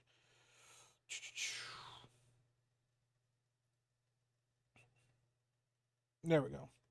Anyone here play Marvel Rivals? I need friends to play with.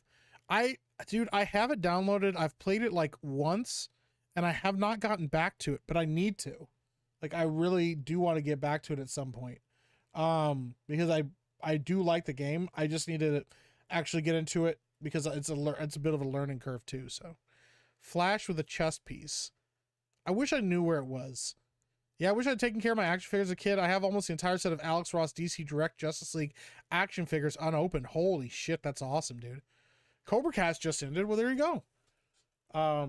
Getting Pig with a Fanny Pack says Raid. Holy shit. Well, thank you guys for coming in and hanging out. I still have a ton of old Star Wars toys from when I was a kid. My buddy used to have the old Millennium Falcon with like the actual pieces and the characters and the chessboard and everything in it. That was like his like favorite toy as a kid, and then he ended up needing money and ended up selling it or whatever. But dude, it was like one of the coolest fucking things ever. Enjoy your show, Mike. Here's a like. Thank you, Medicine Game. I appreciate it, man. Extra is almost as bad as Apocalypse. That's very true. Frank the Tank, have a good night, man. I appreciate you. I saw it for friggin'. I still felt cheated. There you go.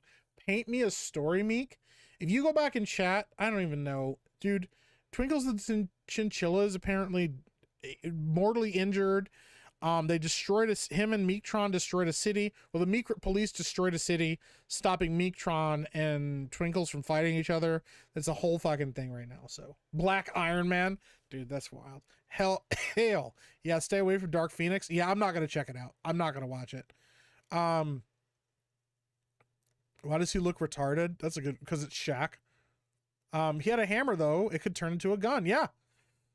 He has a hammer in the movie. He does have a hammer, but each hammer that he gets, like in those toys, are completely different and do things that it never did in the game. So, Bionicle is some dope Lego from my childhood. The films kind of slap too. I've never seen the Bionicle films. I had all of the Bionicles except for the brown one. The oh my gosh, what the fuck was his name? Was it Pohatu?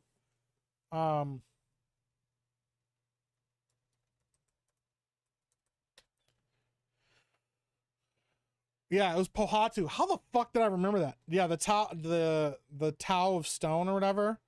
Yeah, so dude, I fucking loved Bionicle as a kid. It was one of the coolest fucking things. And I used to get Lego Magazine, and I used to get Lego Magazine, and I used to get the little comic book series of them. And I had every one of them but him. And these, dude, for me, these were the coolest fucking toys ever. Like, oh my gosh, the original Bionicle toys. I think they still have Bionicle stuff now, but they're not as cool as the original Bionicles. Like, I don't know why. There was something about them, and like, yeah, here's like the original. Also, like, dude, I don't know. There was just something about these fucking toys that I don't know, man. They just fucking slap. They just hit different. Toys back in the day hit differently, and maybe because I thought it was just because I was a kid and so I didn't know any better, but nah, dude, like, they came in these tubes and you could put their mask on there. There's like a face on each of these that you could put their mask on. And dude, each of them had a different weapon. The ice guy was my favorite because he had the sword and the shield. But yeah, dude, Bionicles fucking slapped. Those were some good toys, man. I had a 2-pack of Spike Link armor, Batman and Superman, and a couple of Batman toys from Eckhart's that were anime in style but never found in a cartoon. Dude, that's legit.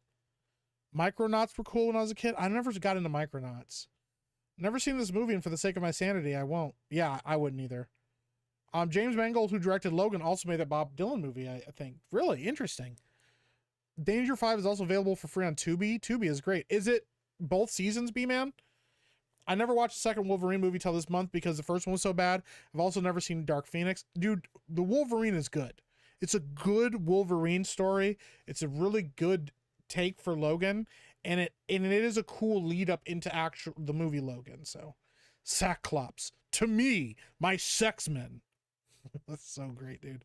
Actual Cyclops is OP. Yeah, people do not realize how powerful and what a great actual like tactician and stuff he is. Yeah, Cyclops is badass. But what about Beardo's favorite superhero, Cyclops? I mean, listen, man, shooting a laser beam out of your ball sack is pretty impressive. That kid Eli says, I always like Gambit. Wish they did something legit with that character in live action. Dude, Gambit was legit. I fucking love Gambit. He was one of my favorite as a kid. My favorite, like, hands down, was Wolverine. Even as a kid, Wolverine, Beast were two of my favorites. But yeah, dude, yeah. Gambit was fucking legit. I thought he had the coolest fucking power. And using, like, a bow staff and playing cards and shit was so fucking cool. Cyclops never had a persona outside the X-Men. His costumes were always whatever all the X-Men were wearing. I mean, that's fair, but he was the leader. Like, that's kind of his... I feel like that was kind of his whole shtick, so... Oh, what's up, Midnight Light? Welcome in. Mike's volume is way lower than Jeremy. Is it really? Whoops. Well, I'll talk. I just got to bring my mic up closer to my mouth. Mike, is it Flash Gordon football fight soldier action figure? No, it's the Flash. Dude, I wish I could find it. Maybe got anybody new in chat here. So I'm trying to find. There was an action figure that I used to have back in the day that was the Flash. It was from the 90s, and he had like a metal. It wasn't metal. It was plastic, but it looked like a high-tech chest piece. And he had high-tech leg pieces, and they had slots in the back, and you could insert like these like yellow like electrical things. Like they looked like high-tech electrical things too, like that plugged in the back, but it was like a chest piece that snapped onto his front, and then leg pieces that snapped onto his legs. If you took them off, he just looked like the regular Flash. And I wish I knew where to find him or what he looked like. Because most of the stuff I can find are like from the movies or their series, and it's not what I'm looking for. And I've never been able to find that character again.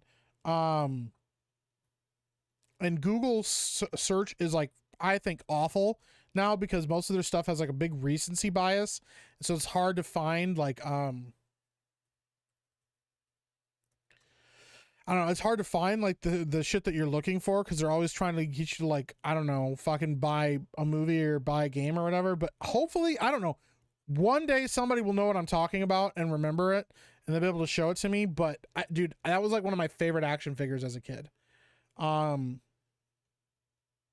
Yeah, I don't know. Maybe somebody will find it one day, but not having the brown one about all the Bionicles, dude, that's wild. I have not seen The Massive Light. Maybe I'll check it out. I've always thought about, I think my son is really into Legos. I think he would think Bionicles are really cool, especially because putting them together was always so rad, dude. I was so pumped every time I could put together another Bionicle. Oh my gosh, dude. I'd be like beside myself, like freaked out and excited. Gosh, dude, I wish I could fucking find,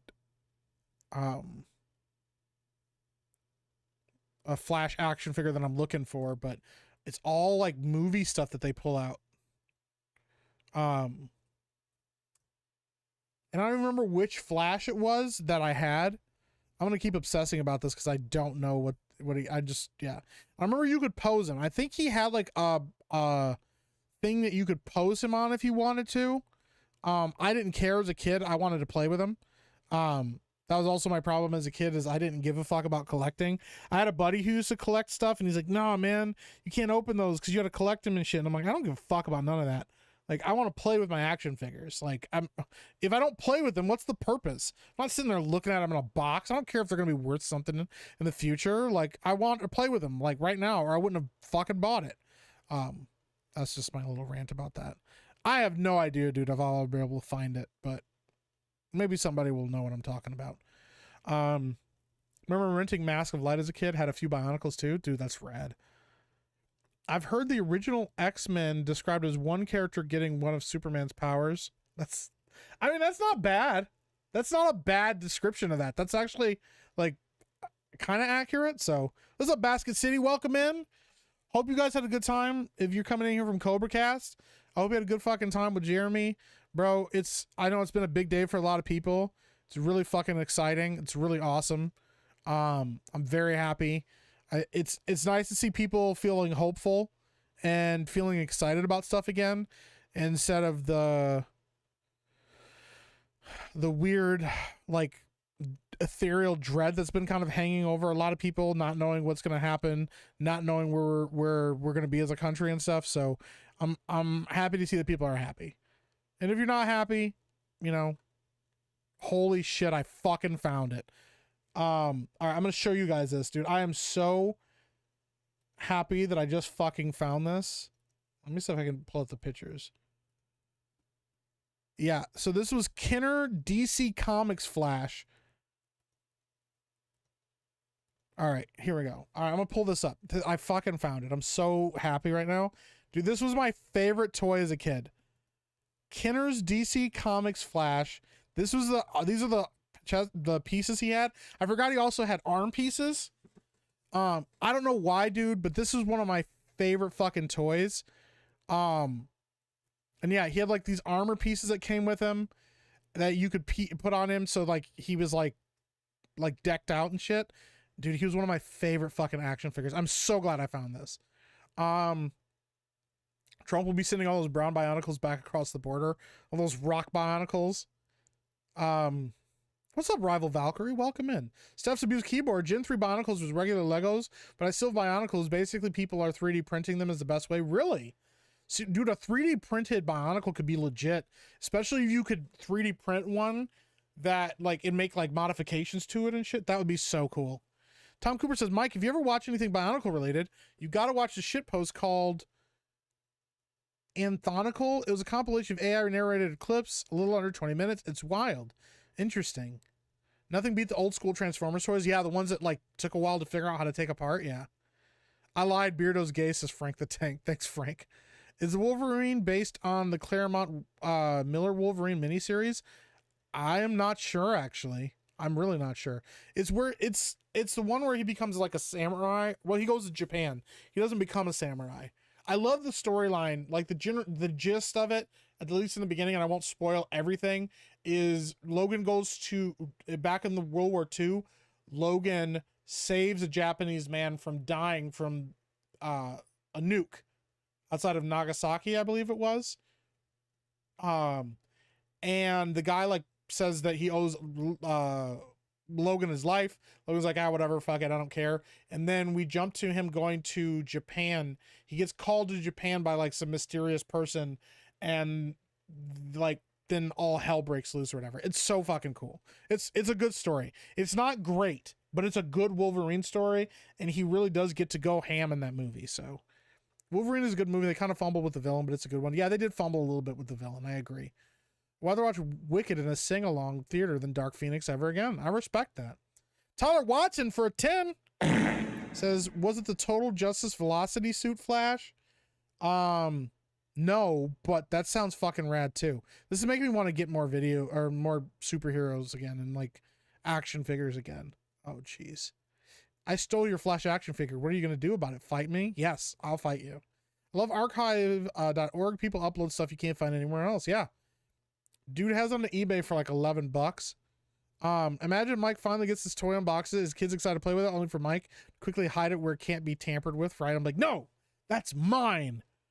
Does anybody remember Street Sharks? Dude, Street Sharks was legit too. I fucking loved Street Sharks. Mike, are you talking about Flash Garden? That's the only one I found with armor and stuff. No, I'm so glad I fucking found this, dude. Kenner DC Comics Flash. 1996. Damn. 96, bro. Guinea Pig with a fanny pack gifted 5 memberships.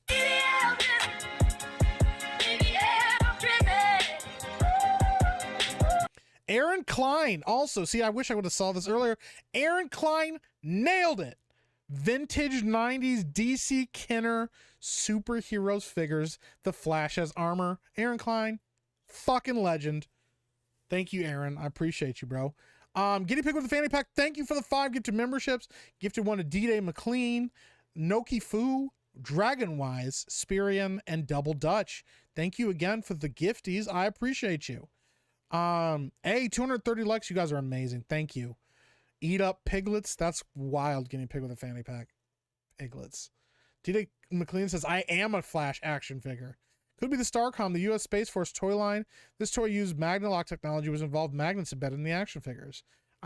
Dude, you guys know so many things about action figures.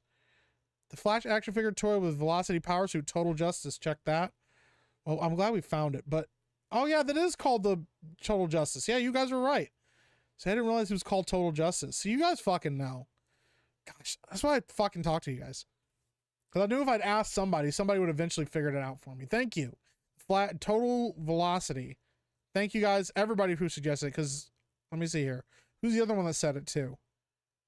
The Total Justice. So Tyler Watson, you were also fucking correct. Just let your soul go. Just let it shine through. Thank you, Tyler Watson. I appreciate it. You guys are fucking rad. Oh, goodness. And they were all Flash action figures. It's wild. Especially when Pohatsu was orange. So then you could make a Toa of plasma by combining him with white pieces. Oh, dude, that's sick.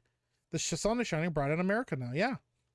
I imagine not playing with my OG Star Wars, G.I. Joe Transformers, He-Man, and Ninja Turtles toys. I'd be filthy rich now. Yeah, that's true.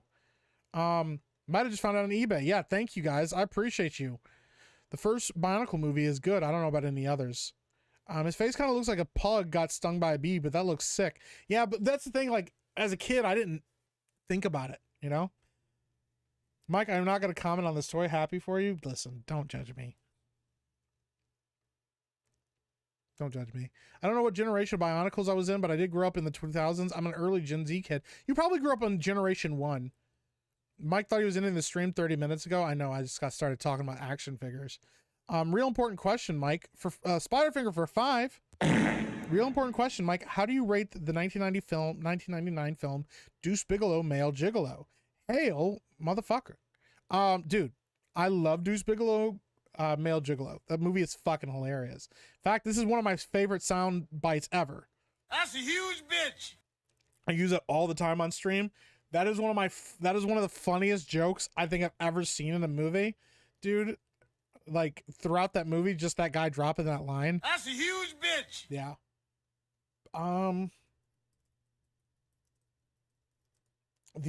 My other favorite fucking toy of all time that I had, I remember getting this for Christmas. I think I've talked about this on stream before. Let me see if I find the right one. Is this the right one? This is it right here. The 1993 Kenner animated series Batmobile. I'm gonna pull up a picture of this bitch. This was, I remember, so I had this toy. This is like so fucking terrible, the picture of it. So I know some of you probably had this toy. Dude, this right here. So my mom got this for me. She found one of these when I was, okay, so what year was this? Did I just say that came out? Is that 93? 92. So this came out in 92. So I got one of these, I think, when I was 5. Batman Animated Series was one of my favorite shows growing up, period. It's still one of my favorite shows of all time. I remember getting this. I had to have been 5 or 6. I was young. But I remember getting this toy for Christmas. And it was the coolest fucking toy I had ever gotten in my life. And I already had a Batman action figure. But dude, when I tell you I was like beside myself excited, this is still one of the coolest toys ever. And then over the years, just moving and stuff like that, I lost it.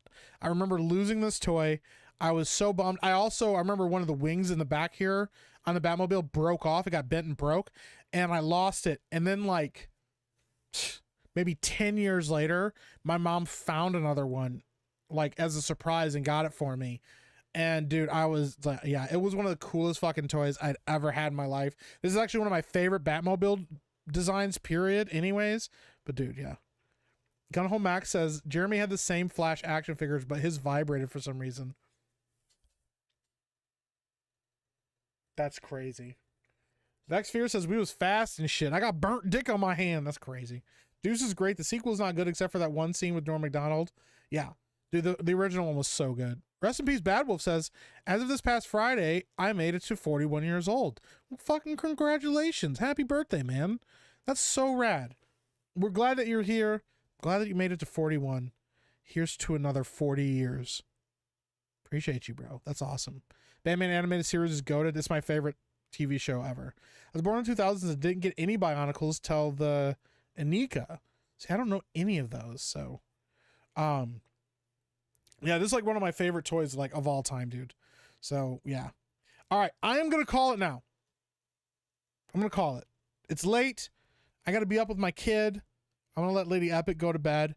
Guys, I appreciate the hell out of you. This was an awesome stream. Thank you for all the gifted memberships. Thank you for the members. Thank you for all the super chats. Thank you for your time. I appreciate the hell out of all of you guys. Shout out. Thank you guys for hanging out so long with me. I am going to go to bed. Yeah, I did have a lot of cool toys as I was growing up. I was very fortunate because we were poor as shit. But yeah, guys, I appreciate the hell out of you. Go hang out with somebody. Go show somebody on the internet some love. If you're going to bed, I hope you rest well. If you got to go to work, I hope you have a great day at work. Thank you so much for your time, your love and your support. And as I go out, I'll go to my thanks for watching screen, and instead of the normal outro, I'll play the chicken song. Don Gaming says, yo, just got here. Sorry, Don, I'm leaving. Been going for 4 hours. I got to go to bed. I appreciate the hell out of you guys. Steph's Abuse Keyboard says, that's it. I've been streaming for 4 hours. I got to go to bed. I'm sleepy. It's 1 a.m. I'll be streaming again tomorrow. Tuesday night's cooldown. After Tuesday night's main event tomorrow, be on the lookout for it.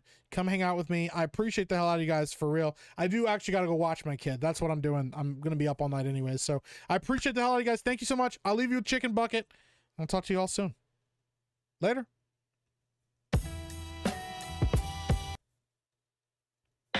Chicken grits in my soul. That's how I roll. KFC, baby. It's my favorite. Oh, give me that bucket. I said, give me that bucket. I think, give me that bucket. I think the licking chicken. From Kentucky to the bayou. The flavor's so right. That secret recipe keeps me up all night. Gotta have that touch, that wonderful spice. KFC, baby. It's a chicken paradise. Fried and crispy, can't resist me. KFC, a southern mystery, project chicken, finger licking. Come and get it, that clock is ticking. Fried and crispy, don't you miss